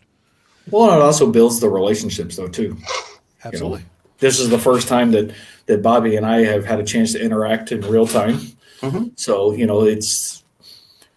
and I hate, bringing up my podcast with Dave, but we are really trying to push for the relationships. Do the plugs, man. You know as well. I know. I'm a big fan of the plugs. I know you are, but at the same time, this is your show, and I don't want it to be about me consistently bringing up Dave and you're the guest. Podcast. It doesn't matter. It doesn't matter. But it's all about the relationships, building those relationships, because it's great to be a collector or a hobbyist or, and a historian in your situation, which has a vast knowledge of things. It's the relationships are the long-lasting component of all of this. If cards go away tomorrow, we would still be able to chat about things. We could meet at a show and, pick up like best friends. That's the best part about all of this. You get one good conversation in with somebody, and, you share equal time together, and it's great. I think it helps further the hobby in a great way. I think so. I think there'll be a time down the road where we'll be able to meet up at some kind of show. The National is a bit of a stretch for reasons that I've outlined before. Like, I'm not a big fan of where that may go. And to Steve's point, I appreciate his restraint and not plugging the podcast, which we will no longer name. We won't mention it. We won't discuss it. It won't appear Take anymore. it off. I have no idea. I have no idea what podcast he's referring to. And you got to remember, like, I don't know if any of you guys know this, but there's a podcast theoretically, allegedly, supposedly, Yeah. But anyway, just saying, we don't want to discuss that anymore, though. Let's not bring it up. I will always take care of it. That's what a host does. That's what a host does. Broncos. Yes. Broncos 49. 79. Oh, sorry. That would mean I would be older than you, Bobby. And if that's the case, I look damn good. Yeah, 79 is the date of birth. So you might want to put. I was thinking age. I wasn't thinking year of birth. Uh-huh. No, I'm 41. I'll be 42 in March. But But no, Brian. I am going to bridge the podcast. We are not an investor channel at all. Well, I'll get to that coming in a moment. Chicken's going to sell at the door. Carvin, this is normally where I would say, no, Carvin, like, don't feel that way. You got to understand, Carvin got himself like a Sidney Crosby, the Cop RPA. And the thing is, Sidney Crosby's like a good, above average player. Like, he's decent. Yeah, decent. Like decent, yeah, not decent. Bad. And I think this is a valid point. Like, I got like 30 Medano cards. He's a first ballot Hall of Famer. And like, Sidney Crosby's not even in the Hall of Fame. He's not. Now, you say, oh, but he's still playing. That's not the point. The point is he's not in the Hall of Fame right now. And he's not even in the Sports Card YouTube Hall of Fame. So, like, really, what good is he? Seems like that guy's a little bit overrated. He's kind of trash. We'll see. But great card, Carvin. I did check that out on Instagram. And hey, congratulations on picking it up. He did design the set, so I guess it's appropriate. He has one of the big cards in it. So, that's pretty good. So congratulations on that, Carvin. No, that's huge. That's a huge card. It is. As much as I like to tease, it is a big card. It's a huge card. So ESPN box score Rangers. Yep. Just going through these quickly here. Alexis reached an all-time high. Yes. Yep. Okay, looking here. Yeah, we're just about there, Mike. We're just about there. With no help from you. You slacker. Well, here's the thing. Here's the issue. He said he would come back after 5 hours. He's surpassed the 5 hours. I know. You're late. Yeah. Listen, Mike is just tremendously disappointed. Like, the man has one job. Just one. And like, he struggles with that one thing. Yep. Plug it. Hashtag invest. 5 cards going up. Yeah, what should we endorse now? Well, we already endorsed the podcast that shall not be named. So we already did that. Top 5 cards that are worthy of harvesting kidneys, allegedly. Yep. Vinny covered it for you. Beautiful. Thank you, Vinny. Yep, getting there. Yeah, and here's a legend for looking at the box scores for hockey. Beautiful. Allegedly. Thank you, Vinny. Appreciate it. Yep. No, it's a fun podcast. If you enjoy, it is a hangout. I think what I always tell everybody is just be aware. Is it a hobby podcast? Yes. But it is a hangout. I do a hangout here too, but I do try to do my best to I have, like, to put it this way, I had a general idea what I wanted to talk to Steve about, and I wanted to give us time to have a chance to have a chat about some of these things because there were some good topics, and I wanted Steve to get a chance to contribute a lot to that conversation, and he was able to. And then I said, all right, so now we've had a good chat. We chatted probably for a good 2 hours before I put the link on the screen. So I wanted us to have the opportunity, and it was good. And then Bobby joined us, and now we've been enjoying having this conversation. And if any of you guys had wanted to join in, you could have. You had a window there too. So you're always welcome to come on, by all means. So grab a couple of these here. So Carvin says here, one of his 2 legacy cards. Yep. So what's the other legacy card? Now I'm curious. Yeah, I was going to ask. Yeah, so the Crosby is a legacy card you're saying, obviously, for good reason. I get that. You know what? Maybe it's the LeBron. I would guess it's probably a LeBron. Because exquisite, right? So it wouldn't shock me if it was a LeBron card. That's just my guess. Yep, absolutely. Brian's out here carrying the show. No, but Mike is a true slacker, without question. Like, He's sitting there like, 6 hours, 7 hours, guy. Like, and what are you contributing to this? Steve's been here the whole time. Bobby's been here for a good chunk of time. Did I see you, Mike? Did I miss you? You hanging out in Hamilton? Were you hiding behind the ruins? Where were you? We discussed this already. I already ridiculed that city with great passion and enjoyment. Yep, absolutely. Sounds good. ESPN box stats. Yeah, exquisite LeBron RPA. That's what I thought. And that is a big card. That's huge. I can't blame you. That thing is out of sight now. I haven't even bothered to go look at those. No, the exquisite is completely out of whack. You just have to think like the Star Rookie, which was the attainable one, a good quality attainable card, is in the thousands. So you just imagine exquisite RPA. Oh my God. Not even like forget it. So like taking out a second mortgage on your house. I don't know. Can I get to it? I'm still kicking myself in the ass. I'll show this. I think I have showed this on the podcast when I was kind of rummaging one night, but I never sent that in. Oh. Yeah, I think that's the one was that the one we talked about? Yeah. No, yeah. Wait, actually, no. The one we talked about originally, we saw that, but I think the one we talked about that originally led to the question for Carvin was the Jordan redemption, wasn't it? It was. Yeah. That's this is a different redemption. But this is a different redemption. Yeah. But yeah, and that's back when you actually had to send it in. Mm-hmm. But I was actually married to my first wife and in our apartment, and my budget at that point in time was even more limited. Sure. But I still remember what I paid for this at the time it came out. $158 of worthlessness. Can't do anything with this. All right, hold on. The man has accepted the gauntlet. Did you see that? All right, Mike, get to work. Get typing. I'm not going to do the work for you. Get to work. But I did multiple searches because at that time there was 2 things I was really going for. I wanted a Chrome to actually send it out and of course get it back. Sure. I was watching a lot of LeBron SPX rookies, and they weren't completely out of hand at that point in time, because that was in 2003 is when I was looking at this stuff. Sure. So, no, I take that back. It was 2004. I waited because I didn't want to think of buying something to where I'd pay X amount of money and it be worth absolutely nothing. I wanted to make sure that the guy was a real deal. Sure. And then let me quickly grab this. Have a good night, Paul. Take it easy. Oh, take it easy, Paul. Good night. Absolutely. So real quick, I'm not going to read these. I'm going to leave them on for just a second. So this is Joe's comment. Okay.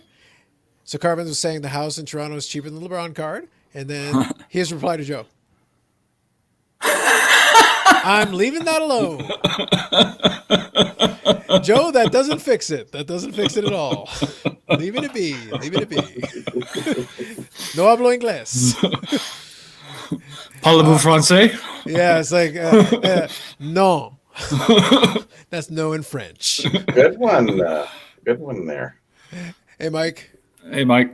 Ready to end this or what? About time you finally do some work. All right, now that Mike's here, I'm hitting end broadcast. Good night, everybody. Take care. About time you finally did some damn work. What's going on, fellas? No, not too bad. It's been a good conversation. We've been having some fun. Steve came on to start it off. He was our starting pitcher. He's doing his Nolan Ryan 7th no-hitter deal. It was working well. He's been dealing. Complete game. Yeah. Bobby's come in as a pinch hitter. He's come in and he's hanging out, and here you are. Nice. Here you are. I think your job is, I don't know. I'm driving the bullpen car. Yes, that can be you. Yes, that right there is proper. Yep, that's it. The old 70s bullpen car. That's me. Yep. What's been going on? What's new and exciting? No, not too much. I think it's been a lot of. We've had a good chat. I wanted to kind of do a little bit of contrast to some of the stuff that's already been done, because I know Steve's been on YouTube for a long time. So I wanted to chat about some stuff that had been, because we had a little bit of fun earlier with some of the questions that were like, all right, you got to think about this one a little bit. And we were able to have some of those good questions and good answers, and it was a lot of fun. Nice. I think it was enjoyable. Good stuff. Yeah. You know, Bobby likes to hang out, so I think it's been a good time. We hang out and enjoy it. Yeah. Sure. That's what it's all about, right? I mean, you get some good discussions going, and have some fun and banter things around. Don't always have to agree, but just, get varying points of on different issues. That's always a key thing. And yes, that is a Seals jersey. Yeah, I was going to say it is a golden Seals jersey. Right? 75 Gilles Malache. Look at you, going old school. Yeah, that's not that old. Bobby, I'm afraid to say, mathematically, the 1970s has become old school. Yeah, the math is very much in favor of that. I'm sorry. Pre-90, I get it. A Habs jersey would be the most appropriate thing, but next to that, I'll take anything hideous and ugly from the 60s or 70s. Yeah. My next one coming in from the WHA years should be equally. There we go. We're wearing 2 this time. I don't care. Oh my God! Look at you. That's a fashion statement of some form or function, I guess. It works. Okay, so quick question, since you're here, Mike. I did comment on your last video, and I like some of the obscure stuff you're throwing in there. That's kind of fun. I did have a little fun with it, because Mike was showing off some O-Pee-Chee cards from the 80s. He was showing some Kellogg's cards, which I thought were fun. Yeah. And I did bring up, though, when he showed the Kellogg's cards, I was thinking about it, because those were Kellogg's cards from the early 90s. I want to say 91 or 92, thereabouts. Yeah, somewhere around there. Yeah. So that was right kind of in my wheelhouse, where I remember those cards specifically. Yeah. And the thing I was thinking is, because we always talk about, the kids can't get whatever. Well, actually, it'd be kind of fun if we had a couple more of those food issues. Absolutely. Because I was thinking, like, all right, you know what? You want to go to the supermarket and hoard Lucky Charms, then God damn it, go ahead. But you're going to look like a complete tool doing it one card at a time. Especially since there's no big hit. But you can still build a set of Kellogg's cards or whatever. And I think that's not a bad way to go about it. That's actually, that could be done. You could talk kids into buying some cereal and get their parents to buy. Here you go. You can sell a card. Exactly. Well, they still have the premiums. It's just you have to go to the website, and it's just something more tangible and physical is a little bit better, I think, for kids, keeping their hands busy opposed to texting. Yeah, it's one of those whether it's cereal or product. I mean, one of, outside of the 1970-71 O-Pee-Chee set, that's one of the first hockey card sets that my dad was bringing me home packs. Dad's Cookies put out a set in 1970 of all the teams, and it's like a 144 card set. And I started collecting it. Don't know what happened to it. And a few years ago at the National, there was actually a dealer there from Niagara Falls, New York, and sold me a sweet copy of that set minus the Gordie Howe. He said, I'm just missing the Gordie Howe, but and I picked up the Howe for like $20 and got a sweet deal. So yeah, that's still a good. That's still a great set. But yeah, that kind of plays into what I'm saying though. Like, imagine this entire generation of kids. That I feel like is a good gateway. If you really are obsessed with getting these cards into the kids' hands, that feels like a way that you can still do it. Where like you're not going to stand in line to hoard cereal one card at a time. Right. It's just not. It's not time efficient. And if you can put some chases in there if you want, but make them really hard pulls. Sure. Do like an autographed card one in every 1,000 cereal boxes. Yeah. Yes. Well, guess what? They're not going to try to hoard the entire case of cereal to try to pull that. Right. It doesn't make mathematical. You're going to lose so badly that it wouldn't be worth it. So it would keep the hoarders out. The kids can have their cereal. They can have their card. Companies would make a lot of money. Yeah. I try to be sympathetic to a lot of this stuff. I always try. I try my best. But my collecting is informed by the fact that I didn't start off with packs. I started off with those little collector kits. When I was a kid, I got the little collector kits with batches of cards. And for me, that was sorting and playing around with those cards. That was the fun part. I got to the packs later. Right. Because of that, I still love opening packs. Let's make this clear. I still enjoy it. But I'm not obsessed with it. It's like, oh my God, think of the children if they don't have packs. There are still packs. If you don't buy this year's, you can get last year's or a couple of years ago. You can probably get your hands on that. If you get some of the stuff that doesn't have big chases, you can probably get your hands on that. If they do those food issues, that's another way your kids can get some cards, get the exposure, and still enjoy them. Absolutely. Cheap too. And you're right. It's cheap. It's a cheaper way to get them involved. Carvin brings up great the Colgate head. So I just put something on my Instagram. I came across, I only picked up the Ken Drydens, being a Habs fan. If I seen a Ken Dryden Colgate head, I picked it up. And I think I have about 10 of them. It's the only one I have. Yeah. They're not hard to find. They're not too hard to find. Some of them are. A couple. Yeah. Yeah. I think the food issues can still. I hadn't thought about it really until you showed those cards, and then it triggered the memory. I was like, wait, actually, maybe there is a simple, straightforward, common sense solution to this problem you supposedly have. If this is truly the problem you think it is, maybe that's the approach. Why don't you just get some of the? Why don't you do that? Tim Hortons cards and all that are great, but let's. I'm just wondering what the licensing fee would be. For the cereal companies to do it, and how many more boxes of cereal are they going to have to sell to, pay off that licensing fee? Well, I think, minus the production. I would wonder, for me, so Carmen's just including a little information here. Worry about her opening packs. Yep. Yeah. There you go. That's a Jacques Plante. So this was inserted in toothpaste in 1971. Yeah. Yeah. Every box. And they had 11 different. I actually met the gentleman who did the promotion. I met him. I bought an original box from him. Just a toothpaste box. Nice. They're about $700-800 just for the empty toothpaste box. I believe it.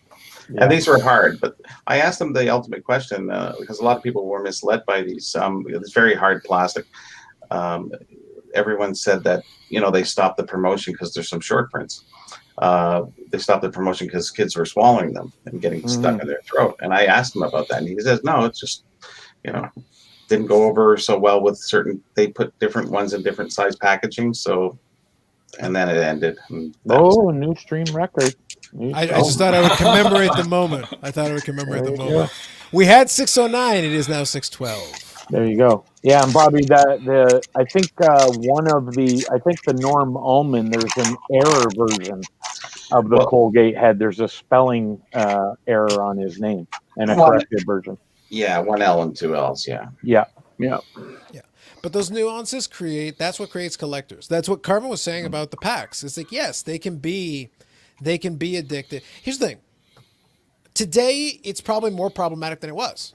Because again, going back to my era, like thinking about when I was a kid, even when I was a kid, technically speaking, by not that much, because Steve and I are not that far apart.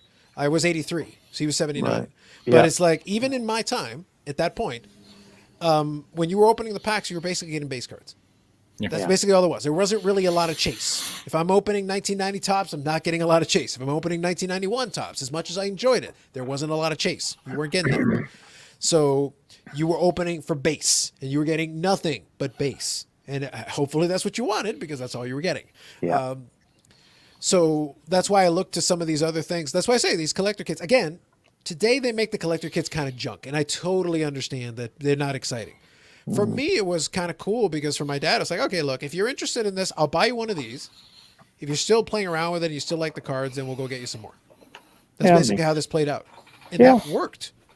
And if you can do it, and most of those came with a little binder and some pages. Yep. And it's real basic, but that's what you needed to get started. Yeah.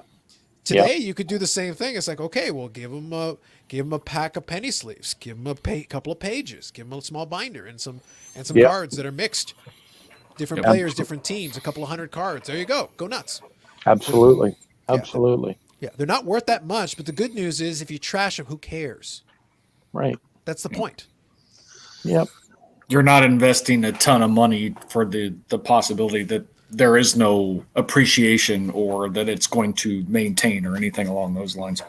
Yeah. I think it's all about, it's not about the monetary value. It's getting a young kid into collecting and sorting and finding a player he likes. And, there's, that's what it was about when I was a kid. It's like to think, fast forward in, 50 years, it's going to be this huge. And it's like, no way. I wouldn't have believed it. Nobody would have. It's one of those things where, and again, this is impossible. I understand that. But you would ideally, if you really want to build a collector and get the hooks in early and get the roots as strong as you can, you kind of want to separate out the value proposition from it as long as possible. You can't do it indefinitely. There will come a time where there will be the realization there's value. But as long as you can separate it for a little while, that buys you time to build roots, and if the roots are strong, then you have a collector for the long run. Mm-hmm. That's the structure. That's where, Jeremy's talked about it before. It's like, that's where I push back. It's like, if you do not have, you can talk about the collector gene as much as you want. The collector gene can manifest in many ways. There's lots of things you can collect. You don't have to collect cards. Right. Just so we're clear. It happens to be the vice of choice for the people in this panel, but that doesn't mean it has to be the only choice. So if that's going to be the case and you want it to be cards in the long run, well, then you have to establish some connection or some enjoyment of the cards. If that is there, then that can sustain, because even if they walk away, they may come back one day, because at least you built the foundation. If it's a strictly financial thing, well, that's great, as long as the money's there. The moment the money's there, the interest is gone. Well, I think we were kind of stuck with in 1970 and 71. Those are the biggest years for promotions. So you had the Colgate heads, you had Frito-Lay potato chips, Coke caps, where you send away for poster, hockey packs. There was so many other premiums and promotions. You couldn't buy something without having a hockey-related something in it in Canada. For the most part. Yeah. And so we were, by default, through osmosis, we just kind of hey, you always had some hockey stuff hanging around, and then whatever you liked, you chased. And Absolutely. everybody was a little bit different. Toronto Sun newspaper, little photos. It was the biggest year ever. I have my file is so big for 1971. It's unbelievable, bigger than any other year. So and that's when it all started. And I think it started in baseball and football. Get things like these. The insert booklets from 71. Yeah. Yeah. But you know what's funny, Bobby? And here's an interesting thing, and you guys can look this up later on. There is a now this is a little bit more modern. You can look it up in the Burrell. Absolutely. I'm serious. I'm going to keep pushing you to eventually just call it the Burrell, and we're going to move on. And you will thank me later when you sell millions of copies. But the thing is this: later on, even in the 2000s, there was a Toronto Star hockey card series that came out. And it was later on because Medano was in it. It was much later on. It was in the 2000s. And they had a couple of basic parallels and some basic stuff. I'll see if I can find a picture of it for you so I can show you. But it was later on. It was much later on. And it had the basic tenets of some of those old issues that was very cool. And I thought it was very good. And that was another potential product that, again, some kids had the opportunity because you could get an album and they would have all the cards and you could put it. Right. Now, of course, I was looking for my Medano card, so I went to go get it. But I bought a couple of packs while I was there. I thought it was neat. Sure. It was a nice little set, but it was in the 2000s. So it's not like nobody tries it, but it's one of those things I feel like they have to keep trying because we've got those Canadian Tire cards. They exist. They existed. And I know Vinny was collecting those things and he enjoyed those. The Tim Hortons cards are okay. To me, it's not as good as the McDonald's cards. I feel like the McDonald's cards was like the high watermark of that product because they did a really good job. Kids too, where Tim Hortons isn't so much. They did a much better job, in my opinion, with the McDonald's. You buy the fries, you get the packs. And if you wanted to pull the jerseys or whatever, they were redemptions. Yes. Brilliant. Yeah. Fantastic. You could still pull it, but it was a tough pull. Yeah. Most of it was base cards. And maybe the odd little insert here and there are parallel. And great. That's great for the kids. It's fun. Yeah. And the pressure's low. It was like 99 cents a pack. Like the pressure was very low. It wasn't out of whack. And most of the McDonald's had thousands of packs available. So go get them. Have fun. Yeah. And going back to just to kind of shift a bit, and Bobby was talking about like 70, 71. Weren't the original ESO stamps, didn't they come out in that era? That was actually one of the biggest promotions ever, and it still is so popular today with collectors. And it was the one thing I remember more than anything is me and my brother sitting in the back seat. My dad threw 2 albums back to us and some packs, and here you go, guys. And we were off and running. I'm 6 years old then. Yeah. It was just the best thing ever. Yeah, I remember them too. And if memory serves, I think you could get a hardcover album as well as opposed to the soft cover. It was like a hard binder. Yeah, it was more money. Yeah. Yeah. Is that one of those Toronto So what I'm Stars? showing on the screen is this is 2003, 2004 Toronto Star. Wow. So you could get these packs. So again, it wasn't like in the 80s. It wasn't in the 90s. 2003, 2004. Wow. It wasn't 100 years ago. These could have still been done. And you had those opportunities. So go ahead. I think that's why kids are lacking today is in the hobby is so much because they did stop a lot of that stuff that, that Mec and I did. And, maybe you did a little bit back then too. When they slowed that down, people just drifted off from it. So it's unfortunate. That's the way it went. And we're addicted for life. So yeah. But that's why I said I was catching up on the comments as well. But that's the reason though that I was making the point that it's like if the foundation is built, and the thing is, Bobby, like we mentioned before, like you do have some cards, but you do enjoy some of the other things. But as a collector, the foundation was built early. Your interest in it and passion was built early. That's why I said the reason why I say I push back on Jeremy is that if you don't build that foundation, you don't really have a strong roots. You're looking at, but they're really like business people. It's like, that's great. Business people will continue to do that until there's a more lucrative, more profitable business elsewhere, and then they'll move on. Mm-hmm. We're here. I'm not here because it's profitable. Have I made some profit? Yeah, I have. Thank you for listening, Carlos. Yeah, exactly. But the thing is, it's like, that's because I've bought some cards that made sense. They made sense from a collecting standpoint. I use my experience in the hobby and intuition in the hobby, and then what a coincidence it happened to work out. Yeah. It wasn't because I sat there like, what's my best ROI? Let me think about this. Let me build the chart out. No, I bought a card of a very good player who was young and had potential, and it worked out. Sure. Such things cannot be foreseen. Who would have thought? Yeah. This is how this works. It's not that complicated, especially in this market. It is not that complex. It really isn't. They didn't have those, Brian, but I know they had like baseball cards in McDonald's. This was back in the 90s. I know they had it in the 90s. So I don't know if they have NBA as well. Yes. Yep. Yeah. Yeah, the hockey ones are predominantly in Canada for sure. Just getting caught up here. Shifting down. NBA was regional. Yes. Early 90s. Yes. Every by the box, one player per box. Yes. I believe back in the day, I don't know if it was available in Canada, but didn't Domino's put out like a quarterback set of cards as well They might have. in the Not in 80s, Canada. early 90s? Not in Canada. Maybe it was strictly the U.S. It was like a 40 or 50 card set of just quarterbacks over the sports time, and That's good promotion. I love that stuff. yeah. I always like, because we're always trying to recapture our youth in this hobby, and that's really how most of us stay in it. I think it's really important that companies do stuff like that, and they have stopped of late. It's all Tim Hortons and Framework and all these other companies, and it's all structured to return on investment. The ROI. So I think that's a great suggestion. Whoever said that about starting up with Food Issue again and putting cards in, and like Carlos says, put a real tough chase card in some of the packs, so kids equally have a chance to get that big card. Yeah, but make it long odds, so that's not the predominant theme. Yes, Give it to them, so hey, it's out there, and if you pull it, you can celebrate because it's a big pull. But the focus should be on the set itself. Hey, restore the lost art of set building, or if you just like your team, or if you just like your player, that's still a chase for you. Then you pull your player's card. Hey, fantastic. When I was doing those McDonald's cards in the late 90s, I was trying to get the Medano. That was the main reason I was opening the packs, trying to get the Medano. And when I did, I was good to go. But I would end up with other cards as well, and maybe some of my friends wanted some of those, so I trade them off. And it worked out.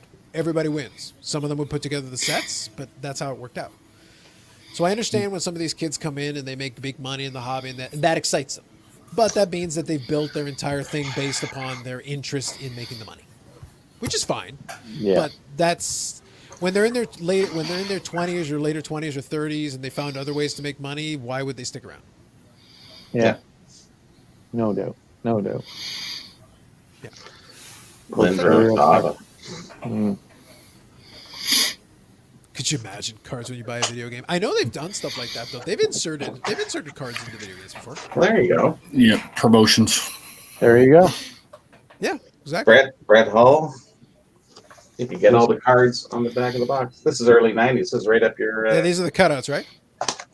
No, they're not the cutouts. They were inside, inserted. Oh, okay. Is that the same one that I was showing off, Carlos? The same one? No, Same stuff? the ones. It was a different design for Kellogg's. Oh, was it? Okay. All Yeah, right. different years. They did different stuff all the time. There you go. I think that one actually might be the second one that Bobby was showing there.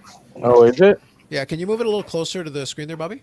Sure. Yeah, you know what? If you look, you see like the blue borders there? Yeah. Yeah, Like you got the that's- Medano there in the center. Yeah. It was Score. It was Score who produced it.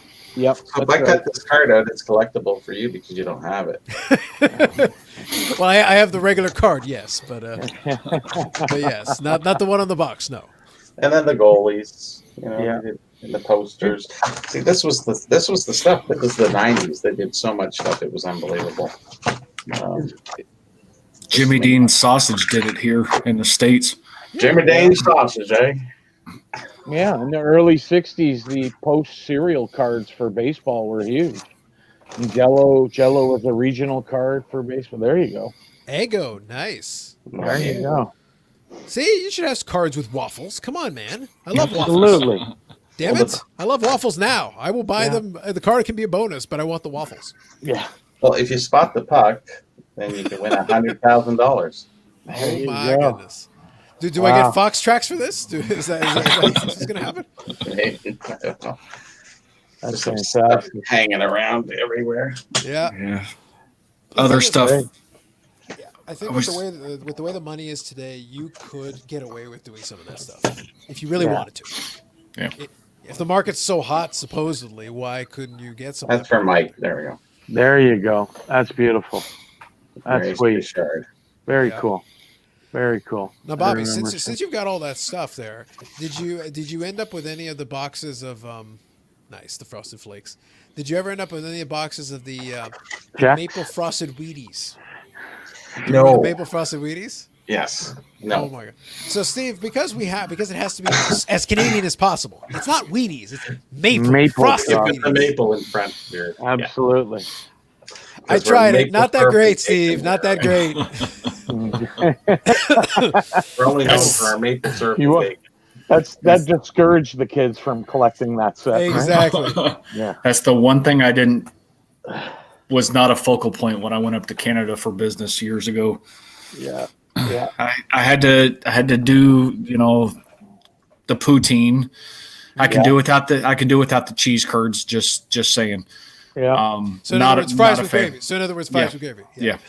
Got it. Yeah. I tried it as it was, and I was like, yeah, I can do without that. Yeah, I live here for a lifetime. I can't do poutine. It's not happening. Yeah. I'm out. And then Depends on the cheese curds, though. I had multiple different Canadian beers, of course, because Sure. It's mandatory. Well, my first beer was Coors Light when I was there. We went to a steak joint that looked like it was built with fake Texas artifacts. The word light is a euphemism for water. It is dirty water. An American. Yeah. Hey, the alcohol content is increased up in Canada. Thank you very much. For Coors Light, really? Yes. What's it up to it's- now? I don't know what it was. 1.5%? I don't know. I didn't pay attention. In Canada, it's known as Shanty. Coors Not As Light. That's fair. That's fair. Yeah. Whenever I wanted to tease my one of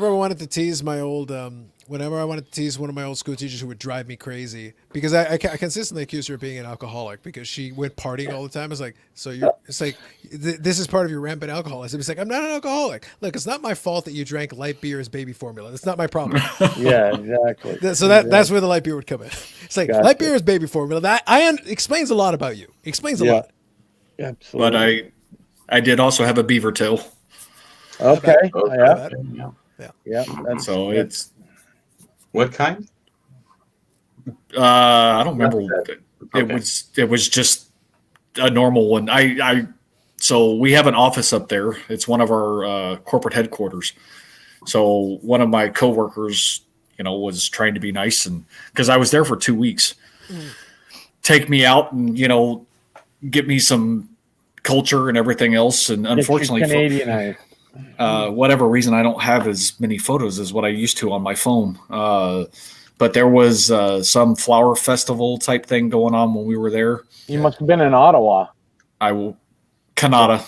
Oh, so Yeah. the Tulip Festival. Mm-hmm. Yeah, It was not the Tulip Festival. It was they were like sculptures, but they were all flowers and stuff. And No. it was really cool though. Very nice. Got to see the changing of the guard. Parliament. Yep. Yeah. So, I mean, it was fun. The fact that she took time out of her day on a weekend to Right. take this Texas boy and give me as much stuff as possible to go experience and everything else along those lines. It was. I appreciate it. I had a hell of a time. It was fun.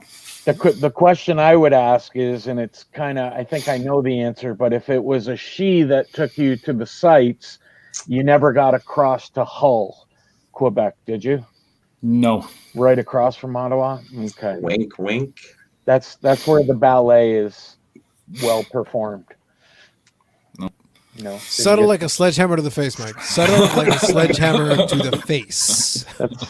That's Full power to the face. That's my MO, right? That's my MO. Attaboy. Good job. Yeah. Good job. Yeah. It was always interesting because I was down by Ottawa way quite a number of times, and my buddy from university who I continue to state is actually dead. His family doesn't know it. I feel like I should tell them. It's like he died. I saw it. But anyway, but he lived out in Ottawa area, so it was always very funny. He was out in Kempville. So he was like a small area, like Very outside of close. Ottawa there. So he knows that area well. Those were his old stomping grounds. For sure. But I will say it was good. It was good that they showed you a little bit and you got a chance to enjoy some of that stuff. One of the things I'll say that if you ever get a chance again, you're around, check out some of the craft because they do some excellent craft all around Ontario now, and you get different flavors. Because the standard stuff, I enjoy it, and if you're just sitting down having a beer like where I used to be in Guelph, Sleeman is the local one. Great, I enjoyed it for what it is, but it's not the most exciting beer.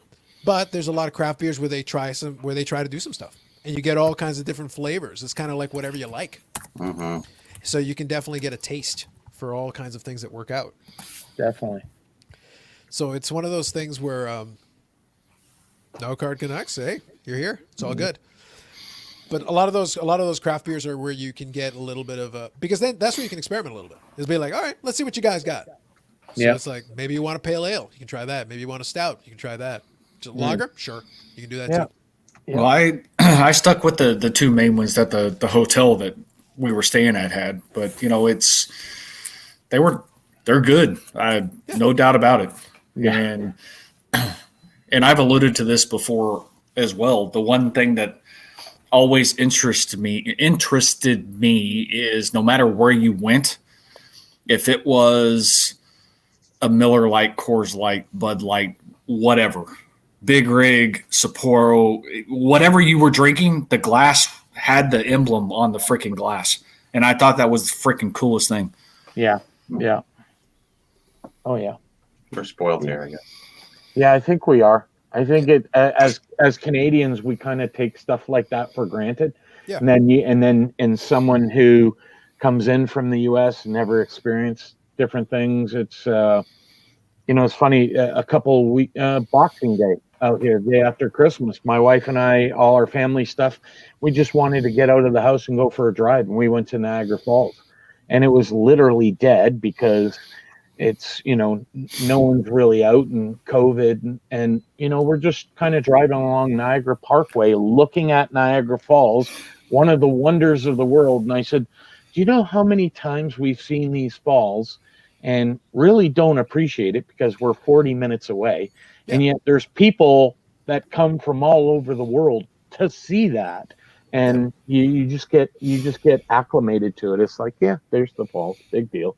Yeah, and that happens everywhere. Like wherever you're somewhere near that thing, you get acclimated to it, and like to you, it's not a big deal, but somebody else comes in with fresh eyes, going like, "What the? How do you even?" It's like, I would imagine if I went to the Grand Canyon, I'd be like, "Oh, this is amazing."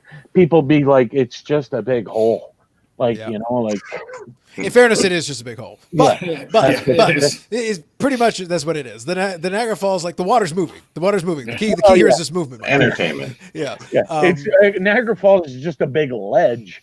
But there's water flowing. There's water flowing. Sure. There's movement. Sure. The key word is movement. It's a hole with interactivity. It's interactive. It's an interactive hole. Making electricity. Exactly. Yeah. Like, come on, man. Yeah, we make it in Canada, sell it to the U.S., and then buy it back for more. Correct. That is the Canadian way, with great politeness. That's what we do. But I was going to say, kind of Steve's point, and kind of playing into what we talked about earlier about the way that some of the sports play into different areas. Canada, we enjoy things like the NFL and all that, but it's in pockets in different areas. One of my favorite things that I went with a buddy of mine, now this is a couple of years ago now, is that they would have at Boston Pizza, they would try to do like an NFL, like, hey, come watch the games, whatever, and it's like, oh, it's all good. But a lot of times it would be a little bit sparsely attended, and they would have stuff to give away, because they'd get all this swag. And what would happen is, since we'd be one of the few people, it's like, all right, well, you get a jersey, you get this, you get this. And we ended up with a bunch of free swag. But then at one point we were like, just out of curiosity, you got the glasses up there for, because it was for Budweiser. Budweiser was the big sponsor for the NFL. Yeah. And they go, you got the glasses. Like, do you have like all the teams? And they go, well, not all of them, but a good chunk of them. It's like, do you mind if I can I have the Packer one? And I go, yeah, sure. Yeah. Straight off, and I got to take home, walking home with it. Absolutely. Yeah. I've got about 5 or 6 of those glasses for Boston Pizza from those days, because they were just like, yeah, take them. And you know, the manager of that Boston Pizza could probably go to his local beer rep who gives all the prizes for NFL and say, yeah, we're running low on these NFL glasses. Oh, here, I got some out in the car. But the thing, here's the thing. What was funny is that one of them literally says, like, yeah, no one asks. We're basically allowed to give these away, but we're not going to advertise it. And he goes, yeah, sure. And he goes, well, you guys asked. So I go, sweet. So every time we went by, like, do you mind? Yeah, absolutely. So, if it was the dealer, he wouldn't want to break up the set. Yeah. Exactly. That's right. So my buddy has a set of them, and then I got a set of them. So if I'm watching, the Kansas City game, I'd be like, all right, it'd be really funny for me if the Browns win. I will use my Browns Budweiser glass. There you go. Because I got Tennessee Titans Budweiser. I got the Kansas City Chiefs. I got a couple of different, and I got the Packer one. Nice. So I was like, all right, I can switch the glasses depending on the game. We're good to go. But there you go, Steve. You can have your free. They have it, and sometimes if you ask nicely, they'll just give it to you. You can take it with you. Yeah. And I thought about it, but it was one of those in which coming back through customs, I didn't want to get some random oddball questions though either, because I got berated trying to get into the country. Oh yeah. Yeah. It's probably your associations to that weird Amish guy. He's got a checkered past. You got to check. Are you the guy on the? No. I have no idea who Amish Dave Archer is. I don't care who you talk to. I don't know who that is. Sandwich in the dash. It's like I don't know anything about chicken sandwiches. I don't know anything about instant revolting. None of that. So random question. Go ahead. What? So answer this in the number of years, and each one of you can answer this. Number of years. All right. What would you consider recent in terms of years? In terms of years. Ooh, interesting. Yeah, I'm sure the answer is going to be different for every one of us. Well, for Mike, it's 3 figures. What do you got, Bobby? Come on, man. I was waiting for the shot. I would not disappoint you. I would never disappoint you. Is this in regards to what? No, it's in you. It's it's a serious question because there's a backstory to this because it has to do with being berated by customs to try and get into Canada. Okay.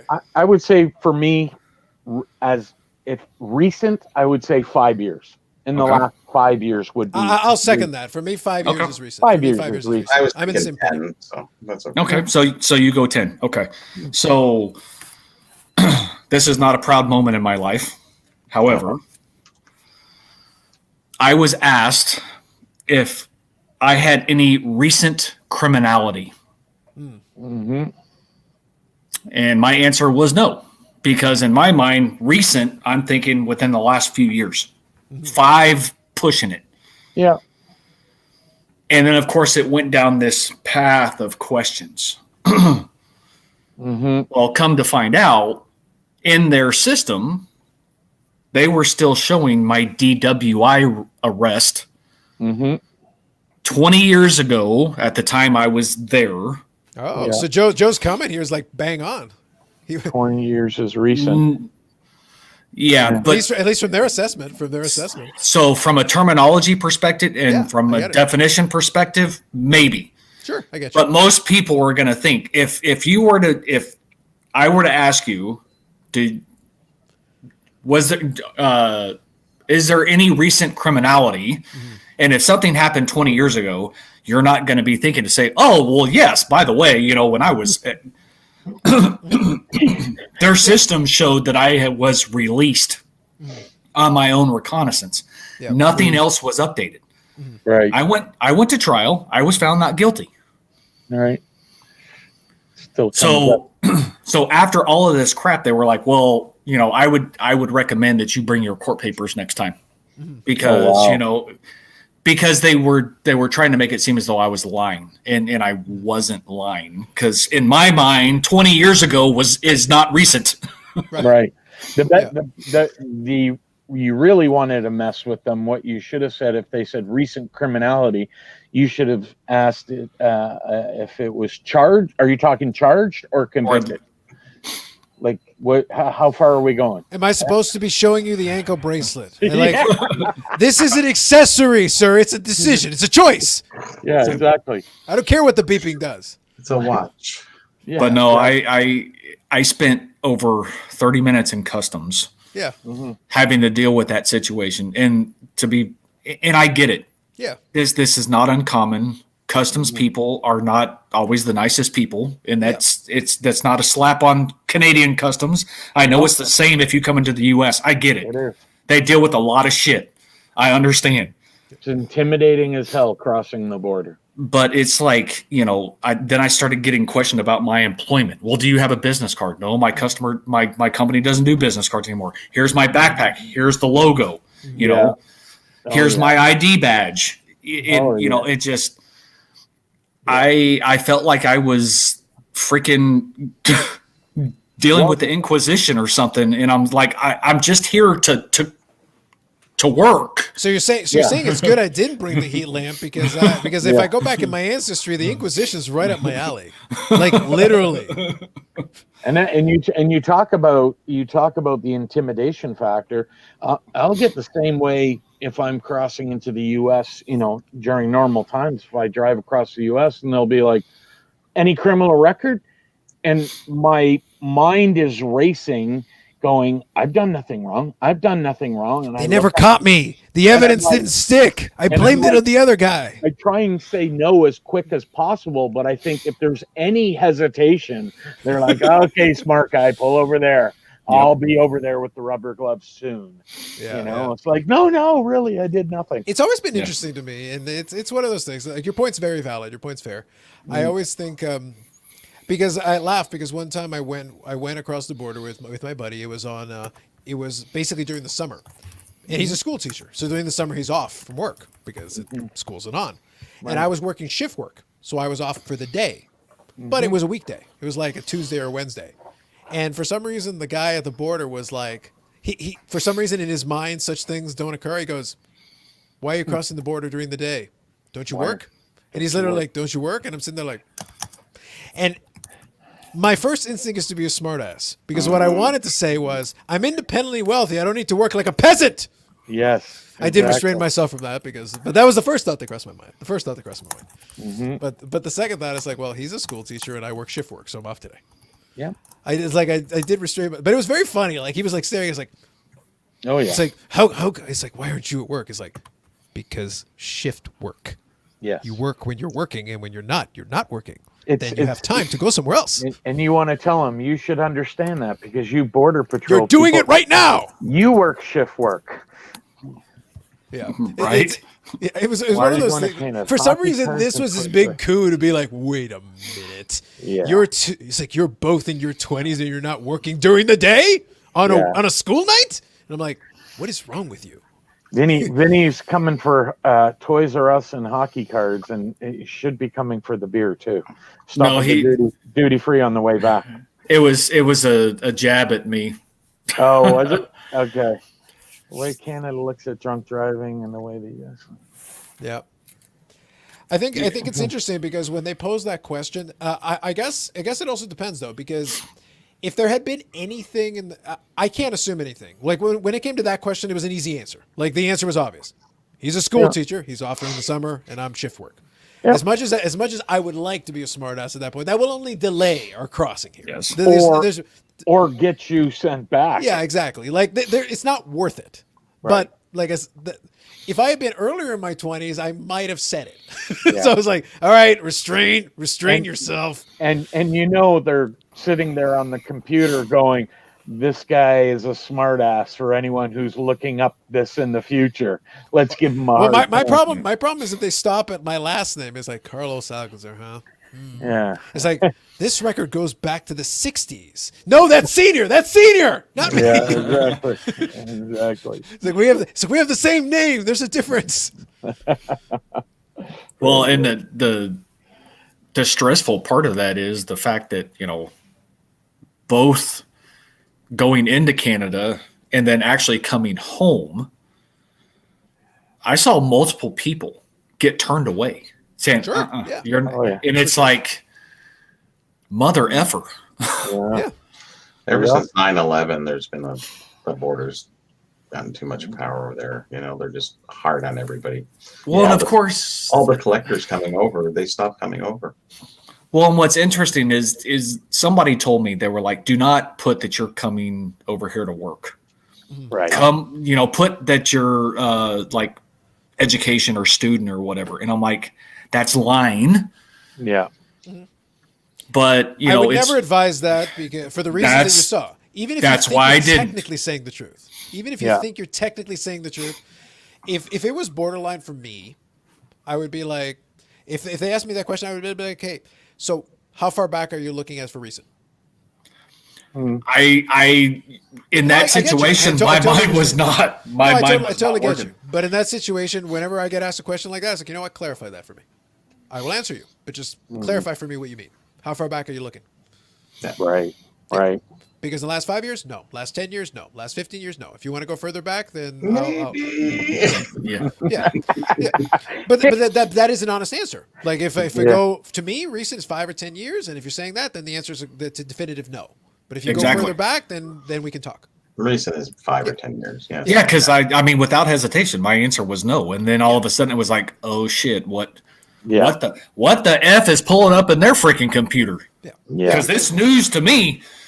Oh yeah. Because when it comes to that, they're just looking for an inconsistency. Because if they already have the answer on the screen, then that's where the definition comes. It's like, all right, how long are we talking? Yeah. Are we talking since the dawn of time? Yeah. Then mayhaps. Absolutely. Would you like my entire history, going back to my my dumb teenage years too? Yeah. I told you. Now the next time you go over, you'll be fine on that one. And it's like you'll just have to find a way to explain away the Amish Dave Archer Association, because there's some questions. When that man is by Lake Superior, like I don't know. I don't know if I want to be associated with that. I'd have concerns. But if you're 25 and they ask you recent years, Yeah. That's fair. last year or the year before, Oh, lesson learned for sure. Yeah, for sure. Yeah. Because I mean, I've got a perma X on my stuff if I go into Canada, and I know I do, and that's fine. But at least I know what to expect next time. For sure. Be polite and respectful, but at the same time, making sure I have my wits about me in that situation. Define recent. Yeah. Yeah. But it's a valid question. It's like, look, I'll answer your question, no problem. But just can you tell me what you're looking for here, and then I'll answer you. Yeah. we'll come down to you, Steve. I want to see Texas, and I got to try every steakhouse you got. There you go. They have one or two. They have one or two. I've heard rumors. I've heard rumors. I was in Texas in November of 2018. In recent years? Yeah, it was recent for me. It was within the last 3 years I was down there. And That would qualify. What's the one place? Cane's in the Dallas area? Is it Cane's Chicken? Raising Cane's. Raising Cane's. There you go. Okay. Chicken fingers. Okay. Chicken sandwich. Yeah. No chicken sandwiches. Settle down, Bobby. Only Settle down, Bobby. I see what you're trying to do. Settle down. Only chicken fingers. Yeah. They were damn good chicken fingers, I'll tell you. Right. They're pretty good. Yeah, Raising Cane's. Yeah. Yeah, there's quite a few steakhouses, to be brutally honest. Stay away from the really expensive ones because they're not worth the price compared to right. Yeah. No. The only one that is pricey really that would be worth recommending would be like Bob's Steak and Shop House. But right. Now is that comparable to a Ruth Chris? It is. It's on the same caliber from a price point and right fanciness, if you want to call it that. But it's a lot better than Ruth Chris. I think Ruth Chris sucks. Yeah, I've never been because I heard it's pricey, and it's like, you know what, I can go to the Keg here and get a good steak. So, well, I'd rather make my own. Me too. Yeah, my wife won't order steak anywhere. She's like, I'm not paying the price to eat steak when I'd rather have yours in the first place. So, yeah. Well, that was the thing that came up when we were discussing the expo, because there's a group that after the day they'll go over to the Keg, and I'm like, yeah. So I could pay a fortune for like okay food, or I could just go to a different restaurant, pay substantially less for also okay food, and save that money and spend the rest on beer. Decision made. Yeah. Beer is more important. Yeah, let me go quickly through these. If the food's going to be okay either way, you may as well save the Well, money. Carlos, if that's the case, you just buy a bag of chips and then go spend it all on beer. Bruh, you just described the 2021 Expo plans, Mike. Yeah, I know. Settle down, sir. You just need a little bit of carbs to go with that. There you go. So yeah, I like to pretend it's restraint. Wisdom is a little bit of a stretch, but let's say restraint with some experience. There's a time and a place for my level of sass, and that wasn't the time or the place. So yeah, please define reason. Absolutely. Quickly going through here. So Hockey Guy says, intelligence is knowing a tomato is fruit. Wisdom is not putting it in a fruit salad. Valid. Yes. Brian's talking about the Mexican border. Well, the Mexican border is different. Like, have you watched Yeah. Machete? Like, there are no rules. Back in the day, Machete. Machete. That was a great Machete movie. don't text. That was a great movie. Loved it. I know. wow. Raising Cane. There has you go, sandwich in his Raising fingers. Cane. Yeah. There you go. No steak is $100 good. Valid. That is true. Yeah. Mine is. Exactly. Yeah. Well, Bobby tried to go to the chicken sandwiches. They were actually talking steak a little bit there, so a little different. I sous vide grill. Yeah. Getting hungry. Yeah, no kidding. It's almost breakfast. Oh yeah. Yeah, I was going to say it's 4 o'clock coming up on 4 o'clock on your side, 3 Yeah. o'clock on mine. I agree. Yep. Let's I go to agree. Zets. Let's Do go. what? We go to Zets. Oh, Zets. that's the restaurant near where the expo is. It's 24 hours. Yep. So if you did wind up in this kind of a situation, you could actually go and eat. And their food is actually pretty good. It's pretty good. If you like your greasy food to fill you up a little bit, they actually have some pretty good stuff. Well, greasy food is the best after you've been drinking. Bingo. That's what I'm trying. Yeah. That's why Zets does very well. Zets does very well. Very Yeah. well. Yep. The greasier, the better. Oh yeah, Yeah. Sounds good. I would agree to that.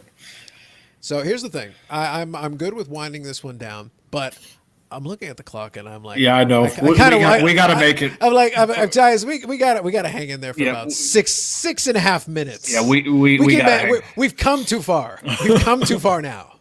Yeah. Yeah, hockey guy, we're aware. We've gone too far. We've gotten this far. We got to take it home. Let's take it. Has anybody in the comments, I'm curious, been here from the beginning? Paul was here pretty close to that. Yeah. Hockey guy's been here for quite a while. I don't know if the whole way through, but hockey guy's definitely been here for quite a while. It's a good question though. Have any of you guys actually been able to hang in there that long? Because outside of a quick break, just to kind of refill my drink, I've been sitting here for the majority of the time. Yeah. Yep. Other than me having to run to the bathroom and go grab a refreshed beer. Yeah. But that's the one thing I mentioned to the thing. It's like, look, doing it is not that difficult, but you do have to you have to step aside for at least a moment. Take a breather, refill your drink, whatever. Do that at least once. Yeah, I just stretched my back out a little bit because usually I'm sitting at the table. Yeah. I mean, you've hung out on the podcast, you know where I sit. Yeah. But since I was banished to the bedroom so my wife could watch TV, my seating arrangements don't have a back, so it's not to mention. You got to get the dining table is good, Steve, but you got to get the especially now that I've been working from home so much, you got to get the high back chair. Yeah. It's absolutely mission critical, and they've got wheels so you can roll it into different rooms. It's absolutely key. Well, if I could ever get my office back, it won't be a problem. There you go. There you go. Well, we'll have to see what happens there. Who knows? Yeah, we can meet at Denny's after the show. Yeah, exactly. Denny's. I don't know if there's one. I think Brian's probably thinking the National. That'd probably be a different thing. Mm. Yeah, passed out 45 minutes in the back. Yeah, Well, there's a steakhouse in Chicago across from the Stevens Center at the Hilton. That's supposed to be pretty good, actually. The guys all talk about it. Yeah. Assuming they have it, Mike. You actually going to take a stab at going to Chicago? Yeah, I'll go. Yeah, I'll go. Yeah, I went in 2019 for the first time. Mm-hmm. Before I got out of the hobby in '93, I had heard about it and just thought, it's, another card show. We got our expo twice a year up here. That's fine. Going there is Gibson's. That's it. Gibson's. That's the place. Yep. The National, my first visit was pretty incredible. It was just lots to take in, and it's I tried to I listened to people and they said try and focus on, make sure you go down this aisle and come up, but you see things and it's like squirrel, and you're like, wait, I got to go over here, and then you lose your place. What table was I at? And it's massive, and it's just it's something to see, and I'll definitely be going down in 2021 if they have it. I'm doubting it. I've got my hotel booked. I don't know. But I don't know. I don't see it. But like I said, we're working off the assumption they have it. Assuming they have it, you're saying that you'd go.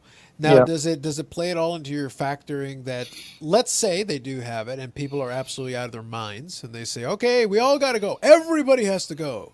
Yeah. And it's like one of those, it becomes like one of those, like the Comic-Cons now are at the stage where it's like, okay, you're back to back, wall to wall. And I'm like, look, I'm not claustrophobic, but I also like a little bit of personal space, just a smidge. Like, I don't feel that's unreasonable for me to at least be able to physically turn without hitting 5 people. Right. Well, in Chicago, it was pretty much like that. Now, mind you, I looked at videos on YouTube of people at the IX Center in Cleveland, where it was very spaced out, lots of room to walk. And then the next year in Chicago, it was like, why is it so closed in? Like the walkways are so tight and jammed.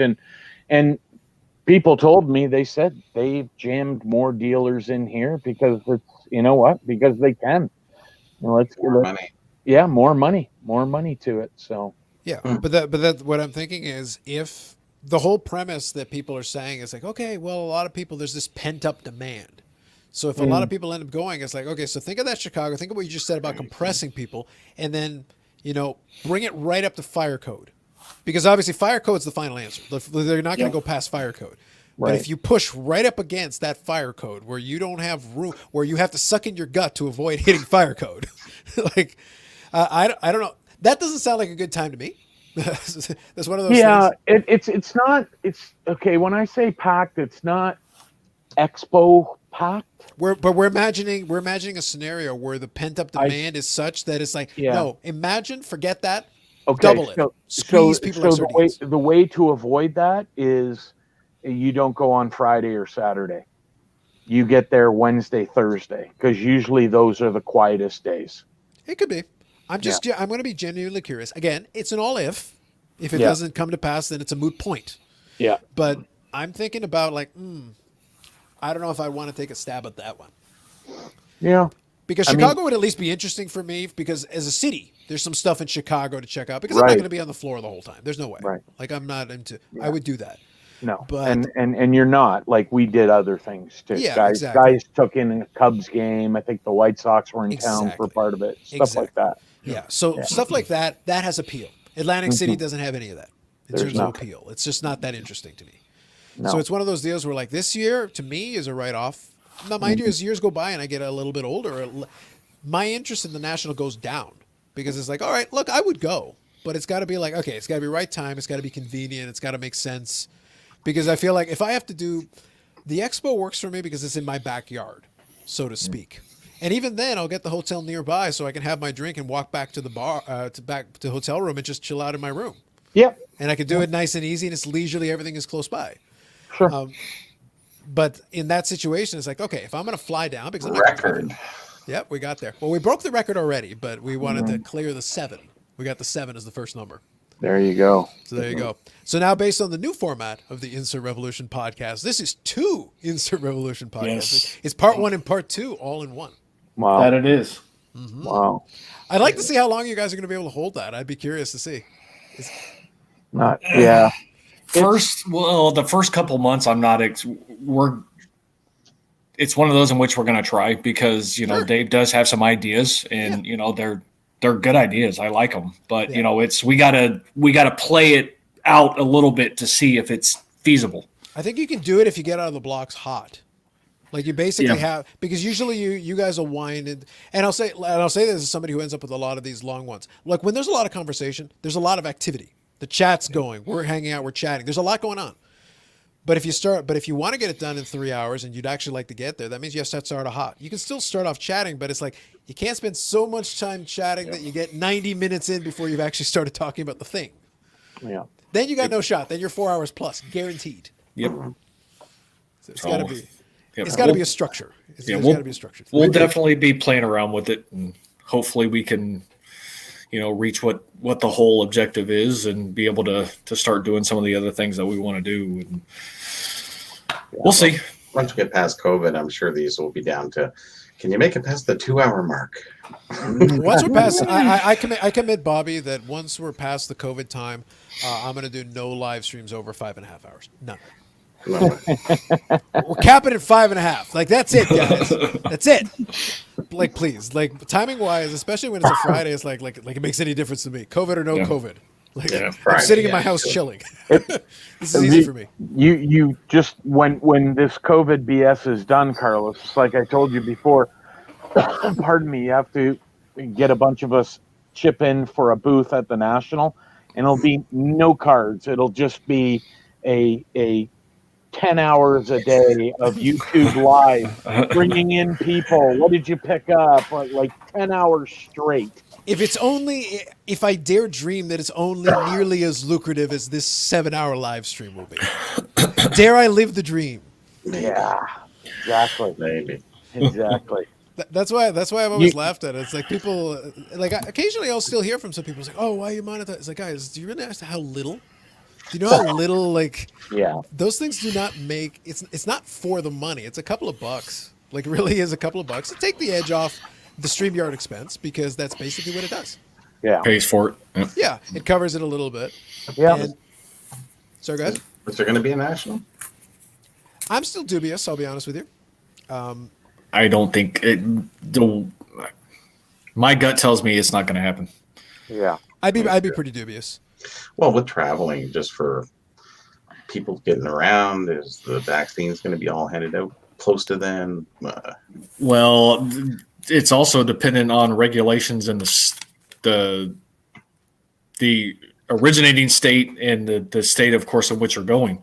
You know, there's some locations or some states that require verification that you've are COVID free by taking a test, and you have to provide those results before you can even check in, and you can't check in except for X amount of time prior to your. It's a mess. Yeah.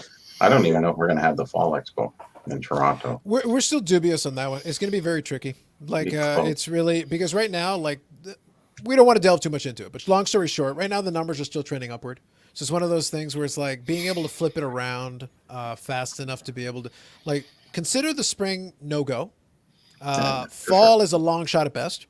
Yeah. We're probably looking at 2022. We're probably going to do a couple more virtuals. It'll probably be virtuals. The other thing too is, I mean, you sit back and think 7-8 months ago in June, you know, people were probably like, wow, this is crazy. 2021, it'll be fine. Now we're literally going, we'll see about 2022. Yeah. Yep. So by time that rolls around, we could still be in the same boat going, maybe 2023. Like, who knows? Who knows? But that's why I don't put too much in that basket. That's why I try to, like, pace myself in terms of what I'm doing. Now, I talked to Steve before we came online. I go, personality wise, this doesn't bother me too much because my immediate because the folks that I deal with the most are my family, and they're a couple blocks down the street. Right. So literally, Right. I can literally walk over. So Yeah. if they need me for something, they just let me know. Hey, we're gonna do, because my dad is 66 and my mom is 66, and my dad had both of his lungs replaced, so he moves Right. around kind of slow. But they As say, I'm smoking a cigarette. there you go. Yeah. He did that for 20 years, so it worked out great for him. But I'm the already thing- ahead of him. There you go. Exactly. So, but the thing is that, so when they need a hand, they're just, hey, okay, we're going to go do groceries, but can you give us a hand? I go, yeah, no problem. And while I'm there, I'll grab my own. Yeah. It makes it easy. So Sure. we can do that. So for me, it's like, it's whatever. And my younger brother lives with them. So basically on Sundays right now, I won't do it just because we have our little mini lockdown thing. It's not worth the hassle. But most of the time I'll go over, and on Sunday I'll have dinner. I'll just chill out. And usually I'll have dinner before I come back and do the live stream. So usually I'll eat beforehand. There Hey, you go. free food. I don't have to make it. Yeah. Fantastic. No digits? Yeah. So for me, it's like, I won't say this is easy, but I'm saying this is less strenuous on my psyche than it is for other folks. Sure, you fill your belly and then you sit behind the chair for 6-7 hours. Yeah. No problem, right? Yeah. But I also try to be cognizant that for some people it is a tough time. Like they don't have the family nearby, or they don't have the personality type where they can be around silence for extended periods of time. They're not as comfortable with it as I am. Yeah. When I'm doing yeah, this, I'm chatting, but when I'm on my own, it's dead quiet around here, except for like my music or whatever. I'm just relaxing. Right. That's the life that I live. But it's not for everybody. And it's not going to work for everybody. No doubt. Nope. So quickly, let me do this one real quick, just because I think it's a good piece. Since Brian asked explicitly, I don't have 5K subs, but I can give you a little something. You won't get this in too many places, but I'll actually give you something, just for fun. There you go. So that's the last live stream, the 6 hours and 9 minutes. Look at it. Is it not amazing? Are you not in awe? Yeah. Wasn't I on that one? Yeah. How much do I get? You get the 6 cents, Bobby. Yeah. I have the 6 cents. That the good news is that it's 6 cents US, so you can tack on 30% of that. Yeah. Yeah. And because we don't give out pennies, it's 10 cents. It's rounded up at 7 Yeah. cents. But since I said yeah. US, we would have rounded up to 13, so now I have to round it down, so it's still 10 cents. So the good news is you're still getting 10 cents either way. But you get to feel like it was 13. But I had to round it back down. And then don't forget to pay your taxes on that, Bobby. I'm sure. Yeah. So you actually only get about 7 cents. Yeah. Give or take. So actually we're a lot closer back to the 6 than when we started. So Brian, to add some additional clarity though, too, it's based on views. It's not based on subs. It's all based on views. Correct. So but that's why I wanted to give that piece of context where it's like, it's not subs. I could have 5 times as many subs. It is based on views. It also based on watch time and how many ads actually play. Yep. Yeah. That's the other component. A longer live stream theoretically plays more ads. And sometimes YouTube will get glitchy and play a ton of them. But most of the time, that's not the case. Most of the time, it'll play a couple of ads in the first hour and then it'll stop. Not for everybody, but I've noticed that. It'll do it sometimes. I don't fix that because I'm like, well, that's not what I'm here to do. I'm not worried about that. It is what it is. And the monetization stops when people click away, when they skip the ad too, right? Yeah. They don't watch the full ad. It's less. That's why I say, like, it's not a moneymaker. Why do you think YouTube folks do Patreon and that stuff or have merch? Right. We joked about the merch hours ago. It's like, look, if I did, it would probably make more money than YouTube. For sure. Like a couple of shirts would make more money. That's Absolutely. 6 hours. If that was work at $1.36 for 6 hours. If you can make $5 profit on one T-shirt, you would need you triple your income on one T-shirt per live stream. Yeah. That's why I made that comment a long time ago, where and I think I did it on Steve and Dave's channel. I said you could 10x the earnings of this channel, and a lot of the time I could make more at lunchtime. Right. So it's like eating my lunch. So it's like, it's not a profit making thing, but it just gives you a little insight, just so you understand. So when you see somebody is monetized, it's like, chill out. Yeah. It's not that big a deal, and you can deal with 1 or 2 ads to throw somebody a couple of pennies. Sure. We need to on beer mugs. Well, and you can't monetize until you hit 1,000 subs too, either. That's right. You also need 4,000 watch time hours. Right. Oh, so there's another caveat. I knew the number of subs, but I didn't realize that there was that other caveat to it. For 3 Carlos shows. What's that? Or 3 of Carlos shows. Yeah, exactly. Well, the funny thing, part of the reason, Bobby, that I thought the live stream was a good idea is that it keeps the watch time hours up. So even though it's not a lot of views when people are watching it, it just maintains the monetization. So that's why it's like, it's not a profitable thing. Yeah. My shorter videos, a lot of them actually do better than the live streams. Oh yeah. Yeah. So it's one of those things where it's like, yeah, Brian, I'm totally in it for the money. Like, Yeah. I got to build that state-of-the-art studio, Brian. That $1.36 is only the beginning. I might be able to get like a screw for the desk. Pretty soon, sponsors will be knocking at your door too. Dare I live the dream? Yeah. Well, I think was Kellogg's. Kellogg's. Kellogg's. Yeah, you'll be hanging. The Stanley Cup banner will come down. It'll be some product behind you, right? Well, I told Bobby that if someone did want to monetize one of these things, you could. But you know what the smartest monetization would be? And I was saying to Bobby, Ultra Pro or BCW, because at least it's logical. It's not that much of a stretch to be like, yeah, it's a hobby card show.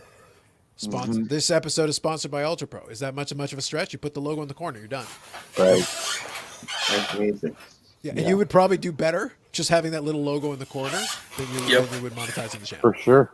Absolutely. Absolutely. Yeah. So I joke about it, but it's like if you were ever going to try to get a sponsor, I would go with like an Ultra Pro or BCW because at least it makes sense. Yeah. It's stuff collectors use, so it's like you're not really pushing anything on them that they wouldn't use anyway. And they're not. It's not sports specific either. Correct. Yep. Other than, hey, if you go click on this link and enter this code, you get 5% off. Right. Yeah. And the thing is, if you're going to buy the damn thing anyway, we'll take your 5%. Who cares? Exactly. Like, at least you get something for the deal. Like, it's something. So that's good. Stuff. Yep. All right, guys. So we got a record-breaking stream. I think that's good. I think We're good. we did it. Thanks, Mike, for finally putting in some work. I appreciate it. Oh, listen, that's I was saving it for the record breaking. So you were marshaling all your resources so that you could show up at the very end. I did it for the anticipation. Haha, this is the one I'm jumping in on. This is the one. But yet he said at the 5-hour mark, and he came in on the 6-hour mark. Yeah. Correct. Well, Living off the avails. Well, he was busy trying to light fires in the ruins of Hamilton earlier than we discussed. So it was messing with things. It was just kind of I knew he was busy. I understood. Yeah. Yeah. So one more thing, I did see that Garrett's back on the channel now. So are you guys going to be doing some episodes in the not too distant future for the wrestling? Yeah. He we had to wait for him. He left Virginia Beach December 4th. Yeah. And then he got COVID. Yeah, that was after Christmas. Bit of an issue, yeah. Yeah. So I mean, he's cleared of that, and everyone's got a clean bill of health, and he reports to. He's stationed in Lemoore, California now. So he reports in. Well, Monday's Martin Luther King Day, so Tuesday is his first day with his new platoon and stuff, and Gotcha. yeah. So we're thinking. Probably not this Friday, the following. Yeah, it's kind of a shame the way the timing worked out because normally we'd be closing in on the Rumble in a couple of weeks. Yeah. Normally.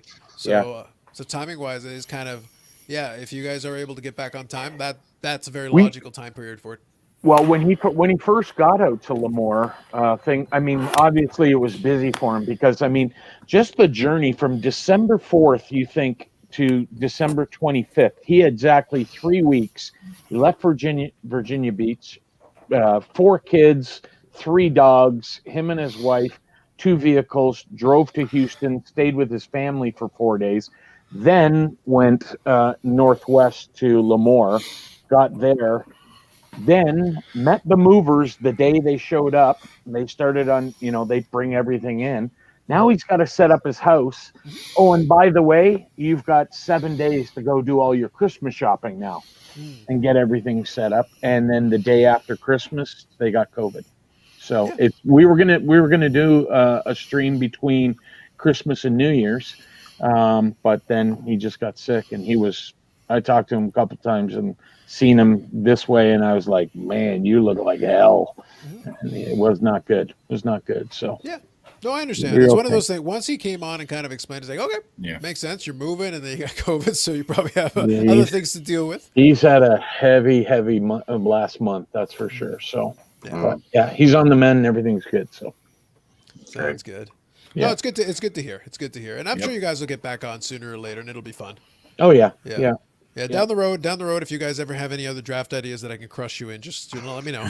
I already kind of dunked on you. I posterized, the 3 of you, but if you need more of that, you know what, we kind of discussed it afterwards, and you didn't. You actually didn't. Yeah, so you deluded yourselves. Yeah, you drank yourself into a stupor trying to sell yourselves on it. I understood. The moral majority wins on that, right? So this is like the YouTube Hall of Fame thing. You just make up the rules as you go along and lie to yourselves. I got it. If we just say that you didn't win, you didn't win.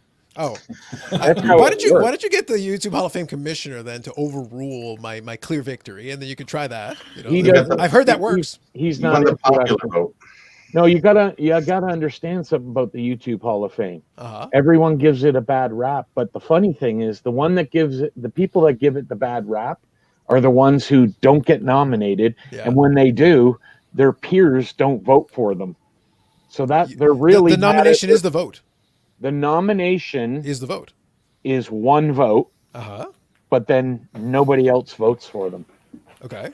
Right. So when people are like, oh, how come I didn't get in? Well, your peers didn't vote for you.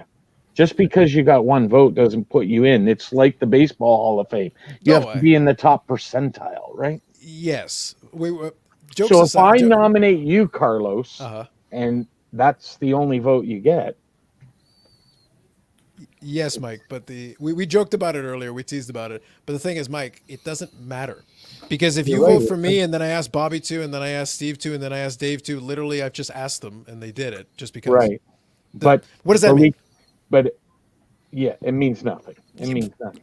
Yes. You're recognized by your peers, I guess. I don't know. At the end of the day, there are actual people out there that I've heard that campaign for it. I want in. It's like, sure. What for? But that's that right there in a nutshell is kind of the thing. But also, I don't have an issue with it conceptually, and we talked about that earlier. But short version, if Mike had said explicitly, we'll do 5. The top 5, whatever the top 5 are, that's it. And that's just up front.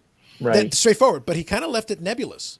And that was right in the video. He kind of said, well, maybe it'll be about 5. It could be as much as 10, but we'll figure it out. It's always been 10. He's done it 3 years. It's been 10. I understand, but he did leave it a little open-ended. So right now it's open to interpretation. If he just says flat out, we'll do the top 10 or we'll do the top 5, then it's set, it's done. At least everybody understands what it is. The top 5 or the top 10. We're done. I mean, he did it as a, I don't want to say, he did it as a type contest the first year, just as a, hey, let's do this and have some fun with it. And it's kind of just the thing he does. And people just get so butthurt about it. Mm-hmm. And I'm like, I do think in all honesty, and my proposal was, I think the Hobby Palooza thing is probably a better venue to accomplish a similar thing, to introduce people to some of these channels. Oh, absolutely. I think that is the venue, because it allows you to do it a couple times a year. There's really no voting involved. It can be like, hey, do you want to participate? And it exposes people to your channels. Sure. And then there's a website that people can check out these streams. I think for showing people in the community, I think Hobby Palooza is actually much better designed for this. And I think there's a much better agreement to it. Yeah, and I think it's a lot more interactive with people in the community. Yes. Right? You get people on, you bring guests on. Yes. For bit cameos, some guys have an hour show and they have a rotation of guys come in for 5 minutes, and next guy comes in. It's good. As far as recognition of the community, that right there, like structurally allows for that. Hey, these are some of my favorite people. Let me invite them on to my hour. Yeah, absolutely. And then boom, the proof is in the pudding. It's right in front of your face. Hey, they're here with me. That's why. Yep. I just find it really funny when, I've seen people kind of say things like, well, I should be in, and how come I'm like, are you lacking that much in your life that's what you're really shooting for? Yes. Is this your goal? Like, the life is empty, Mike. Yeah. Life is empty. Why do you think we end up talking about chicken sandwiches? Like, dude, this is okay, but that is to fill the empty void in our lives. Hall of Fame. It's like, and you get what? Yeah, it's like you're not getting any discounts anywhere. Right. Damn it. Yeah, like, do I get into the National for free? No, you know how you get in the National for free. You write them from Canada and say, I'm part of the media and I'm coming down. I have a YouTube channel and I want to interview people. Hell, we'll give you a weekend pass. Simple. That is a ploy. That is a strategy. You're a YouTube credentialed media person. I am not saying it's happened, but I'm not saying it's not happened. Right. Allegedly. Right. Allegedly. That could be the new strategy. That could be the new plan. Everyone's going to show up as media. If you're going to get crammed into like a sardine into this building, I'm not paying for that. Right. I'm not paying for that privilege. Right. I'm going to report on everyone being crammed in the building. That's it. Can't get to tables. So if I find a catwalk, I'll do that. It's like, look at these morons. Yeah, there you go. Look, there's stuff like that. Hilarious. Yeah. All right, sounds good. All right, guys. So first of all, thanks, Mike, for popping on here at the end. Appreciate it, guys. Thanks for hanging out. Bobby, you're welcome as always. Thank you for hanging out. And Steve, welcome for your first time here on this is the Friday one, so I was more than happy to do this one. I think next week will probably be a Friday. I kind of don't want to interfere with the football playoffs. I want to watch it myself. I'll be honest. Yeah. I like Sunday. I actually really enjoy the Sunday, but it's kind of tough to do, and I kind of want to watch the football game. You can't do Sunday if you're going to break any records either. You can't be up till. Well, the thing is, I could, but it would be misery on Monday, is what it would be. It would be utter misery. Yeah, you just click off the YouTube and go straight to work. Yeah, exactly. Right. I see nothing wrong with that strategy or plan, as long as I've got enough coffee to make that run. Yeah, there you go. You can do an hour. What's that? A specific hour with intent. Yeah. You could, but if you, a lot of these conversations are kind of free flowing. So that's kind of the thing. Like if I go in here and just talk for an hour on some topics, yeah, I'll talk for an hour. I'll take a couple of questions. All right, we're offline. See you later. Bye bye. I could totally do that, but to me, that's never been as much fun as having people on and having them chat a little bit. No, even an hour interview of someone. I don't know, whatever. You could. It'd be tough. Imagine if we say, so Carbon, Jeremy's trying to squeeze you into 2. Let's do 45 minutes. It's like, are you trying to torture this man? It's like, Yeah. yes, a little bit. Nice. Nice. Sounds good. All right, guys. So appreciate you hanging out. Appreciate those of you in the chat that were hanging out as well. And there's been a bunch of you that have been hanging out. Even if you've been coming in or out, you have been hanging out. So I've seen you here. So very appreciative of that. We'll give him his last plug. Do check out the Instant Revolution podcast that contains this man and the person that may keep him from permanently ever getting back to Canada for illegalities that are very recent. There were episodes as recent as this week. Allegedly. There are crimes committed on there constantly, allegedly. Exactly. Allegedly. No, I appreciate for having me on. Appreciate you, Carlos, for having me on. It's been a blast. No worries. So we got the historic first time and the new logo and Bobby's equipment worked on the first try. That was 3 historical things in one episode. Well, actually, something happened with that. I forgot to plug in my camera, and so until I was in StreamYard, and then why is nothing working? And then Yeah, you were dark for a little bit first. Yeah. So I plugged it in after the fact, not coming in with it before that. So you're saying you should never plug it in beforehand ever again? I guess I'm gonna have. Don't bust my bubble, Bobby. It was because of Don't me. ruin his moment. We had history going on history going on history. We're stacking history on top of each other. I There know. you go. Anything else? I don't know. That's it for history, right? That's it for history today. As a historian, you should appreciate the history being made as we speak. We're living the history, Bobby. We're living it. Yep. There you go. Sounds good. All right. Thanks, guys. Appreciate you. Have yourselves a good Saturday. Thanks, guys. Good night, guys. Cheers.